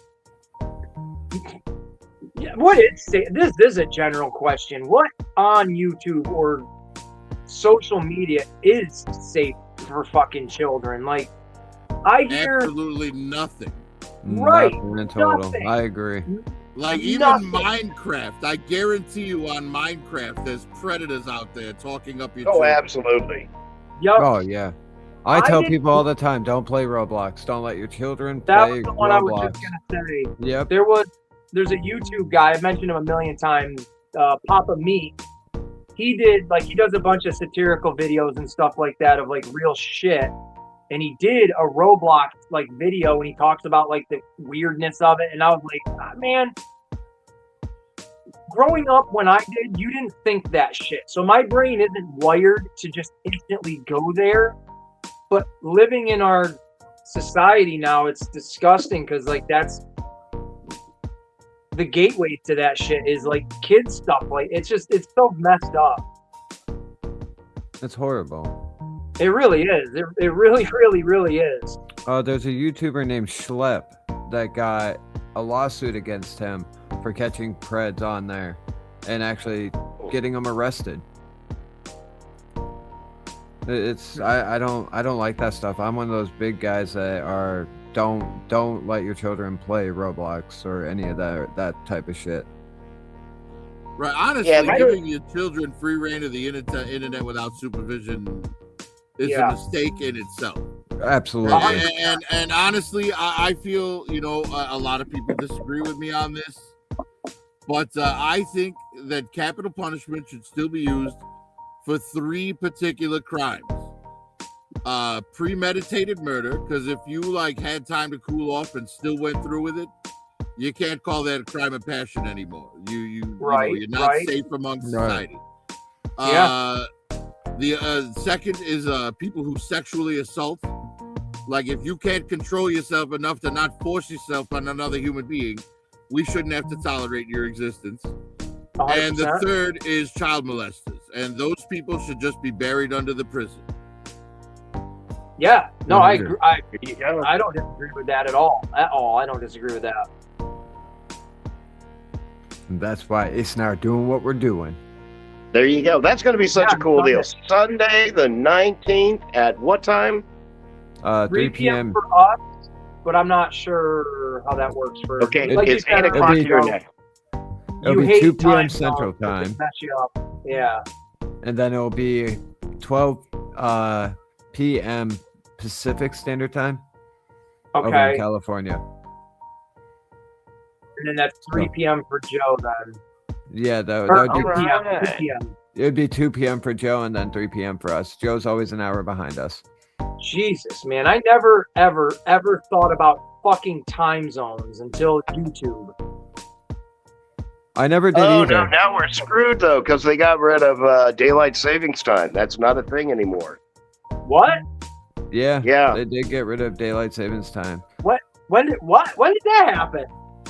Today, I believe they Yeah. something passed for it. I think it has to How do be you voted by get rid of Senate that? still.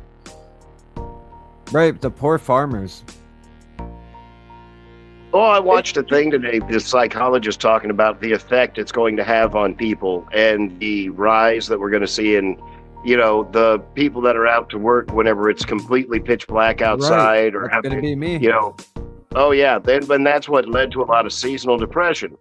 One of the things about getting up early, you're in the sunshine, you're up and you got to be up. But now it's going to be dark later all the time. Or dark How do you earlier just all the time, decide yeah. that that's not a thing, though? It just happens naturally. I don't understand. We live in the upside down. That's the only explanation to it all. I'm in the My Matrix brain right now, doesn't guys. That's like I feel exactly that same emotion when they told me after I graduated, when someone was like, "Do you know Pluto's not a planet?" Right, dude. We got How do you taught that do in this? school. It was a planet. How do you just undecide that it's not a planet anymore? I'm Well, a what Jerry cracks Smith. me up Pluto about is a all of planet.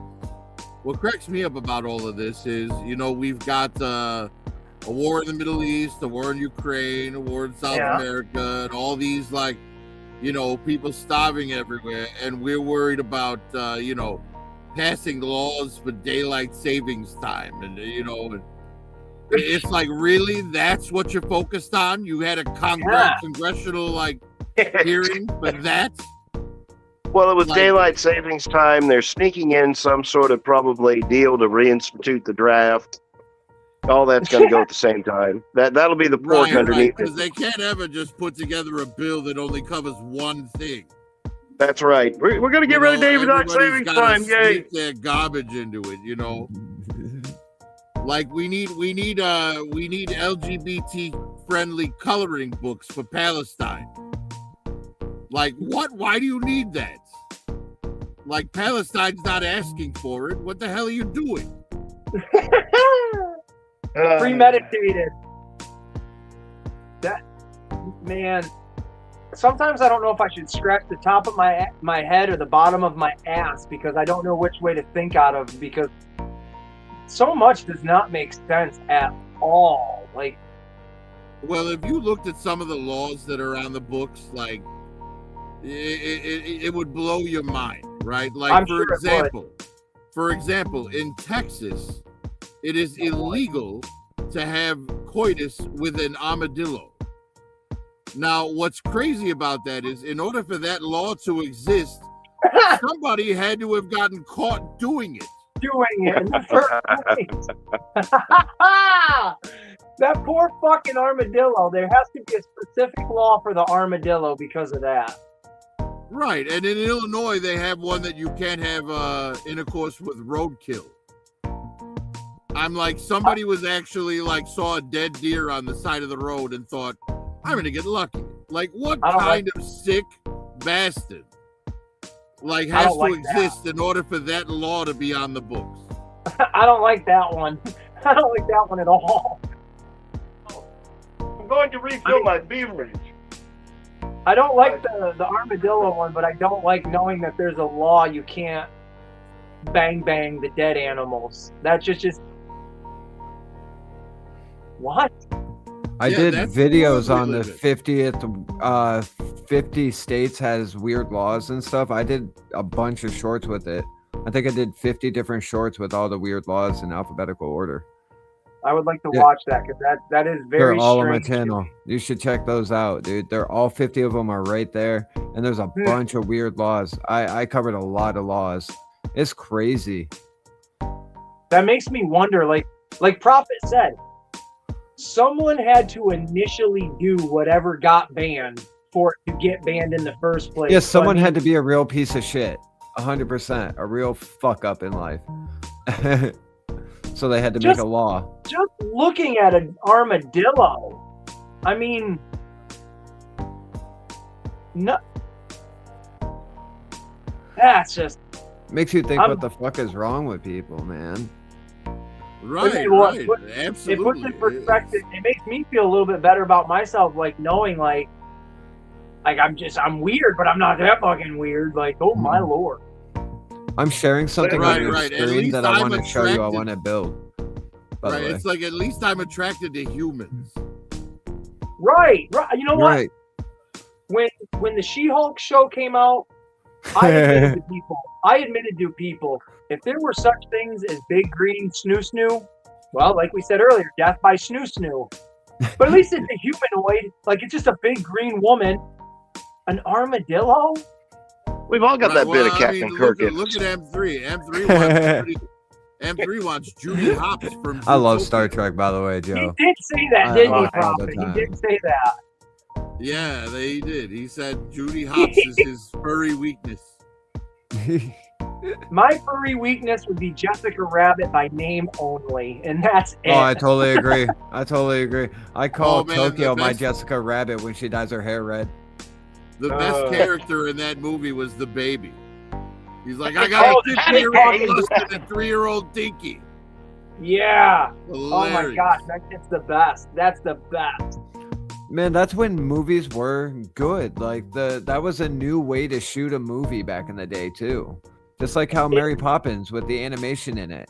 And such a new way. where else are you ever going to see Daffy Duck and Donald Duck Correct. in a piano duel? Correct. Like, you're never going to see them on screen together ever again.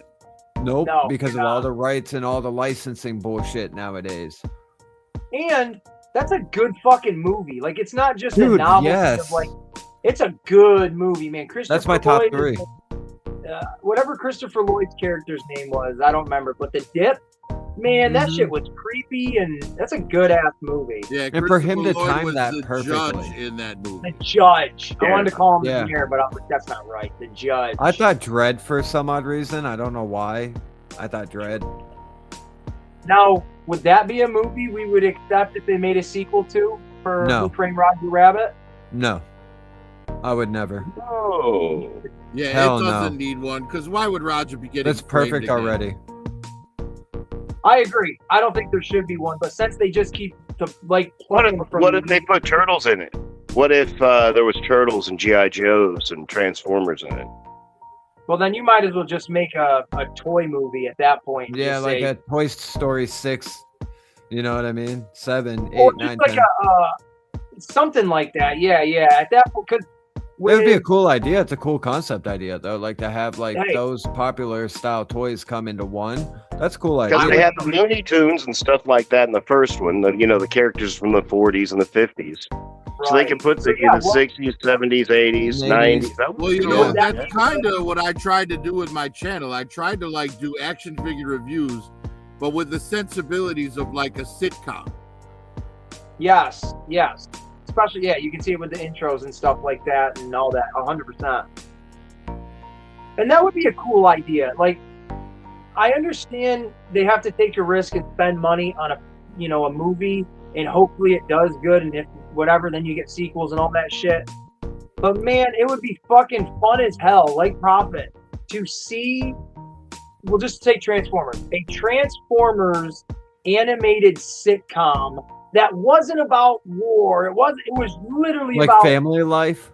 yeah, like fuck, Oh, that's we're a cool stuck on idea. Earth. Well, might as well make the best of it. Got to Well, work you it know, out to 5. I've had similar things about like Harry Potter and Star Wars, right? Dude, yes. Harry like, Potter uh, another way. You could do a sitcom about Harry Potter that's just called Muggles, and it's about a wizard family trying to keep their magic secret. Oh, from their yeah, that's a Muggle good neighbors. idea. You could do a cop show called Auras, where it's just wizard police, but it's done like NYPD Blue, but with wizards. You know what I mean? Oh, that's good. That's good. I mean, Or like a Patronus show. thing. Right. You could do the same thing with Star Wars, right? You could do like a buddy cop show about stormtroopers. Yeah, the I would love Stormtrooper that life shit. after. Right. You could do like a mockumentary type show, like Dog the Bounty Hunter, but with Boba Fett and Dengar. Oh, that's That cool. That's right fun. there Right? would be so fun. Or just two random stormtroopers that are like buddies, and it's like you said, two buddy cop things. That'd be a good two- idea. Right. Two I don't stormtroopers. understand why like they can't you own the IP. You're unlimited with what you can do with it, but yet you insist on staying in this tiny wheelhouse. 100%. Like wrestling, when the WWE came out with their WWE network like a decade plus ago, they had all sorts of bullshit, crazy shows that they were throwing at the wall to see what would stick. And they did it was based like the Real World that was on MTV, but it was called Legends House. And they had like, I don't know, 6, 7 different old school wrestlers from the 80s all living in one house together where it was uncensored and unscripted and shit. It's like, yeah, I don't need to see these guys out in the ring for the nostalgia of it. Put their old asses in a house, let their crazy self be their crazy self, and let's see what happens. Like, that's fun. So with Star Wars, you got the Star Wars one in my head for sure. Like, I would love to see just the side quest stories of like the stormtroopers or Tusken Raiders going to the market or some stupid Yeah, shit I think like that's a that. really good idea. I think that's honestly a really cool idea. I would watch it all day Right, long. well, like, Or like solar opposites style comedy in it. Yep. Well, And there are a couple of IPs who've already kind of gone down that road a slight little bit. Like, for example, Star Trek has the Lower Decks. Yeah, that the second Oh yeah, part? that was really good. that's good. That's really good. Yeah, it's a cartoon, Um, Mace. And then DC Oh. in the comics, they had a I can't remember the name of it, But basically, it was about the team of people who go and clean up after the superhero fights. Oh, don't tell me that. I'll look into that. I love DC. Oh, don't tell me that. Oh, DC's my addiction. I heard of that show. What is that? That's gonna Powerless? No, that's not the one. Yeah. No, it was something crew, but it wasn't a show. It was a comic book. Was it the cleanup crew? It's something like that. I'll But look it it was up. it was about the guys who go and clean up the mess after the superheroes trash the city fighting in it. See, Marvel has that too with their damage control. But there was a show where it was in the Batman universe, but it focused on like the tech crew and stupid shit like that in Wayne Enterprises or something. It was called Damage that. Control. The DC Yeah, Damage comic. Control. Yeah, that was There you go, Damage Control. There you go. But yeah, it was a really, really good comic, you know, that gave you like an alternate like view. And it's kind of why I like Andor, right? Because unlike all other Star Wars, Andor gave you a window into how the Empire operates better than anything that's come before it. You know, you got to see the inside of an Imperial prison. You got to see, you know, the hierarchy of Imperial rank and like how it works and like, you know, all the backstabbing and shit, you know, between officers and whatnot. You know, you got that that one commander at the end of season 2 who like, you know, commits harikari and you know, basically because he failed and he knew the consequences with the Emperor would be way worse, so he just finished himself. You know, and you don't get that in a lot of Star Wars. Andor is very unique in that respect. I know they have a show called Alfred for Batman to show the life before he started taking care of Batman. Well, Bruce Wayne. I've seen they have that out. Right, because Alfred was part of MI6, I believe. Like, Yeah. You know, the same organization that James Bond comes from. So I'm gonna watch that. I know that's supposed to be real. It's actually supposed to be pretty good. Gotham was phenomenal. Oh, Yeah, absolutely. Same with I love Titans. I love Titans.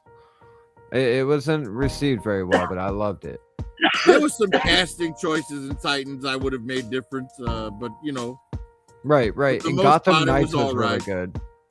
Yeah, I thought Gotham was a lot of fun. And that's another one of those, hey, let's just do what we can do without Batman. We know where our strengths and our weaknesses are because it's a corny show. It's very harkened back to like the John Wesley Shipp Flash TV show from the 90s.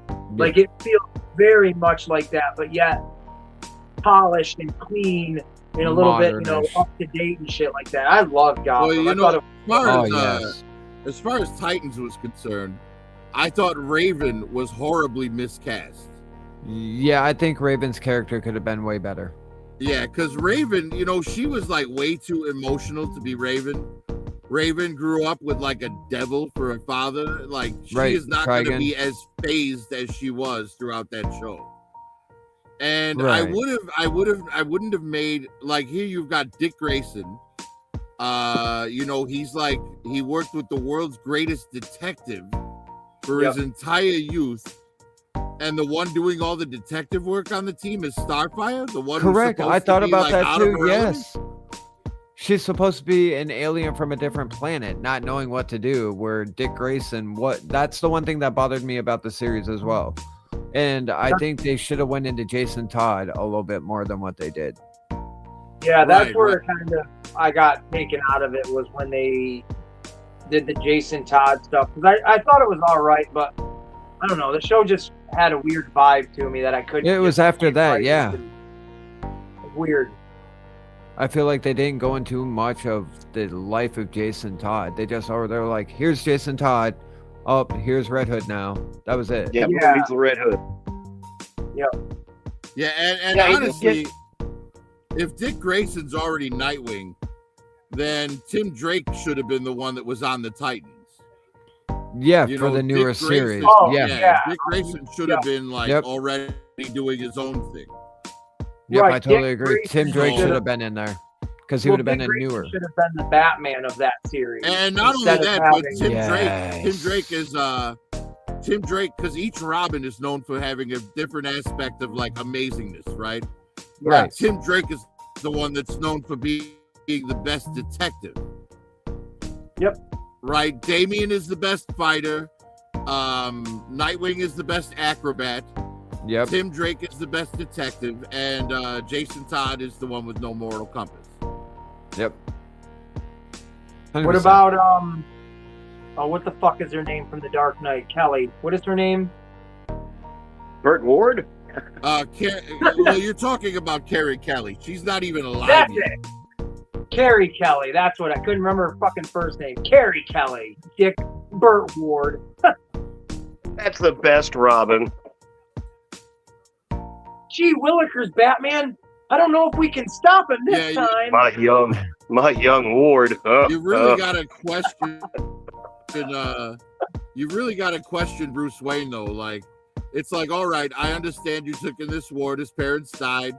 I understand that you're training him to like work with you, but why are you making him wear tights and underpanties? Like, and that's it. Like, come on, dude. Like, you're a grown ass man making a teenage boy dressed like fucking Peter Pan. Why? Because they never showed this, but Robin's outfit is not his acrobat outfit. It is Bruce Wayne's pajamas from when he was little, and he repurposed them for Robin. See, I didn't know that. I learned something new today. I shared it with you right here. Real safe to go fight crime in your pajamas. Hey, sometimes you do what you gotta do. Yeah, I never knew that. That's something actually pretty damn cool to know. That's not true. That's not true. I wouldn't no. tell it. I was about to say, how dare you? You fucking Don't- got me. I was gonna go going, Don't hey, take you know what that I to the know? bank. You guys, I look at for the knowledge right there. You know what I mean? You guys fuck Sorry. with me. It's okay. That's all right. Yeah, I Thanks. swear to God, that original Robin's like lower body is Peter Pan, like exactly. Everybody You know, the knows tights, the Robin's scaled costume. underwear, the little booty. Yeah, his mom had a fetish for the bird, and that was Robin's costume. That's where that came from. Was Martha Wayne's bird fetish. That's exactly right. See, we figured it out. That R, it used to be a B for Bruce, but they got rid of the bottom and they turned it into an R. So wait a minute. That brings up another question then. So if furries are people who are into like cat girls and bunny girls, if someone's into birds, does that make them a feathery? It makes them a pecker. Because they wouldn't be a furry, they'd be a feathery, right? Not a furry, but a feathery. Kind of, but I'm gonna go with they're a pecker. You guys are peckers if you're into birds. Watching little, you know what? I just watched. It's kind of like, you know, the choice of word, right? Like, all right, let me ask the panel question. What do you care? What do you call that little area between your nuts and your ass? The sweet Like Wonderland. most people call it a taint. Most people Yes. call it a taint, right? Yeah. I call it a sneether. Because it's neither your ass or your balls. There you go. I think sneether just rolls off the tongue better than taint. Taint. Plus, it sounds like something that would be in a Dr. Seuss book. And Yeah, he looked exactly. upon his roly-poly teether. It wasn't this and it wasn't sneether. Yeah, it works. It works. Because it ain't the taint, right? Can we say it like that? Stand up, Homer It's Simpson. all just preferences in language, I guess. I call that little spot my safe spot because when I get nervous, I take my toothpaste. Well, you know what? We can't say no more. Never mind, folks. That warning label, it won't help what I was about to say. No, but I think the two fingers gave us enough of a clue. I have an idea. What has anybody Has anybody? I know Joe, you're gonna wait probably and show off some stuff Sunday, but has anybody picked up anything new within the last couple of days? You know, I showed off the my only big thing GI new that Joe I've pack. gotten is yeah, the only thing new I've gotten was Airtight and the Iron Grenadier Destro. You were gonna call him the Prophet Destro or something like that, weren't you? Well, you know, he's got my gold head. I love it. I love it. Refer to it as that because that's brilliant. Yeah, Because I'm a weak little pig boy. I went back and Shockwave was still there, so I did get Shockwave. Now, how much was this one? Is this another like $42 one? Yes, $43. Yeah. I just hate it. Are you waiting till Sunday to open this bad boy up, or are you waiting? Yeah, I'm gonna wait till Sunday. I'm gonna open this. You know what's one thing I did get, and these were in the clearance aisle for $2.50. I thought these were so cute. Cannot beat it, baby. I don't know if you can. And you know, let's open this up like we should. There we go. I've been looking at little dioramas for Hot Wheels. Little transformer guys that you roll and they bonk into each other and they form into one vehicle. I got the Optimus. Swappers or something? These are the Swapticons. Swapticon, that's what it is. Yeah. But it's kind of cool. They're two different vehicles. They bump together and they turn into a little Optimus Prime truck, and you can switch out the body parts and this and that. But for $2.50, it's an Optimus Prime. What the heck? I tried to put your screen on blast, but I hate doing this on my phone because when I touch the screen, I totally feel you. Yeah. You know what I'm saying? Like, it gives you the option of the arrow, but then it also puts another window up, and when you try to close the window, it gets rid of the fucking arrow. Yep. So it's like, whoa! That's kind of a cool little front end of an Optimus Prime truck, though. That's not too bad. That is cool. But it's got his little head up there. Oh, that's neat. And, you can actually move the little arms.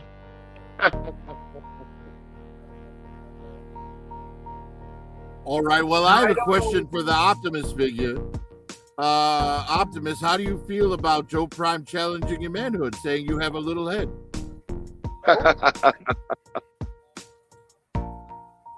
I don't like it. Autobots, I'm sad. Now, did you? I don't remember if you just said it. Were these on clearance, or did you buy these at full price?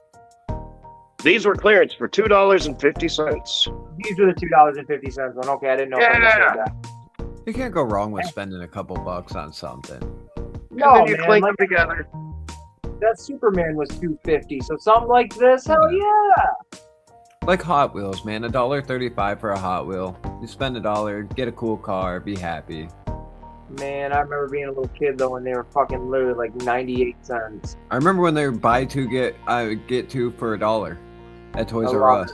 I miss that shit. And KB Toys. Oh my god, I miss KB.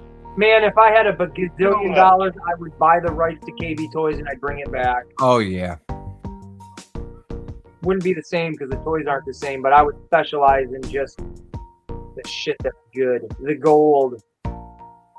Well, I'm going to show my age right now and tell you guys the very first Hot Wheel I ever bought was purchased at a Zayre's. I'm You sure remember you what guys car don't it even was? remember the Zayre's. Zayres. No, I've never heard of a Zayres. Me either. Zayre's, they were around at the same time as Venture, and they were Okay. like what Kmart replaced. Oh, Like Kmart. Venture and Zayre's were there before Kmart. Huh. Oh. I remember Same the kind of Kmart. store. I missed the And Kmart. I even remember the exact car I bought. It was a 53 Corvette. It was blue with white stripes on it, and it had real rubber tires. I fucking loved it. Oh, I miss Wow. the cars. Like the Johnny Lightning cars have rubber tires. Wouldn't the Hot Wheels with rubber tires now? Wouldn't those be considered like the premium ones? Yeah. Which is crazy to think. That a little piece of rubber makes it premium. Right, especially since the rubber is actually cheaper to make than the plastic. Right. 100%. That's crazy. Yeah, it is crazy when you think of that. Right, like if you go to like McDonald's and you say, I don't want ketchup and mustard on my burger, I want mayo instead. And then you see the bill and they charged you 50 cents for mayo, but they didn't take any off for the ketchup and mustard. Right. Right. Like, why couldn't you just replace it? Exactly. Like, you'll give me a mayonnaise packet for free, but you got to charge me 50 cents to put it on the burger? Like, come on. Our McDonald's charges for everything now. Ketchup, everything for like the little packets and stuff. Yeah, it's crazy how greedy That they is got. crazy. Like honey mustard is $1.29 for the packet at our McDonald's. For one I packet shipped- of $1.29? Yeah. I shipped a horrible. package today. UPS is starting to charge $1 per strip past the first strip on your package that they have to put tape on it. Wow. And the lady, I looked at this sign, and the lady's put the thing of tape on my box, and I was like, hey, are you gonna? And she's like, no, we have people that come in that abuse our help. And I'm like, oh, okay. I was like, these people walk in with like rags, and here, tape this up and send it out for me. Wow. Man, I tape up every one of my own packages. Completely. Yeah, you tape your packages pretty damn good too. I will have to say that. Man, hey, shit, people are getting shit. I don't want it to be all fucked up on my account. I can't help Yeah, what you happens do. when it's in the carrier's hands, but Man, my airtight was delivered via UPS, and I swear to God, it looked like they played soccer with the box. I've had that happen with Amazon. Amazon, I've never had a problem with. We had a computer desk get delivered and it was chipped on the side from them from slamming the box around. I'm sure Crazy. Joe can probably. I know he can agree. He just did he just This got is that what out. And you got Yeah. This one here. a back massager for him and it broke. in a week. I was I'm just so gonna say, curious. Yep. Anything I order from China, I expect it to be destroyed. Yeah. No, I mean, actually there's- I got a figure once that they sent me a notice. Your figure has fallen off the ship, as well as the entire rest of the shipment. The box is ruined. Do you still want the figure? We'll give it to you at like 3/4 price. And I was like, heck yeah, I want to know what a figure looks like that's fallen off of a shipping container into the Atlantic Ocean. And I got it, and they're kind of crappy figures. They're cheaper plastic and this and that, but they do have a faint hint of sea salt to them. That's kind of cool. Shit, yeah, that's a curiosity buy right there. You're like, I'm gonna keep going with it. I need to know now. It's like I'm this far already. I ordered a 1/12 scale Figma horse for my Indiana Jones figure. Nice. And that thing, I swear to God, it came in a plastic bag, no bubble wrap, and the bag was crushed everywhere.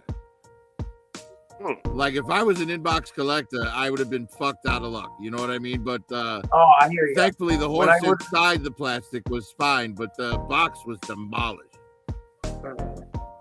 That's how it was with those knockoff turtles that I got. Like the boxes, and that's the thing when you order from Temu or any of these Chinese websites and shit. Like, sure, you could get the box, but the box is going to come in that white envelope, and the carrier is just going to toss that shit around.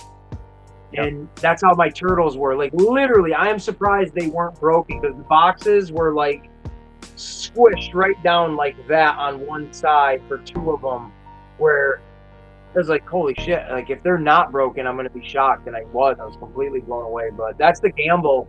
You literally have to be aware of that when you're ordering from those sites, that someone's probably going to step all over that fucking thing.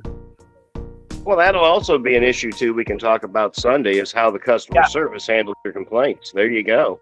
100%. The whole thing, I've been thinking about it. I took a couple screenshots earlier. Like, all right, now I don't know what the quality is as of yet. it does say that it's name brand Hasbro Marvel Legends figure of the new Deadpool, not the $40 one, but like your basic $27 one, whatever it is, for $12. So I was like, fuck you, let me see. I'm gonna have to let me see. And, you know, I gotta say, Ace, the deluxe one is worth it. Oh, I'm sure it is, but because I got the personally am not movie gonna deluxe spend- Deadpool, and it came with Dogpool, it came with Wolverine's skeleton, and it came with the Hulk fists. Yeah, but I don't want to spend $40. I mean, not that I wouldn't. I totally would. I mean, But the I Hulk always fists find alone are something- worth $40. Well, I find other shit when I'm usually like, oh, well, they don't have something I want. Like, all right, well, I'll get this instead. And that's kind of when one of those purchases come in. That's why I jumped and started buying the G.I. Joes, because I was like, oh, man, like, I've kind of bought all the Turtles that are out right now, and I want to buy something else. I've always wanted to buy Joes, so I started buying them. Yeah, the Joes are the best toy line out right now, I think. They're not bad. I do have my bugaboos about just the detailing. That's all it is on guns. I feel like they could be a little bit better, but I mean, who the fuck really cares? Probably besides me. But other than that, they are phenomenal figures, without a doubt.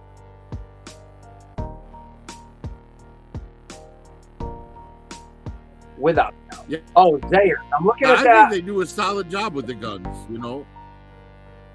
I mean, some of them, I don't want to say that because I don't have every character to have every weapon to know.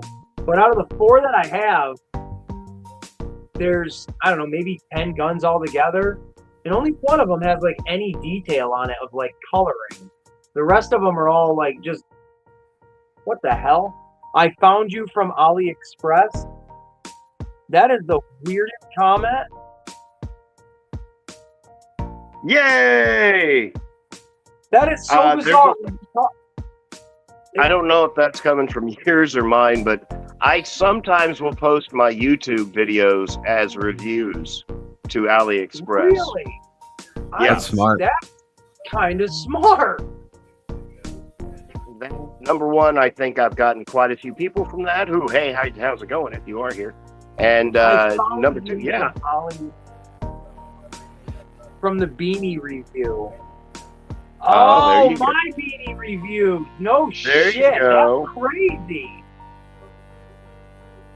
That is absolutely crazy. Never in my life would I have expected someone from AliExpress to literally see my review. Hit that subscribe to Ace real quick.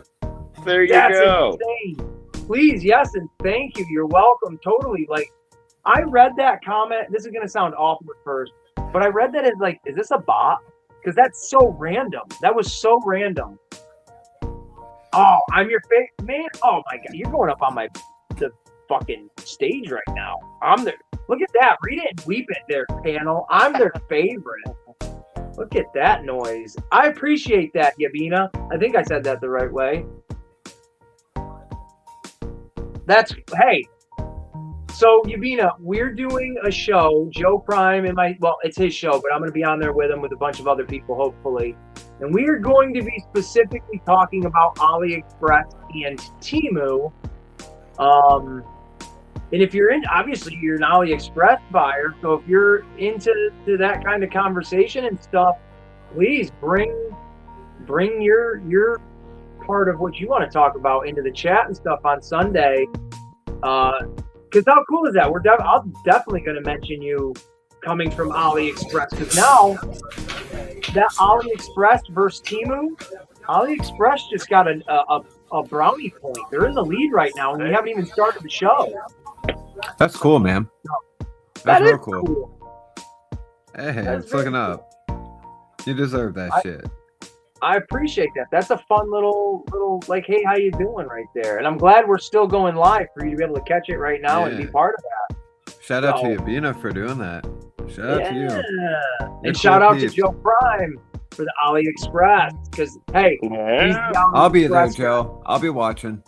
Because you'll be over at ours, so I'm going to show the same love. Hey, you show now you us. fuck stuff up. I need to know the deep the experience, the aroma. Because in my mind, you know, AliExpress and Temu, they even smell different. You know what I'm saying?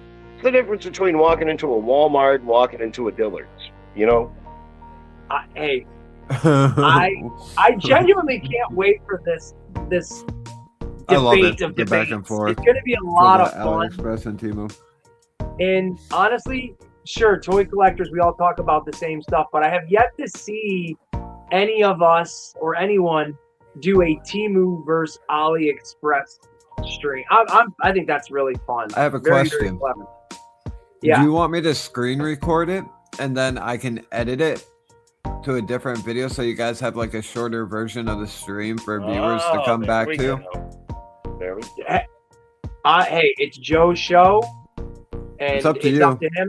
Yeah. So Be my guest, sir. Absolutely. Yeah, that would be. Yeah. I'll edit the video I for you. I think we're getting your call sign there. I just noticed your picture. Yeah. I have a couple of things to do before Kaz's show starts tonight, so I'm gonna need to jump out. Have a good My night, flight Prop. is here, so I'm gonna board, and I'll see you guys later. Have a We good will one. be there and we will see you. Thank you very Thanks much for Prop. having me on, Ace. Thanks for the good conversation, C Frost and Joe Prime. Absolutely. Hey, Good, brother. Next time you come on, you got to show, not just talk about what you picked up, but you got to show off what you picked up. I will be better prepared. Yes, sir. Yes, sir. All right, brother. Have a good one. Later. Now, Yabina, I don't know if you're staying by because you got to go too, but if you do, we'll see you next time. Thank you for popping in here. I am going to roll this stream right close to 10 o'clock because why? I don't give a damn why. I just want to. I'm eating a that's it. Baconator while talking to you guys, so it's all Dude, good. I could tell you were eating something. Ooh. I could tell you were eating something. Baconator sounds mad good right now. Hey, since we talk about everything on this channel, see Frost, you're eating a Baconator. I had a peanut butter sandwich. Joe Prime, what have you eaten or what will you be eating? See, I started off the afternoon. I got home late, and I had this Reuben in the refrigerator that I've had since yesterday. And oh man, I just love me a good Reuben. So I got home and I scarfed that up, and I've had some chicken breasts in Thank the you. slow cooker with barbecue sauce going on all day. And they got done. We had our chicken breast, mac and cheese, and some mashed potatoes. That was my little break. I was like, oh, I got to go get me some of that. Oh, that sounds so good right there, man. Jeez Louise. Damn. Y'all are eating like food. I had a peanut butter sandwich and I thought that hit the spot. But what I would give right now for a burger or some kind of barbecue or just chicken. Oh my God, yeah. Chicken. Some fresh barbecue chicken. You That can't, was man. the thing whenever I pulled it out of You the slow can't go cooker. wrong. Been in there about 8 hours. Yes. Oh, We that used sounds to- num num. When I was a kid, Oh, pulled. my grandparents, we grew up on a farm, and when we would do like family reunions, they would be that typical like there's 100 people there and you're only related to like 10 of them kind of family reunion. You know what I mean? Like it just was everybody that was in the town that knew each other. They would all show up. Dude, my grandparents knew everybody in that fucking town, and there was so they'd have these huge pig roasts, giant Oh, pig roasts. yum. Oh, so And- yum.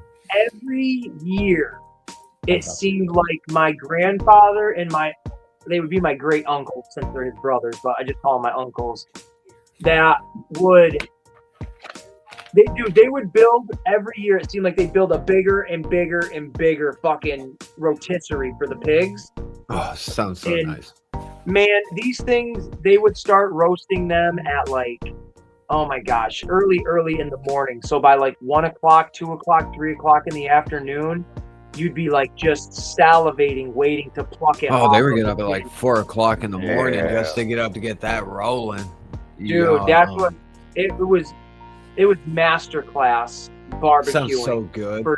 For New York, it was top tier barbecuing because, like I said, we were from a small farm country. When I say farm country, those pigs that were roasted were literally killed the day before and butchered and then hung up to dry out, or not dry out, but to fucking age and shit for the night, and they were seasoned. Everything Oh, that was, sounds so good. we grew up farm to table, like legit farm to table. I love And that shit. it was just epic. Oh, Joe Prime popped out. He'll be back. I'm guarantee it. I don't and- remember if I've asked you. Do you like deer? Oh man, I love it all. I Okay, love cool. every meat I've ever had. Well, no. Every animal. That's the answer. Every Yeah. animal I've ever eaten is something I've liked. Not What? every part. Like I don't like the liver. I've eaten heart once because my grandfather was eating it, and I wanted to be cool like him. And I've done it wasn't once. cool. It wasn't cool at all. It was really gross. I didn't. Yeah. It's didn't a like it. spongy feeling. It's like, ugh. It was the thought of it was making me nauseous, Yeah. and I couldn't swallow it. Have you tried elk? Because all I kept all I thinking heard was like, you were nauseous, couldn't swallow it. and that was the end of that conversation, folks. Waka waka. No, Waka waka waka. Sorry We about that. had Back out, King. The Back Out King is back. We had heart. Cut that up and eat that deer heart, and I didn't like it. Ooh. Now, did he And, cook it or did he do it raw? Oh no! He cooked it. He cooked it. Okay. I had raw. No, See, I now, wouldn't have done it wrong. I treat myself. There's a food truck down the street called Smash Burger. He has great smash burger, but what he has that I love, he's got a big, huge all beef sausage, probably about that big around, on a big, huge split hoagie that he's cooked in butter on the grill. Throws some onions on there, that big, huge hoagie. Then he throws barbecue brisket on top of that, tops that with coleslaw, and then a squirt of cheese, of canned cheese. You can't see He calls right it now. I'm sack. drooling. He calls it the fat kid. And I go up there and, hey man, can I have 2 fat kids? And he's like, man, you sure can, buddy. We're gonna have to take Ace when he comes out to Cooney's Island for a milkshake. Oh my god, I'd be bro! down with that. It's like a heavy cream whipped milkshake. Oh, it's so good. I don't care who wants to jump on this idea with me, and it might even sound stupid, but Frost probably more than anybody might want to do this with me. Would either anybody like to do a live stream Ace's Place special cooking show? Oh, I'm down. You didn't even have to ask. Token and I are I down. literally want to have us on a stream where we are both cooking a meal. Let's do a contest. Let's dude, let's go. Let's go. Let's do a fucking contest. We'll figure out a meal to make, and we'll both make the meal. We'll do a presentation of it whose looks better, and then I'll have to have the kid here as my judge, and you have to have Coke as your judge. Okay, you know what we could do though? Have like a $15 budget. Like the best person who can make the best budget meal can win. Yes, Let's I like fucking this. do that. Oh, that's wonderful. That's a beautiful idea. Let's do that. All right, so Ace's Place. I want to do that one and have you on there, and we're both gonna do a cooking. So what are we? See, all right, this is how the Douglas thing happened too. Guys, you're witnessing it in real time. Right, real time. And Joe, This is you're how it invited, happens bro. right here. Come on, let's go. Now. I love this. See, now the other day, I got really super herbalated, and I made the best thing in the world. I had a couple of Hot Pockets, but I was really hungry, and I had the makings for burritos. So I cooked the Hot Pockets, and I was like, I got burrito topping, so I made Hot Pocket burritos, and it was delicious. It was awesome. Yum. Cut 'em Token, all I up. love It was the tacos. pepperoni ones. Anything Oh, tacos, man, great. I can't wait for the cooking thing. That's Dude, gonna I'm be with fun. it. Let's go. Let's. I'm I'm trying down. to I'll present it right here on the desk with these transformers. I'll show you. I'll show you what's hell up. yeah! What are you thinking for a meal? What would you prefer? What is something? Something that's easy but also affordable. So, and everybody makes burgers, so let's not do the burger route. Okay. Toke's got an idea. Yeah. The best struggle meal, maybe? What do you mean, like a poor man's meal? The best thing you can make for a poor man's meal? Yeah. And use the $15 budget. I got it. I already know. I got it. Who makes the best looking struggle meal? Because we've all been there. You don't even know. Okay. My family legit is. It has to be 3-course. Oh, that's a good. It has to be 3-course. It has to be an entree, and it has to be a main and a dessert. I can make that happen with the. Oh, we can do it. And feed 2 people. You got to stretch that. All right, we can do that. But my family, my grandfather, legit. When him and my grandmother got together, they were super fucking poor, just like all of our grandparents way back in the day, right? They all make that fucking. What do we got in the cupboard? Well, barely anything. Well, we're gonna eat that barely anything. So, my grandfather, he has made this my entire life. And I will try to make it. Based on his ingredient. It's called Putzin. And it literally originated from whatever he had, he puts in. So it's called That's Putzin. cool, man. That's cool. So, okay, let's do this. Since you're going to do that, I will use one of my father's recipes that he had in his cookbook called porcupines, where it's beef meatballs that you put rice in, and you put them in a crock pot. You put tomato soup in there, water and milk into it, and then you serve it with a mashed potato. And you use whatever sauce in there as your gravy. It's called porcupines. Okay, that sounds interesting. That's a good I had struggle meal. something kind of cool that we used to make. My mother used to make all the time called beer rocks. I don't know if you guys have ever heard those. And the ones I liked, she would make a whole bunch of bread, cook up a whole bunch of whatever meat we had, sausage, corned beef, it doesn't matter, just meat. We had them with pepperoni and cheese before, and just stuff it and make little almost pizza balls, little squished balls, throw them in the oven, and she always put a piece of American cheese in every one of them. Cook those in the oven, 350, till the bread was all cooked and all the ingredients were all cooked in there. We would eat on those for days. You know what's great? Toke was like, I would make pepperoni balls. So that's great. That's fun. Great minds think alike. Look at you two tonight. You know what I mean? Wait a minute. And should we do? If you're gonna do an entree, don't do a salad. No salads for entrees. No salads. Should we? Now that I'm thinking of it, should we all make the same meal? I think no, or we could write down the recipes that we use. Well, your porcupine thing. Should that be like we all make that, or we all make something like each other's? That way we can. Because I know what my food's gonna taste like, so I could be biased to it and say, "Oh yeah, this right." just okay, like I see what you're saying. You want to try everybody? Okay, no, that's a great idea. That's an actual really good idea, because then the person that will taste it will be like, "Oh, okay, so this is what he was talking about." Yeah. And that's that a wonderful way idea. Experience for all of us to have something. Oh, and dude, that's wonderful. So like Frost, I could do yours, you could do Joe could do mine, right? Like that would work. Oh, something yes. like that. That sounds kind of cool. Yeah, because the more I was thinking of it, I'm like, well, fuck, dude, I know what my food is gonna taste like. And on top of it, we can write down our recipes and put it in the description too, so people can follow our recipes and then try them for themselves.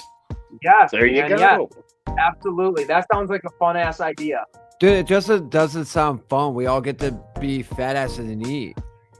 Yo, I love being a fat ass. And oh, eating, fuck bro. me too, dude. You know those all dressed Lay's chips? Have you guys tried them? No, are they good? I saw them. Oh my god, they're so good. Toke and I finished the bag in 2 days. Let me tell you, that's how good they are. And I don't like chips because of my teeth and shit. So true. It's like, okay, if I eat a whole bag of chips, yeah. Then they're legit. Yeah. Oh, they're fucking legit. Like the Munchies chips. Oh my god. Oh, wait, like the really salty Munchie Yes, chips? man. Oh, Yes. Jesus. Do they make those still? Yes, they do. Yes, they do. They're $2.99. Oh my god. Underrated. Then you get some of the cheese dip, let them soak in it for a second, and it tastes like a fucking nacho that's soaked in nacho cheese. Why, when not us, but like when people talk about snacks and shit, why are Munchies not fucking right? Or Munchos? Is that what they're? Munchos? Yeah, Munchos. Why are they not at like the top of the list of like bangers of a snack? Oh my god, they're top tier. Dude, Oh all they are is like a little. They're basically like a pork rind, basically. Yeah, and they're fluffy. Oh, they're so good. I need a bag of them in my life. Oh my god, I might have to get a bag of them tomorrow. I'm gonna have to send you a bag of them too, so we both have a bag when we do our streams together. I'm going out before Sunday. I'm going out and getting a bag.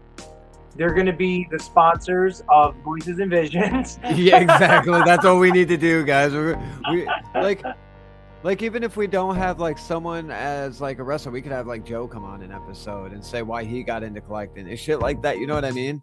It might be like even that.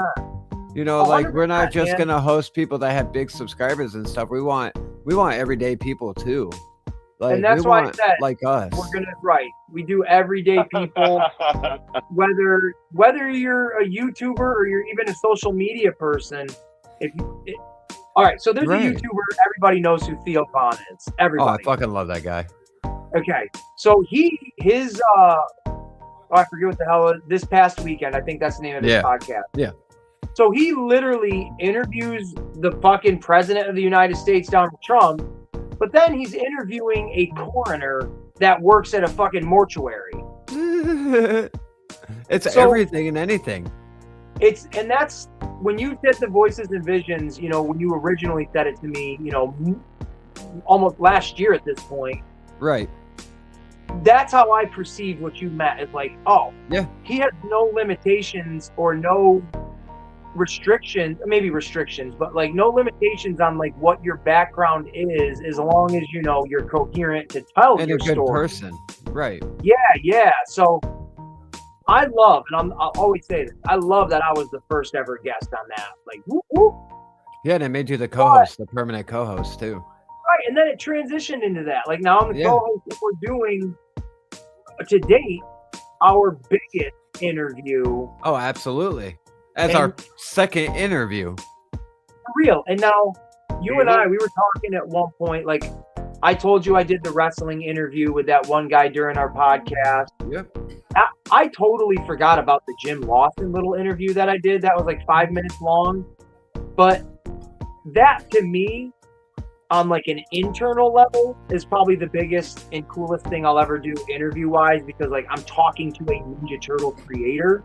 Oh no, that is fucking outstanding. 100%. But on like a professional level and like a, hey, ooh, look at me. I think this is cool as fuck. This has me on a different type of high. I'm loving it. Same. And like I'm gonna tell your chat. Like I've told you. I didn't always want to be a musician when I got older. At 35, I told people if I didn't make it or anything, it's time to transition to something different. Time to grow up and say, okay, I love making music. Now let's just make it a hobby. So that's what I've been doing. And that's why it took me so long to do Voices and Visions again.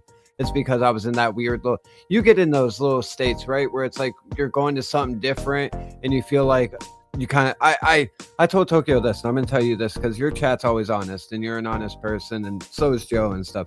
I felt like I washed out as a musician when I stopped doing music solely and went to only doing different things. I was like, did I really just wash myself out? And then I realized, no, I just wanted to grow up and mature out of the just making music into actually entertaining with other people. That's why, like I say all the time, I love the toy community because everybody has different ideas. Yeah. That I never had. And like you said, with musicians, how do they come up with so many different ideas for different things?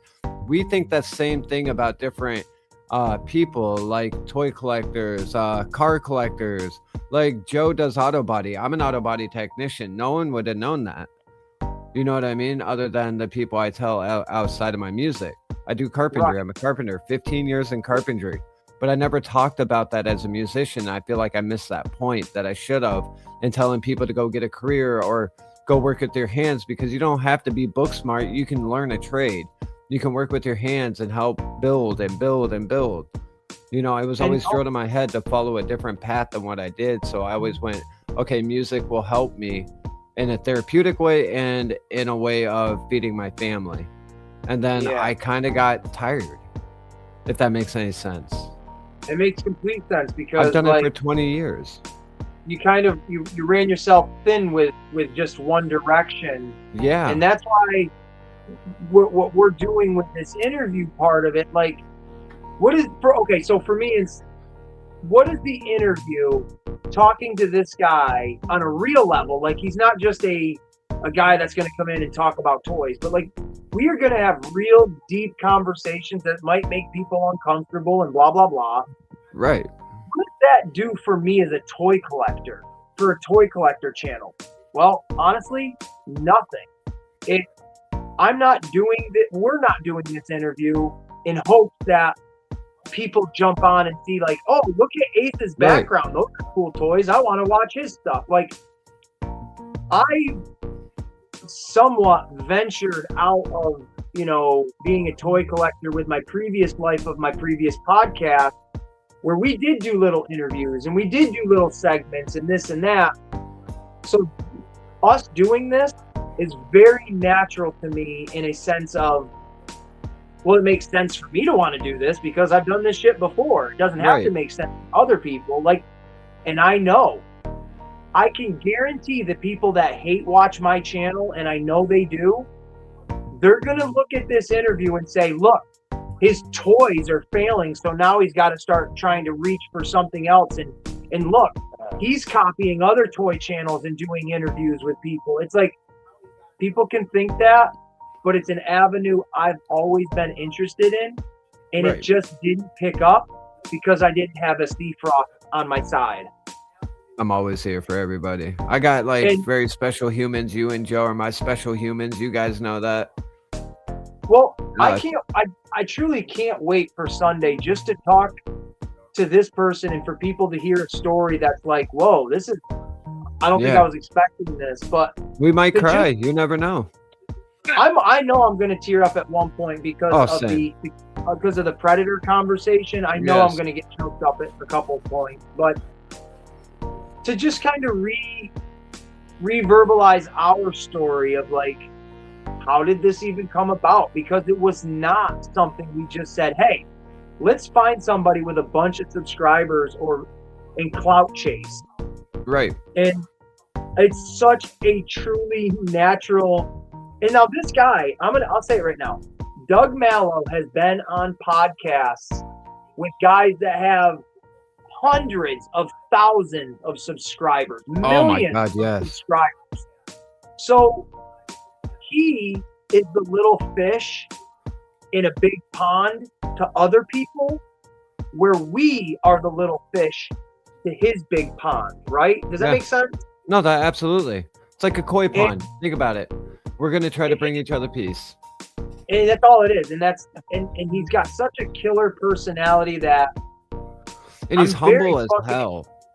Very, very, very. And I'm excited for this because, again, you can only, to go off of what you were saying, you can only go in one direction for so long until you either just give up and you're like, fuck, I'm just done. Or you turn and you say, there's a different direction and I'm going to go that way now. And what you said to me earlier, and I don't want to say anything in case you want to say it on your own streams and stuff, but about a certain music you do, certain songs you do. You made a decision on that. At least you told me you did. No, And you can say what you want to say. Yeah. No, go ahead. Okay. So, see, do you want to play that song, actually, by the way, at all? Yeah, I can play it. Okay, so let me say what I'm going to say first. And then C. Frost has a brand new song that he just did that came out today. I don't mind it. I like it. He's my friend. I can say that. But it's got explicit content in it. I mean, if you listen to rap music, it's not unfamiliar shit. But if you've not heard this type of dialect on my channel, it might be very shocking to you. That's why there's that little, kind of a warning. A little warning. This is Are you saying there's gonna be profanity? a lot of it. There's gonna be a little profanity. So, ladies and gentlemen, if you don't like explicit content, this is your chance to get the fuck up out of here. But I know you won't. So, but what I'll say first before we play this song is, actually, let me turn my music off before I forget. This song is, as we just said, it's got explicit content. It's a fun song. That's what it's meant to be. It's not meant to be offensive, and that's my biggest plus about it. Right. Seafrost does not make music to offend you, but if you get offended, he will not be surprised because it has certain dialogue in it, right? I mean, it's expected. Right. But he told me earlier that after today's song, he's going to shift gears musically and create. I don't know what he's going to create yet. He didn't really specifically tell me. Life experience type deals. He's just going to go in a different direction music. And I think for him, me as a friend, I think that is a huge acknowledgement of, I don't want to say faults, because I'm not calling like your what you're doing a fault, but I'm growing you're up. acknowledging where you need to progress. Yeah, I can only be this little hard ass wannabe, and I'm not that person anymore, bro. Like, the 20-year-old Seafrost that like to fight isn't the 35-year-old Seafrost that likes to fight, dude. I just want peace, love, and happiness now. I'm at that point in my life, like, I'd rather just be at a table with my bros. I want to be at a table with like you, with Joe, with Tragic, with Toke, with a few other people. We all break bread. That's my people. That's my Justice League right there. Yes, sir. Yes. And this song sir. is something I just wanted to vent out and be like, all right, I can chop it up. I can talk my shit, but this is it. This part of Seafrost is dead. I'm done with him. Like, fuck him. I'm over him. It's such it's draining. It's so draining to keep up that persona, bro. Oh, man. Yeah.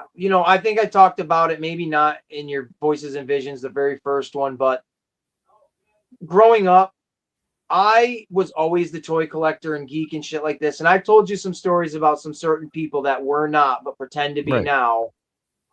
100%. But I always was that guy, but I always tried to be something else to fit in with the group that wasn't me. Right. Same. And when I stepped away from that and I could finally breathe and was like, oh, you know what? Some of that's me, but not all of that. I could drop the weight of the shit that's not me. And it only helped me grow. So I respect your decision and your ability to acknowledge that. And I do hope this Sunday is a big progression for both of us. This is my revival. I think Sunday is my revival. Like, mentally a revival, soul cleansing revival. Realizing like I have some really good friends in my life. This is what like Sunday has proven. Like even our 7-hour phone call the other day, that was like, dude, we were just two bros chilling. Like even if Joe called me and wanted to chat for like 6-7, I'd be like, cool, bro. Let's have a three-way call with.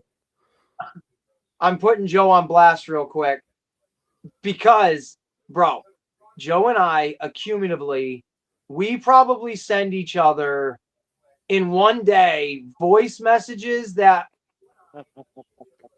a few hours probably all together. So we essentially do have like a couple of hour phone conversations throughout the day. They're just broken up into little mini ones. So, and it's easy. It's easy to bullshit with you, Frost, because we are, obviously, for one, we're the same age. We grew up in the same era. We have a very, very, very, very similar background. Yep. And then with Joe, I don't even know. He's just my type of fucking right, dude. He's just a fucking Joe, dude. He's a fucking Joe, dude, man. I don't even know. Everybody needs a Joe Prime in their life. That's all you're talking about. You're talking about this. What's happening, man? This is called Genesis. You know what I'm saying? This is the birth and the rebirth. I went through this. I think I've told you before that I used to be a musician. I played the drums. I played the bass. I played the guitar. I was with a bunch of dudes that were hardcore into it. I mean, band, blah, blah, blah. And I played for a few years, but it just, you know, it got to the point. First off, playing the drums is work. It is work. No, I would get absolutely. I done. can play drums. Yeah, Play, they're oof. oh, I'd play for 2 or 3 hours and then just be wasted. And they're down there plunking guitars, and they're like, "Well, what's wrong, man?" I'm like, "Shut up, my legs are cramping," you know. Legs cramping, Yeah, arms dude. cramping, forearms hurting. Oh yeah. But they moved on with it, and I just kind of, and I kind of felt bad because they, you know, like, "Hey man, come on, man, we're gonna go do this, we're gonna go do that." The bad thing was I had the drum set in my basement, so they would meet up at the house, and I'd be like, "Dudes, I just don't feel it." After the first like couple hours of playing, I'm like, "Man, you know, finally, I sold my set and basically dissolved my own house band, you know." But I just made that decision. I was like, it's fun, but it's not my path. Right, and that's what Yeah. I feel too. It's fun. It was my path when I was in my younger age. I'm getting older now. Getting on stage does suck when you get older too, jumping around. And I've abused the shit out of my body. Like, I was a dumb teenager. Holy shit, I was dumb. So, I don't like, know even if I've had my performing dad. sucks. I think I that's think what it is for me. it's just it is. It's that growing up. Like I said this to someone the other day. I don't think it was you, Frost. I think I had this conversation with someone in the real world. I have like, I don't know if it's schizophrenia or psychosis or something, but I have a hard ass time. Remember, if I have these conversations with you guys virtually, or if I have these fucking conversations with people in my personal life, at times it's a blurred line. But saying that there's a difference between, and this is going to sound very like vague, which it is, I guess it's just kind of a general, but Get it. there's a Drink real difference quick while you're between like, talking. yeah, you're good. There's a difference between like man child and childish man. Yeah, I agree. And at some point, you have to step away from being a childish man, for lack of better words, into a man child, if that's, you know, the way you want to go. And there's a lot of people as I get older, whether it's at my job or YouTube, or I see it out in the just everyday life of, holy God, there are a lot of childish people, not just men in God, general, yes. but Yeah. childish adults that they didn't have that epiphany moment or the genesis moment or whatever you label it as of, oh, well, you know what? I suck right now and I probably should stop sucking. And you can just see that. You see it. It's You can see it in their face. Man, and it's so prominent now. I saw that in someone's face today. I pulled up at an intersection to pull onto a highway or a road. There's a motorcycle coming down the street on the inside lane, and there's a bunch of bushes. I can see the motorcycle. The guy behind me can't. He starts honking his horn, screaming, raising his hands, throwing shit, honking. Beep, beep, beep, beep. About that time, the motorcycle goes in front of me, and I was just, there you go. And I pulled so slow out into that intersection. I'm like, come on, buddy. I'm sorry. I should have ran him over. I know. I have the song pulled up for you too. All you gotta do is share my screen. I'm ready. Here we go. Okay, here we go, folks. So is it gonna play as soon as I hit it, or you just have to press play? I'll hit play when you press it. Okay, okay. When it pops up. Okay, let me here see you if I guys can put go. it on. Yep, we'll leave it just like that. I am. Can you hear? Yeah, that's perfect sound right there. I'm gonna turn my camera off for a minute. Okay.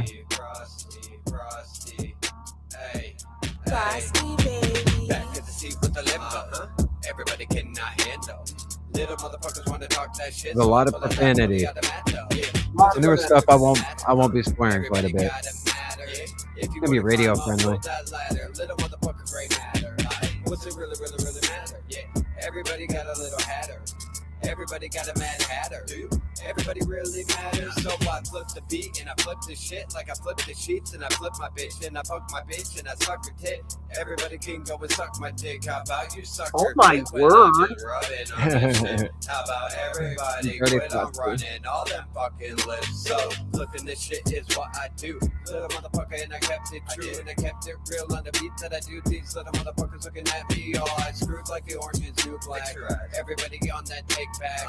Now I gotta get real wild on the shit. These little motherfuckers about to take back. Hit that tape with the cross line outline. Put the bodies on the ground, none. Everybody wants. I just want to say I'm glad I paid for the premium for this StreamYard. Everybody get that back. Boom in the back 40. Everybody knows I'm an asshole. So what? Flip that shit. These little motherfuckers always suck that dick. They run them lips. So I never gave a fuck what they said. They keep on talking all that shit. Who the fuck do they really want to get to? Everybody knows they get to me. If you want to get on my nerves, little bitch, just say my name wrongly. I never give a fuck what they say, and that's true. Everybody knows I hit the booth. These little motherfuckers always want to be a motherfucker, so I tell the motherfuckers lay down. Everybody knows I grind, so I do. Everybody knows I grind mine. Now I'm gonna put them in a joint and smoke it like I do everything like window lays. I do that shit like escapades. Everybody knows I don't even play, so I slowed the beat and I wrote the beat. These little motherfuckers. I'll have to do a lyric breakdown one day for a video. Talk about the God inside their time. Open mind. Who the fuck do they really want, ho? Everybody knows I got that flow and I got that dream and to make it happen. Little motherfucker better get that backstage. Who the fuck we make them baskets? 3-point shots when I hit that beat. These little motherfuckers always thinking I don't even know what I'm doing. Stand on my view. 10 toes down, 10 toes down. Everybody knows that it's been around. 10 toes down, 10 toes down. Everybody knows I blow the rounds. I'll beat your ass in a boxing ring. I'll beat your ass up in the streets. I'll beat your ass any day that anybody wants to play that beat. So fuck around and fuck around. I'll beat your ass. I'll beat these rounds. I'll beat the shit. I'll beat this hit. I'll beat the hit like I beat my dick. So fuck around and fuck around. I'll blow these rounds. So fuck around. This is me talking my shit. Everybody knows I talk it, bitch. Frosty baby. Yeah, I'm going to show you a reference real quick. Is that okay while we're here, Ace? Yeah, man. Like the direction I'm going, more of instead of this. Now, before you do that, Joe, that's your first time hearing that one. What are your thoughts on that one? Well, it was tight. Had a tight flow. It hit hard. The lyrics were perfect with the beat. Yeah, it was good. It was good. I liked it. I liked it. I thought you put you. It's like you were squeezing all that right. It was a pinpoint, man. I felt it. You're squeezing it all right in. You know what I'm saying? Right. Give him my last hoorah. There. That's easily. It was coming into this song with your chest saying, "Motherfucker, yeah, whatever." Yeah, exactly. yeah. I like it. I appreciate that. I'm glad you played it on here too. I'm glad. That's why I said I'm glad I got the premium so I can do this stuff and you can't put a cap on that, Genie. You know what I'm saying? Don't tie yourself down to a never or not gonna. Right. I told Ace that if I have to, I will pull that side of me out if it comes down to it, or if someone asks it for on a song. Of course, if someone's paying for a verse, I'll give them what they want. Side out. Let's see what this new side is. That's what I'm talking about. This is kind of the direction I'm going to go. I know I played this maybe once or twice on my channel, but this is the direction I'm going to steer towards. Like, it shows.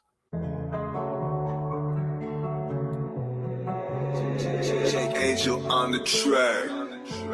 It's like softer, not a lot of swearing, because swearing, yeah, it doesn't make anything anymore.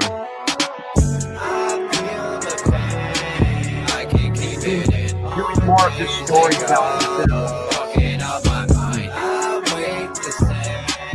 I just want to die. Everyone knows. Just going over. It's like to hate your life. You know what it's like to keep on trucking, keep on grinding. I like that cut of your voice back like that. I appreciate that. Yeah. Everybody knows my path. I got a big old heart and I wear it on my sleeve. So anybody doubting, fuck you too. I brace myself with no guidance, with no help, with no people having my back. So I did it all by myself. I never gave a fuck what anybody had to think of me. I kept my promises and I kept it going, kept everyone protected. Now where am I going? This is my word.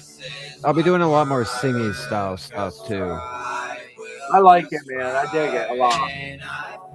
You know, I hate to admit it, I'm a house and a techno fan. I'm like, I just hear so many beats in that should be, you know. Oh, I totally agree. I like it. I appreciate it, bro. Yeah. For sure. Just going I do when I did everything that I could do, and I kept my promise, kept my word as a man, and I did everything that I had to do, and I had to do it all by myself, raise myself through real hell. Now you know about the story, about to tell it all hell, so fuck anybody. You get over to the official C-Frost channel, give him a like and subscribe, folks, for this hard ass That's movie. what it was like in that shit. It felt like I had to get branded by demons. Everybody fought. Now I fight my own, and everybody thought my mind was gone. This is my word. This is my word. I will just try. Yeah, this is kind of direction I'm going. I don't think doing the hard stuff all the time was my real like calling for me. No, like you said, once in a while, maybe make it a special kind of thing when you do that. Right. I totally agree with you. I like that, man. That was smooth. It works. It definitely works. Now, let me ask you something. So when you and Odd made that your newest song together, you were talking to me about it here and there. Who comes up with the beat? Him? Yeah, he found that beat. He paid for that beat through a beat he producer. found that, and then does he record his verse and then send it to you for you to be able to pick up on it and then do yours, or do you have the beat already yourself and then you just do what you do and then he just mixes it? Okay, so usually what I do is when someone says, "Hey, for us, you want to get on a song," I'll be like, "All right, record your parts, but send me the beat and all your stems, like all your recorded vocals and all that. So when I record, I will mix them down to match equally instead of having one verse super high and then one verse super low or super mixed." Yeah. Because I've noticed in the music world, when a lot of artists collaborate nowadays, they don't do that. But with mine and Odd's situation for this song, he bought the beat and he said, "Hey, Frost, I got this like crunkcore house style song, but I usually don't do this. So this is something that you've done and this is your specialty type deal. How about I will follow your lead?" So what I did is I recorded my hook and my verse, sent him a snippet of it to see what he thought of it. He was like, "Oh, I like that." So I sent him all my stuff, not mixed, but there, so he could record his verse. And then he sent me his verse and I mixed his verse and mixed the whole song. Okay. I was wondering that. So it all depends on the artist and it all depends on who's going to mix and master the song. Like if I have Tragic mix my song, I'll send him all my stems, because when he does like the house stuff, I have him do that. Gotcha. Because maybe I'm just in a creative flow here, but I would like to try to do something with you in that world. Oh, I can definitely help you with that. Dude, bro, I feel like we should get together for Friendsgiving and just fucking do it. I would like to give it a go and see what creative juices I could splooge out. Bro, I've had so many artists come through, like my studio, my home studio. I had a couple of my friends come through. I had a few artists come through. I've had A-Money come through, record, Toke, and a bunch of like other artists. Even one of the artists I used to have an issue with came and recorded in my house. You know what I mean? It was like, that's cool as hell. Like, music can either make a friendship, fix a friendship, or burn a friendship. I've noticed that. I rather keep fixing relationships and having my bridges and having really good friends, other than like, I've noticed like I've heard like Casual, you, and a few other toy collectors say there's a lot of drama in toy collecting. There's a lot of drama in music. There's a lot of drama everywhere you go, but you got to surround yourself with like fucking super cool people. I'm starting to get this as I get older. Like I say, I talk to you every day. You know what I mean? Like we've gotten to a point like if we don't chat every day, something feels off. But it's not like our friendship is off. It's like, hey, my boy, like you said the one day, it's like my boy's upset or something's going on with my homie. I'm worried about his well-being, not our friendship. Yep. That's 100%. 100%. And it took me probably a year or so when I started doing the YouTube. And if anybody that's listening, I know Kaz's stream is going right now. If anybody's over there and they're listening from over there over to here, I don't mean no disrespect, but there's been from certain things that have happened, you both know of it, obviously. It took me like a year or so to realize, like, oh, okay, just because you're in the community doesn't mean you're all friends. Doesn't mean you're all Right. pals, like that word implies. And literally, the people that come back every single time, that want to mess with me every single time, that want to get in the videos every single time, or at least enough, it's like the beginning are your first steps. You're like a little baby deer. You're not really sure what direction you're going. You're just walking because you don't know how to. You're just doing it. And then you realize, oh, I can walk and I know how to.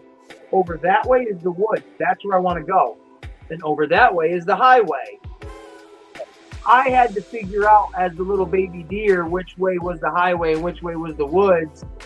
And now, after kind of almost getting hit by the cars in the highway, I'm in the woods, safe, with the people that I truly do think are my friends and not just community friends. Right. So, Like I I've really always enjoyed learned, this option. you can have friends, you can have acquaintances, you can have your bros. You know what I mean? Like Yeah, I've for real. noticed, like a lot of YouTube communities, yeah, they are acquaintances, which there's nothing wrong with having acquaintances, but there's always going to be someone in a different community that don't like you for what you do or how you do it, or they'll feel like you're mimicking or something, which that's okay to feel like that too. I felt like that. I've said that numerous times, but it's Yep. like, you got to pay homage to the homage of people. Like it is what it is. Like you guys, I blame you, Ace, for my Hot Wheels collection. You are the blame for that, and I 100% stand on that. I'm standing on business right now. Did you see the new one I got you when I showed No. you earlier or no? No, Oh, the rubber ducky one. Yeah, bro. I know you've got a duck one. You got the blue duck one, right? I don't know if I have a duck one. Oh, fuck, son. I thought you had the blue duck one. No, I don't have a duck one. Well, you're going to have this one. Oh shit! Look, babe. It's a rubber ducky, dude. That just made my fucking day. I love ducks. Ducks are the best, The little You know duck why? is a Hot Wheel for you, bro. bro. That's gonna be like the top duck. I'm gonna put the top duck at number 1. Well, like I told you, I got you a gift today because you've been such a good fucking boy. Thank And you, good thank boys, you. Good boys get rewarded. Cool. I can't wait, man. I love Hot Wheels. Like I have, if I'm gonna say my top 3, is now gonna be that one. The gold Batmobile you sent me is there, and then my DeLorean that you sent me. Those are my That top 3 DeLorean Hot is Wheels dope. right now. Yeah, that Yeah, DeLorean was what got me really wanting to get more. Like I was like, oh fuck, they got a DeLorean. Oh shit, they Well- got a Teen Titans one now. Fuck, I'm fucked. Man, the funny part is, like, in Gemma, my daughter, obviously, she's brought this to my attention where she's like, Dad, you, like, collect Hot Wheels now, and you gave away your DeLorean. And I'm I like, know, yeah. I thought about that. I'm like, you know what?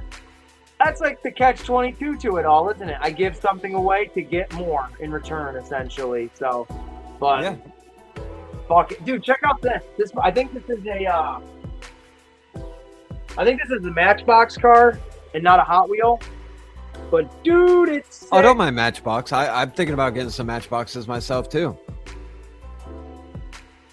Oh, dude, that's clean. Rhino. It reminds Oh, me of that is something off cool. like Spider-Man. You know, the Rhino-mobile. You know what I mean? Dude, That's that Well- shit.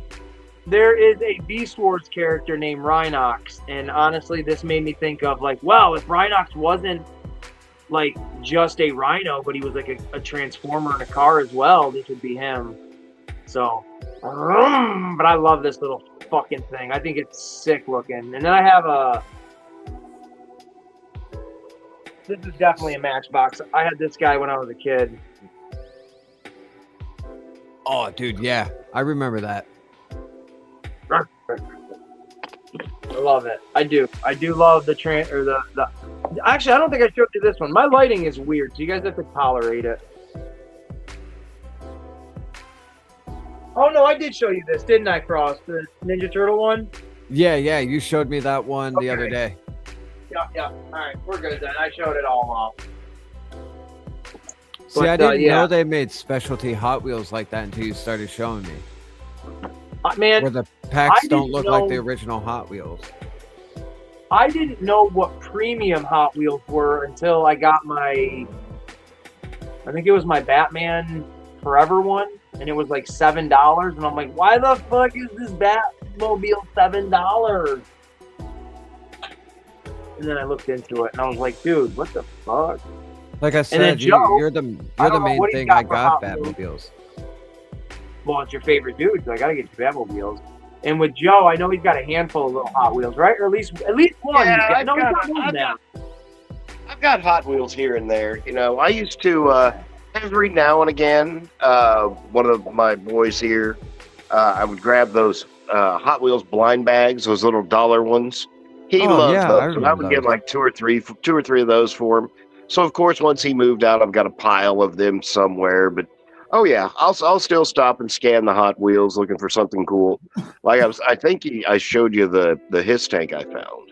Yeah. I thought didn't you open that? I thought you opened it. I was smart and I cut along the plastic so I could pop him right back in.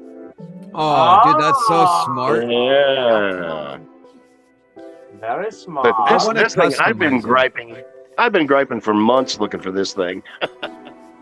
Same. It's a sweet little one, and I got the Sky Striker, and I'm like, all right, I guess that's fine. Can you keep a lookout for the Teen Titan ones for me? No, or I mean, yes. Sorry. They have a Beast Boy, a Robin, and Cyborg. Okay. So that's what I'm looking for. Those I feel like those are going to be like my holy grails. You know what I mean? Sure. Are they just regular, like the themed Hot Wheels ones, like how that Simpson one was? No, that's like your Ninja Turtle one. Or that's what I meant. I have a Simpson Yeah. one too, like that. Okay. Yeah. All right. I'll keep my eyes open for it. You keep your eyes open. Let me know, and I'll, either Cash App or send you however we can send it to you. Sure. Well, that's Payments what I are not want. required. Those would be something I'm solely searching for, so I'd only feel right paying for those type. I got things. you. Like how you give me my little Hot Wheel toys, like my little presents. That's what I call them, my little presents. I appreciate that because they're not only just going into my collection. Now they've gained a sentimental thing for when I have kids. I can be like, hey, you know that guy. I say, hey, Uncle Ace is bringing over. He got me these, or. Like with Tragic, I could say Uncle Tragic gave me these, so you can play with these, or look at these, or these are yours when you're older. So it's like a sentimental and a generational sentimental value. Absolutely, man. It's just, and that's the fun of collecting. Yeah. You get the dopamine hit of like when you buy a toy or like when I saw the G.I. Joe turtle thing on the shelf, I instantly got like rager for it because I'm like, oh, there's the thing I want. There it is. Right. And then Jenna says I look like a little kid picking out Hot Wheels. Well, then that emotion, that thought leaves, that high leaves your brain, at least for not an impulsive, but like a collector. Once I got the item, this is going to sound sick, I guess. Like, my brain is then on to the next white whale. Now I'm like, okay, got this. Now that I got it, I've hyped it up. I've obsessed about it. But when you appreciate the collecting, like as much time and money as I have, these Simpsons that I'm looking at right here in front of me, have invested into these, it would make other people be like, dude, you're fucking insane for spending that kind of money on that. And they're right. But when I look at it all and I say, this is why I started doing it, is to say to myself, look at what you've always wanted and now you have it. And that is just appreciating being a collector, like appreciating yourself and your stuff. Like, god dang it, it's the best. I have a question for both of you since you guys have quite a bit of stuff. Have you ever thought about getting your stuff appraised and then insured? Yeah. Oh, I have. I do. I got content insurance on my garage for up to $10,000. Oh, okay. So, I mean, and that even wouldn't, I mean, you know, the Titans that I have sitting back here on the desk, that's $10,000. So to it be only honest, I cover mean, a certain amount of figures Yeah. at that point. yeah, I mean, although it was kind of funny, the insurance guy walked in, he's like, oh, we won't cover that crappy old garage. And I was like, well, what about content insurance? And he's like, well, you got a race car? And I was like, well, no. He's like, what, you build motorcycles? No. Go-karts? No. Well, what do you got? And I'm like, you can come in and look. He walked in here and he's like, what the fuck? But he was just kind of, he's like, and he did the same. Everybody kind of walks in, their jaw drops. They look all around. They're like, okay, then, you know, it's like, I don't know I if you're never even impressed. thought about content insurance. I didn't even know that was a thing. Oh, yeah. Huh. The thing Joe told is, me about this. Well, Jesus, it feels like a couple of days ago now that I'm like really thinking about the conversation, but it was like a month or so ago, maybe a little bit yeah, it was longer. a while ago. Yeah. I mean, the cool thing is, yeah, it's insured up to $10,000. But in all honesty, I mean, no, not really, because I've got ones like my United Warriors Devastator I'm looking at right now. That in itself is a $600 figure. And that's not Damn. inflated or over budget, you know. That's just what it is. Yeah. So like you guys' collection is like my equipment to me. So like you guys spent, you know, the money on your collection. My computer, I had insurance on it. I spent, how much was it? $5,600? Yeah, like $5,600 on my computer. And they wouldn't even insure it if it broke for the same style of computer. I would actually get a bottom base model off of the insurance. It wouldn't even cover the whole thing. And then we got to talk about like my microphone. I have the same microphone Eminem uses, the CO1U, Samsung. And I believe that should have been insured too, and they didn't even throw that in there. Because I spent quite a bit of damn money on this microphone. I worked a whole year and a half before I could buy this. I'm a puss. I am way too sentimental. Like, if this shit, like, even if I had content insurance or collector's insurance, whatever kind of weird insurance they could come up with for toys, right? I'd still cry my ass off and be like, fuck, it's not the same. It's just not the same. Right. If I lost this all in one fellow swoop, I would be done. For real, I wouldn't even try to start back over. Like, because not only that, sure, you might be insured for, like you just said, Joe, you got $10,000, but the handful right there, it only covers that. Right. Let's say, all right, can you kind of just spitball an idea of how much you think your collection might be worth? It doesn't have to be accurate, but it could just be I keep it at pretty, you know, like that Devastator I was talking about. The reason he's $500, whenever I bought him, he was $129. I got it whenever he came out in like 2014 or something like that. But right now you can't touch it, and I have his box. I've got all his stuff for under $500, and that's one figure. You know, probably at least 150,000, at least 150. Okay. Yeah. All right, so let's take that number and use that as a base, and just say, let's say your insurance guy came back and said, hey, we got this new plan. We can give you a base minimum of what you think this collection realistically is. And you just say to them, just what you said to me, I think it's about $150,000. And they're like, you know what? You did the research, you got paperwork or receipts, maybe whatever to back it up, to clarify it. And then they give you that, okay? And then let's say you're insured for like 10 years. I don't know how that really works, but let's just say that. Well, in that 10 years, let's say year 5, you went from this shed, or this garage, I'm sorry, to your new shed. And that new shed had electrical problems, and one day it, whatever, just caught on fire, rainstorm. Okay. Now, we are You said 2014 for that Devastator, Uh-huh. and it's 500 now. We are 12 years removed. In another Wow. 5 years, we're going to be that far removed, and it's going to be that much more. So your Wow, collection that was appraised at $150,000 5 years ago isn't going to get you your collection back, because now that collection has doubled or what have you in value on the secondhand market, Yeah. to where, you know what I mean? Damn, Like, that's a good way to think about that, man. That's a good It's damn way. Holy shit. it's a bitch. You never can get ahead, and you can barely get back. I like the way you it's a- guys think with the collection. No, that's fucking really good. I never thought about that. Like, mind fucking blown on that, dude. Like, on some real shit. You'd just be playing catch up to hopefully get what you got again. Like, because instantly, right now, okay, this is true to God. This Simpson, a handful of these Simpson fucking playsets. Where am I? Right there. The cafeteria lady one. I got that for like $23 with free shipping because the plastic on it is cracked, right? Whoopty frickin' do. And I don't mean Right. plastic as in the toy, but the packaging plastic. Oh, okay. Okay, so the box. Yeah, the box, not the actual toy.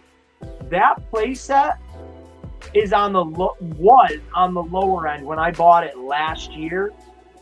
It's, I don't want to say impossible. You can find it, but it is 9 times out of 10 harder to find that playset for less than $40 now. It's especially with collecting, because collecting has become not even just, all right, so fidget spinners and all that stupid shit that becomes a fad. Yeah. Collecting is now a fad. Everybody Yeah. that wasn't a collector, and I don't mean that in a negative way, but everybody's jumping on it. And now all of these little like mom and pop shops where you used to be able to go and find something for like, oh, this was a fistful of dollars and this is an amazing little find. Now mom and pop are doing their research on eBay and selling that little figure you could have got for a couple of bucks. Well, now they see it on eBay for $15, so they're selling it for $20 because, well, we're mom and pop, we got to make our money, and it's something. And it's making collecting really, really, really hard. So, perfect segue. Tune in this Sunday to the Joe Prime pickups, because your AliExpress and your Temu are an amazing alternative to paying retail for premium products. They got some And beautiful there you products go. on Temu. I will have to admit that the Dragon Ball Z stuff is amazing. That, oh shit, Joe, who was it? Alita? Right? Was that That the pink Alita? Transformer? Alita, yes.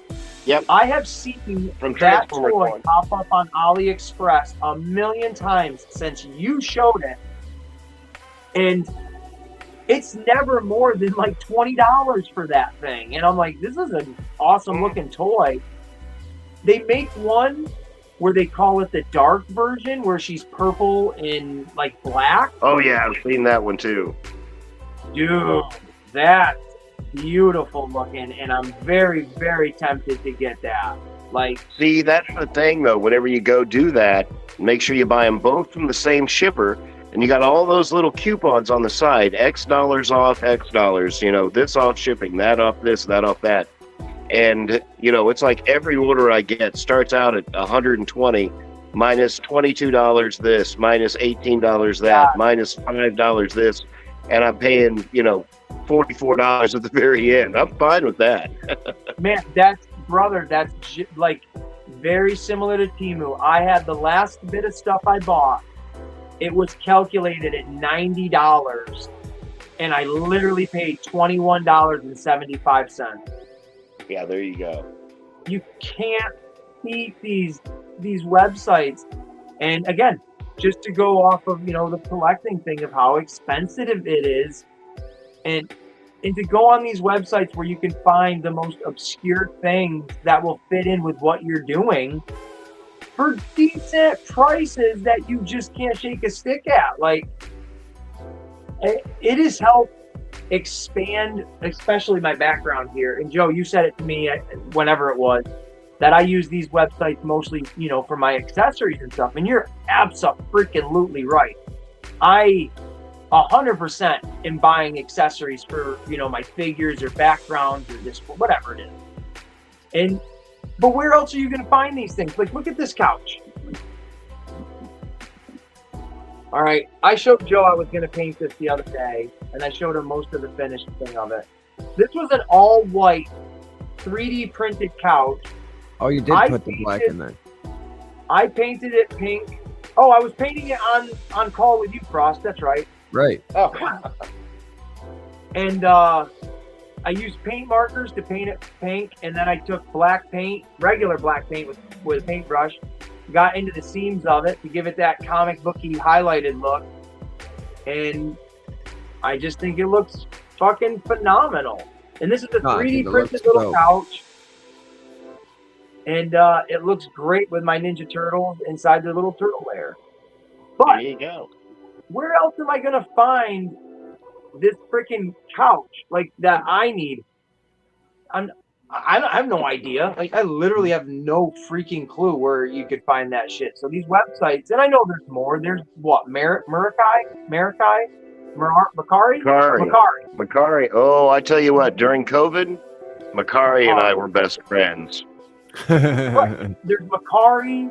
There was, I think, Wish was like the original. Wish was, yeah, man. I got some funky stuff off Wish. I didn't like Wish. I got like 2 or 3 phones off Wish that were like huge, oversized phones that had great big, like 7-inch screens, but you know, they were dual SIM, blah, blah, blah, probably tied right into the Chinese, you know, directories, but they worked. That's cool.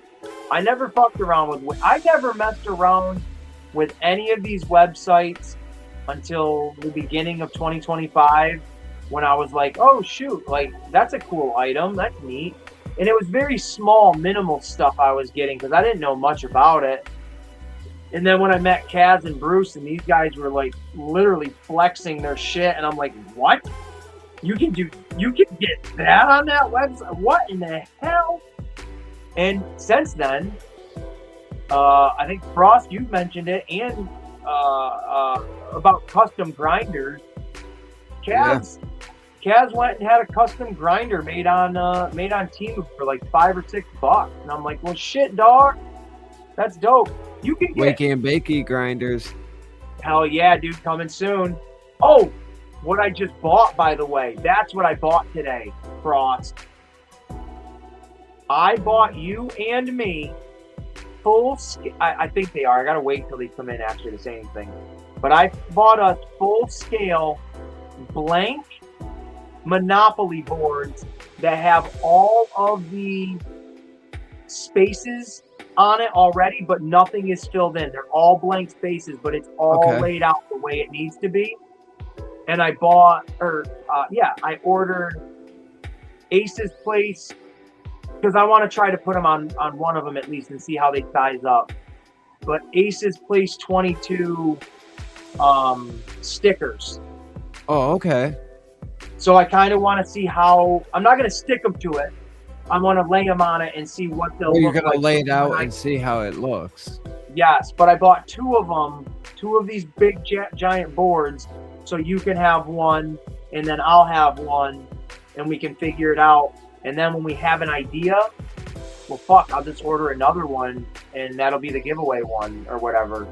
Yeah, that way we can bond it together and make it into the Frosted Place or whatever I think we were going to call it that, weren't we? The Frosted Place. The Frosted Place.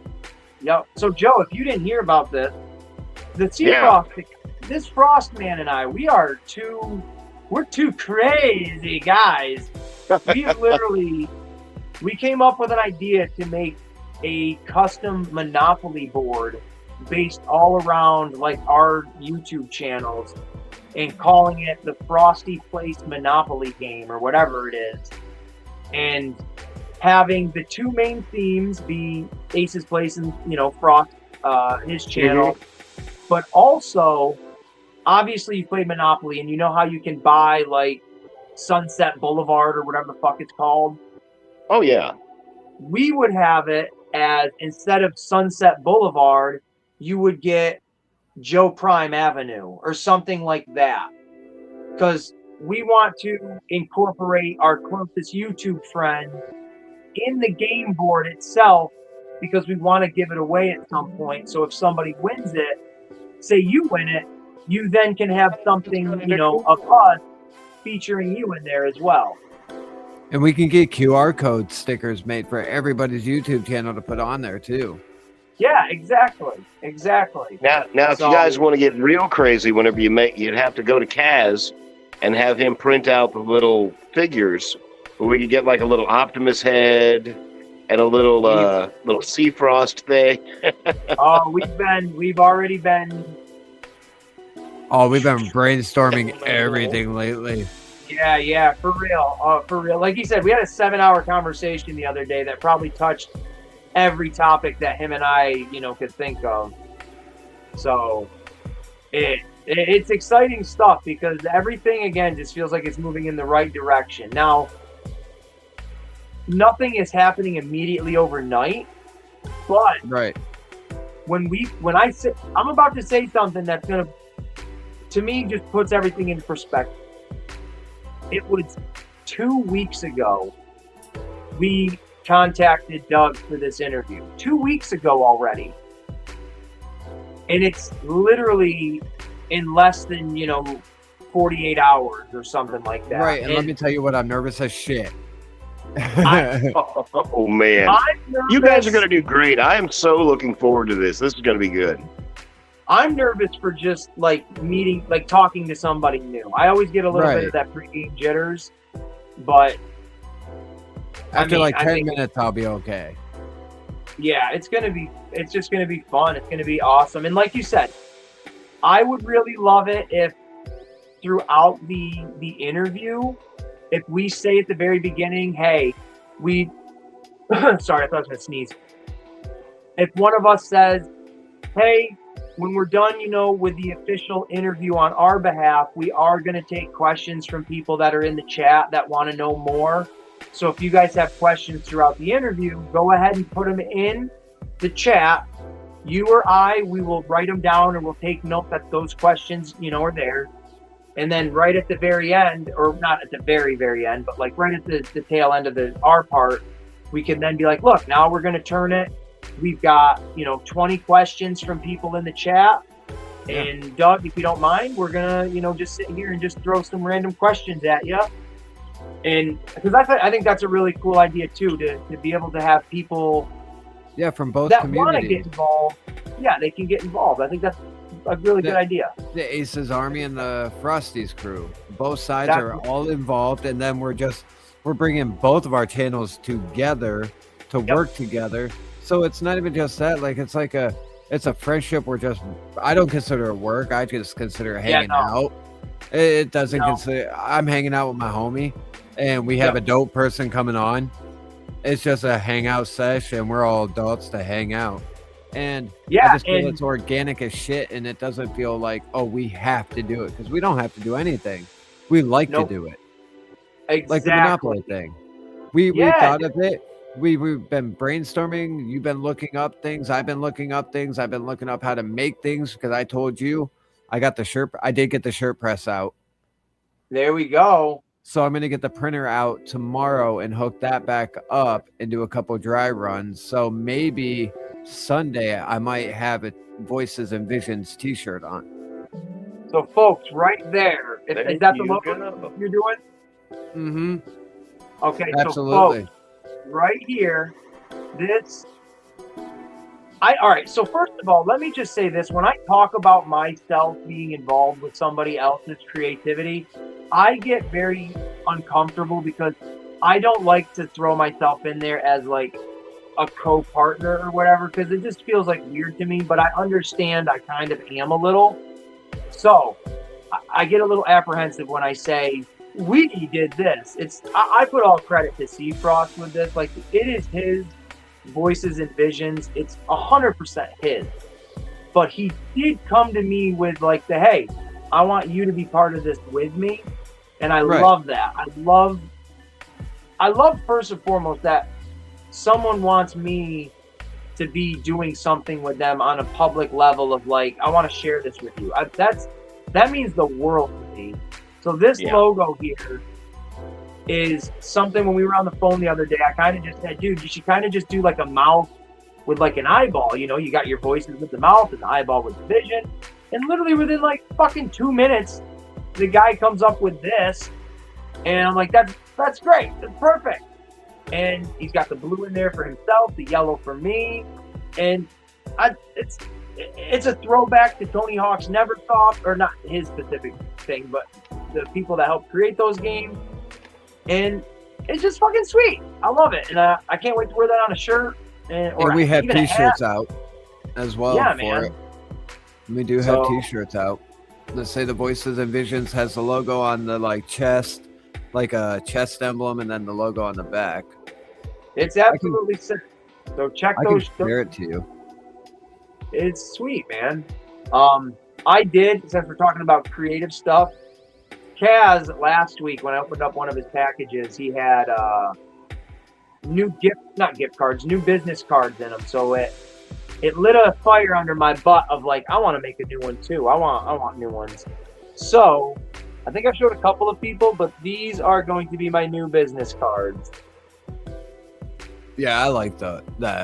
100%. This is the front, where it's got the like, subscribe, share, and become a member of the Aces Army. And then obviously I like the neon pizza. I think that neon pizza really makes it pop. Yeah, baby, absolutely. And then here is the back of it. Yeah, like I said, that fits you way better.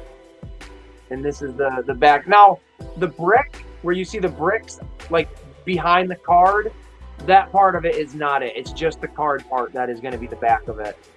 Okay. Still great concept, dude. I like it a lot. Like, it gives, so when I hand these out, it'll allow people to really see what I do and stuff like that. And so these are already made, they're shipped. I made 100 of them. So when they come in, I'm going to do the same thing like I did before with a couple of people, where I mailed out a few of these in an envelope. Or if they come in before I mail your guys' packages or whatever, I'll just stick them into those.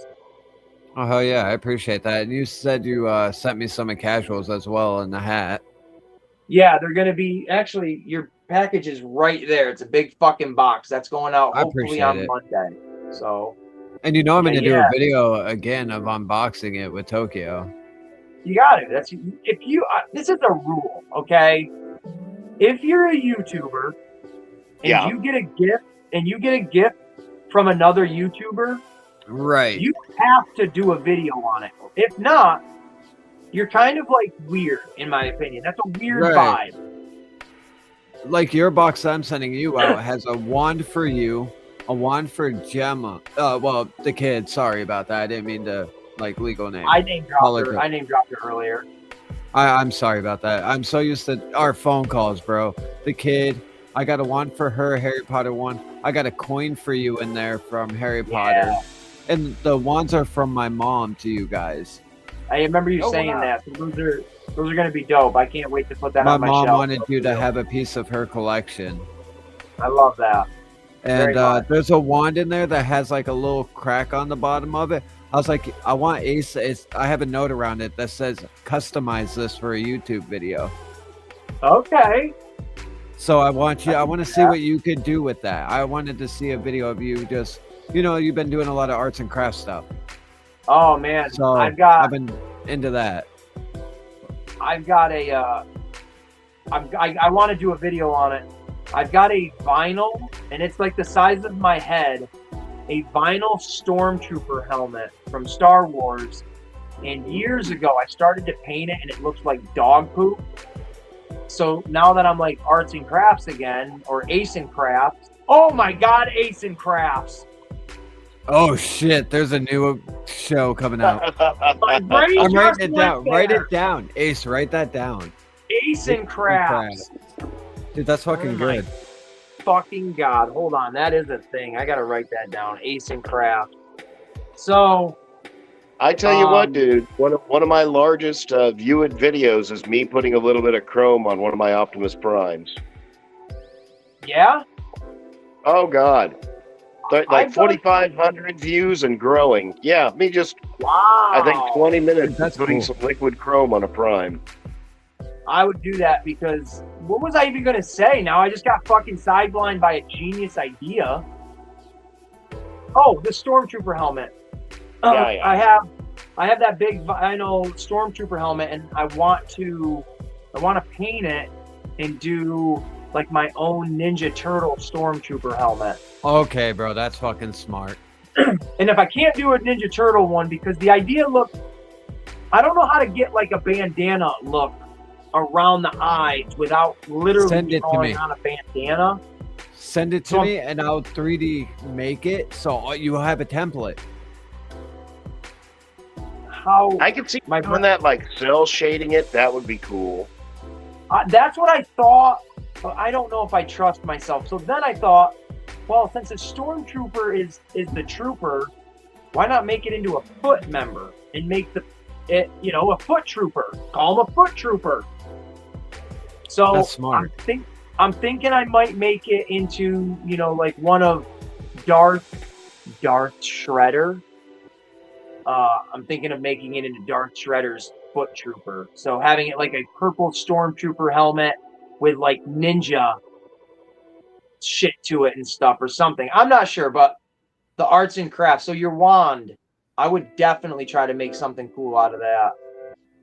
That's what I thought too. I think you two Yeah. are pretty damn creative, so I think it'll be something cool for you. I think so too. And again, you have to do a video of a YouTube video thing, because even if you open it off camera, you still got to do a video on it. You know what I'm saying? You got to show, yeah, because then if you, I mean, the only other option would be not even saying anything about it. That would be weird. Right. It And- would be like not saying thank you or something. And I've talked to Seafrost about this because my brother knows if somebody makes a video of your shit and your unboxing of so if Seafrost does an unboxing video of the stuff I'm going to send him and he tags me in it, and if the motherfucker specifically says to me, hey bro, my video is going, it's going to premiere in like a half hour. It's the video, I'm going to shout you out in it. It's your package one. And I don't show up for that video, then you have every right to not make another video for that guy ever again. Oh yeah, I feel you on that. If someone's doing something for you, and I maybe I'm overthinking this, on this platform when you both have a thing, why is it's just common courtesy to be like, oh shit, I'm gonna open this, I'm gonna do a video on this for you because you sent it to me, and I hope you show up to watch it. So it should just be like that. And we've talked about that Right. before. Well, that's a No. common courtesy. Plus, who doesn't want to be there to watch somebody open up a gift that they sent them? I mean, that's just kind of fun, Exactly. Like when I And told you I did the video and released it, you were the first ever comment. You came in and you're like, hey, I'm watching this now. yeah, but And you like the fact that Jenna was in it with me. yeah, I think that's great. Because it goes back to what we were saying earlier. If you stay in one lane, you get stale. Yeah. It just becomes so. Even if Toke didn't say anything, let's say hypothetically, and she was just standing there for your moral support, Right. it's a different vibe now. So you're gonna watch it because, well, there's someone new here. Whether they do anything or not, I don't know, and I want to watch to see if something comes from them. Right, and that's a good thing you said. Like Jenna does do videos with me because I get very nervous, and that's why she's in them with me. She's like, "Oh, hey, I'll be there with you. We'll hang out. We'll do the video together," because she knows I get you can tell in the video I did with your stuff, I was a little shaky, my voice, because I'm so used to doing live streams that I don't do like the videos like you guys, like you do. You're good at like recording your videos. Like I'm not. Oh. I get nervous so See bad. what's on AliExpress right there? Fuck you. No, it's for how much? $43 with free shipping. That's an evil laugh. That's double the price you're gonna pay in the store. Well, I'm telling you what, that's why you take these things, you throw them in your cart, you look over here right now, it's got an estimated benefit of $4 or $2 off. This, in 2 weeks, if it's still here, will be down around $30. That's still too much, Joe. Bro, I'm stealing your evil laugh and putting it in that beat I'm making you for your retro beat, dude. I have the fucking evil ace laugh for the outro. Oh fuck! You get or you get a gift for yourself, like one of your new Ninja Turtles, and play the fucking evil laugh in the background. Yes. Dude, hey, you go ahead, clip farm the fuck out of it. I don't even give a shit. I don't even See, care. now I'm just saying, you got me here searching for chairs because I'm like, that would look really good in that little Autobot set. One of my bots sitting in there inside the Ark in Teletran 1. Dude, I ordered not this little couch, but I have a little teal chair that I thought was going to be big enough for my NECA Pee Wee Herman, but it wasn't. It was like the size of this. But I put it in my Ghostbusters headquarters, and it's like it looks awesome in there. So. But man, you get a zombie. I'm going to get. I pre-ordered all those Ninja Turtle figures, so I'm gonna get them no matter what. But if there's any of those specific turtle characters you guys want or need, and I can find them, I get them in store, and then even with the shipping, it's still gonna be cheaper than that $30. Oh, I'm sure.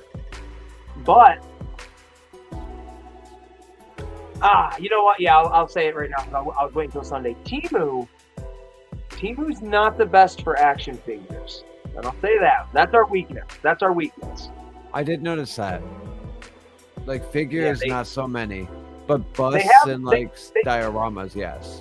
Yes, they have some figures, but like what Joe does with AliExpress with the Transformers, you're not gonna find that type of selection on Temu. You're not. You find some stuff. But you will this one not. here's kind of cool. $15 for an Earthworm Jim.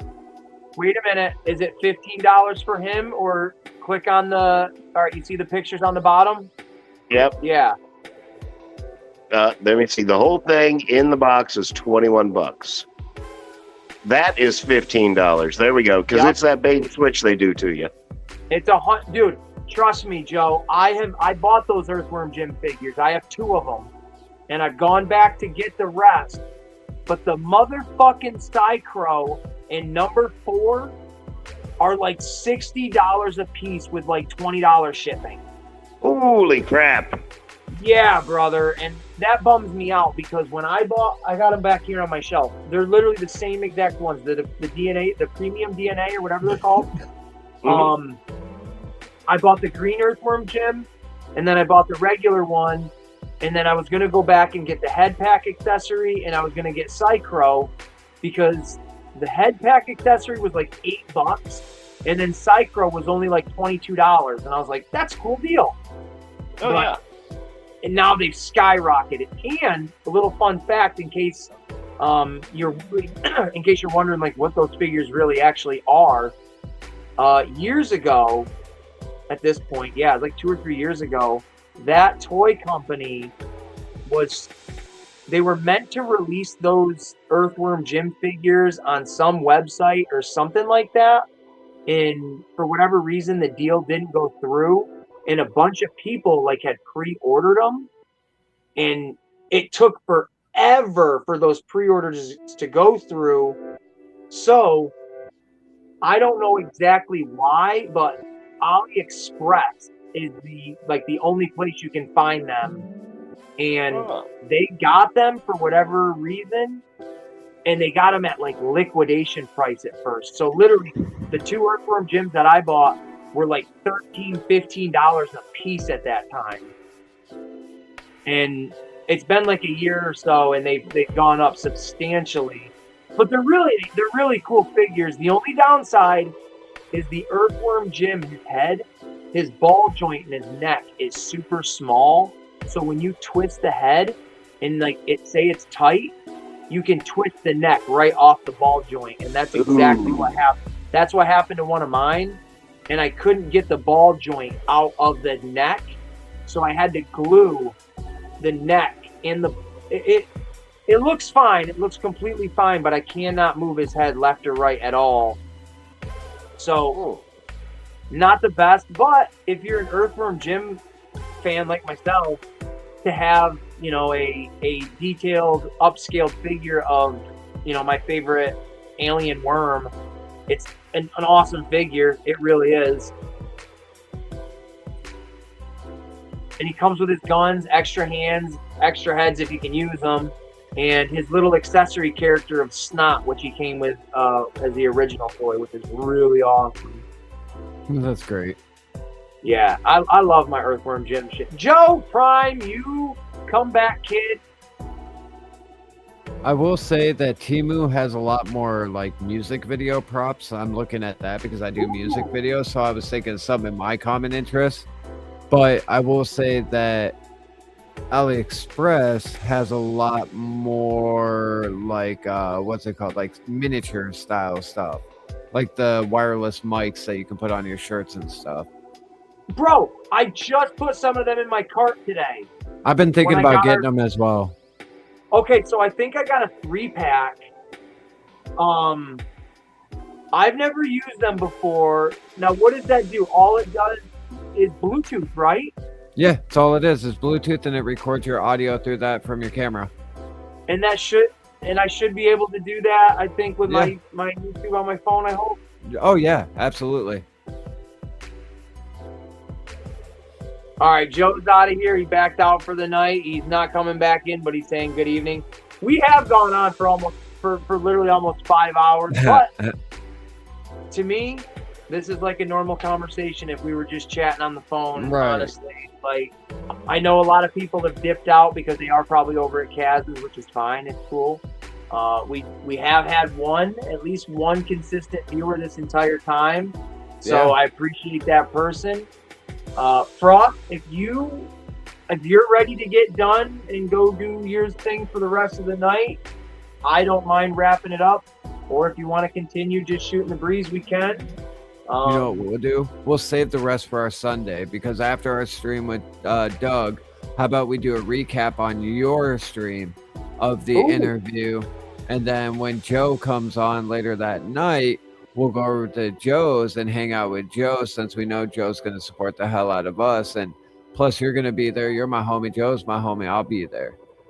I dig it. So ours is at 3. How long do you think it'll go for? I'm thinking probably an hour, hour and a half. Okay. I'm hoping he gives us an hour. Oh, it's definitely going to be an hour for sure. If he gives us an hour and a half to an hour and 45, I'll be so happy. But I won't expect more than an hour. You know what I mean? I will schedule, so it's at 3.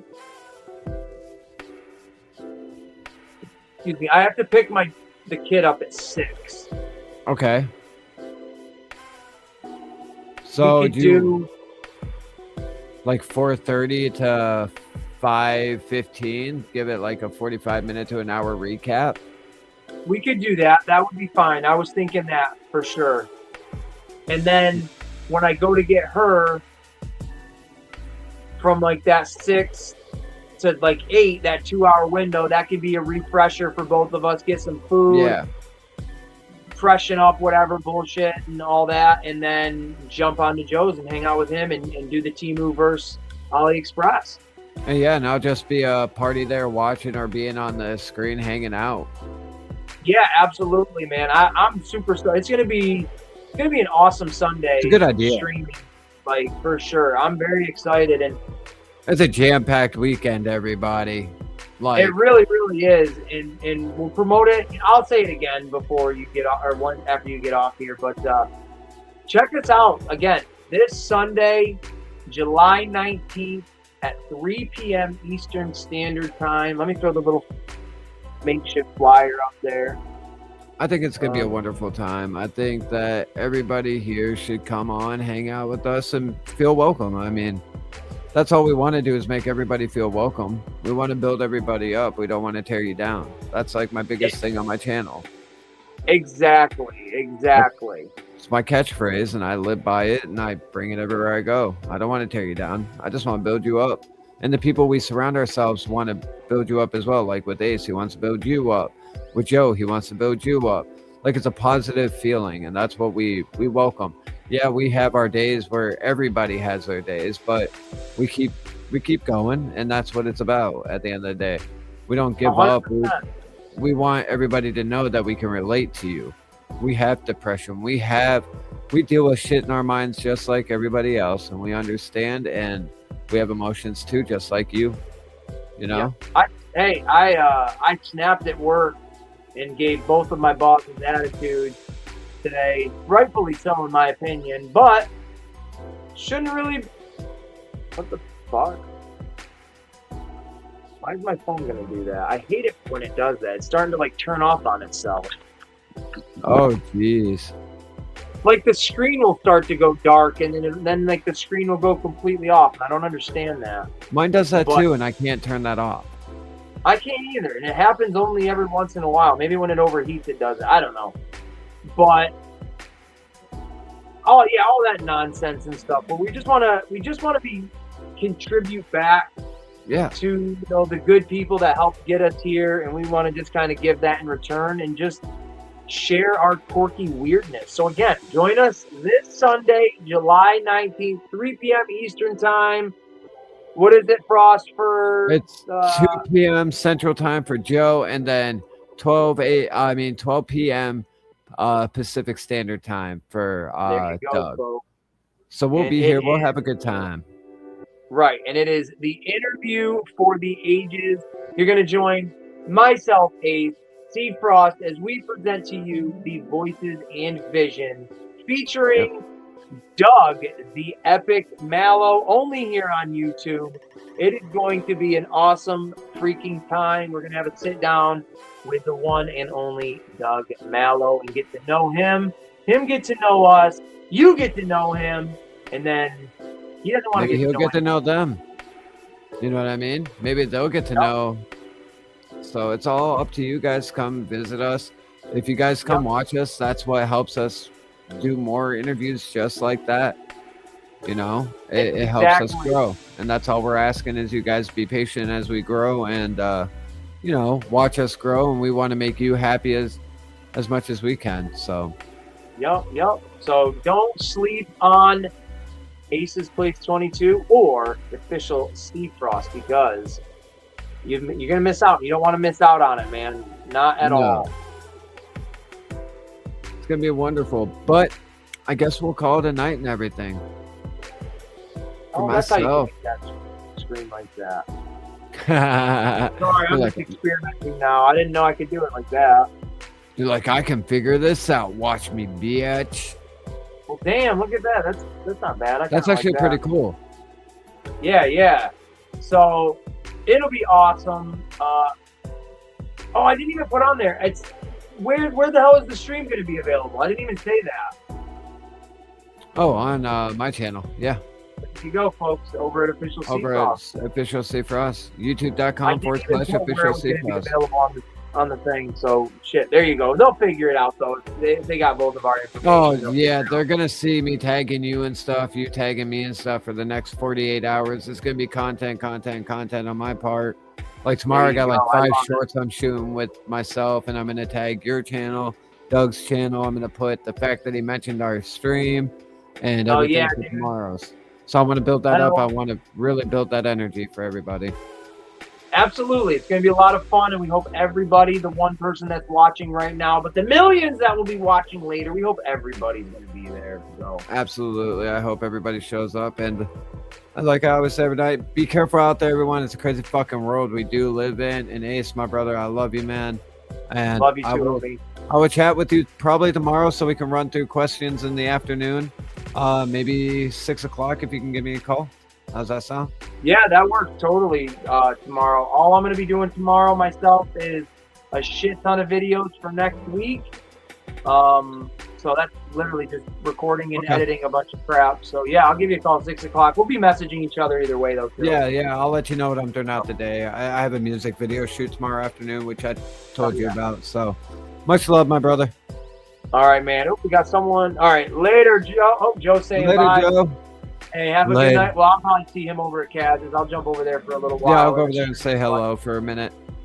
All right. Hey, Seafrost, Tope, love you both very much. Thank you guys for coming in here and rocking it out with my brother. Friends for this whole amount of time.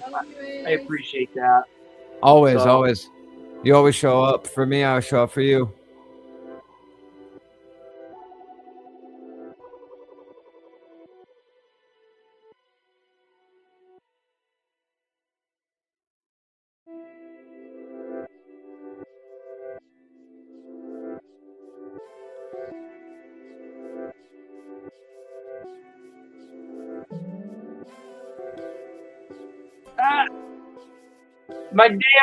My damn. All right, so that's what it is. It's getting too hot, I'm assuming, because it just shut off on me.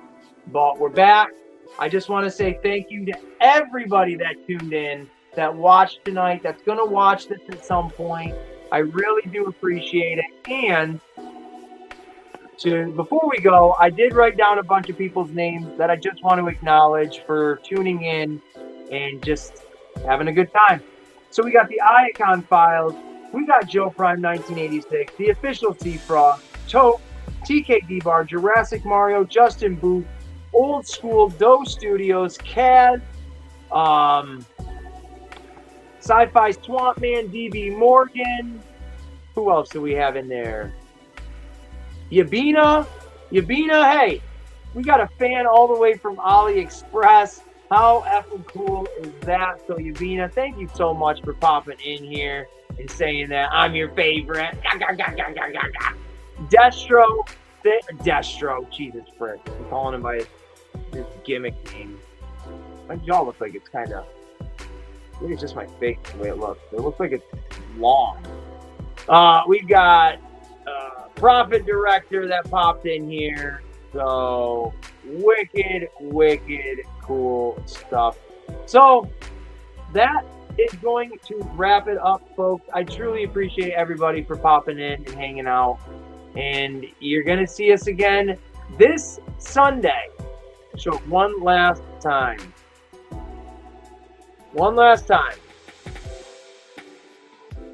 Right there, this Sunday, you're going to want to tune in to Official Seafrost channel, where we are going to co-host an awesome interview with Doug Mallow. He's got a lot to talk about. Incident with Rajah Jackson, his backstory of how he got into professional wrestling, who he is on the inside, big soft cuddly teddy bear, or a hardcore meanie pants. Who knows? But you could find out this Sunday. Do not miss it. It's going to be a hell of a time. It's going to be awesome. It's going to be fun.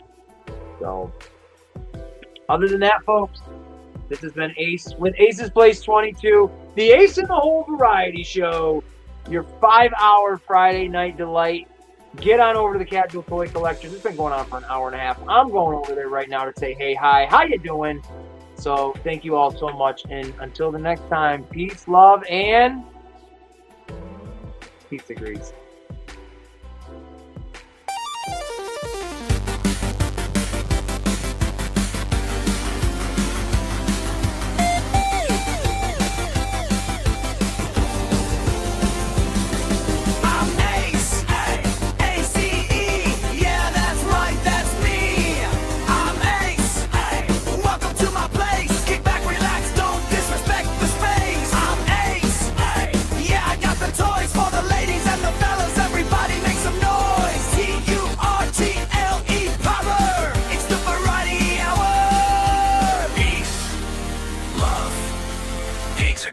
I'm Ace. Welcome to my place.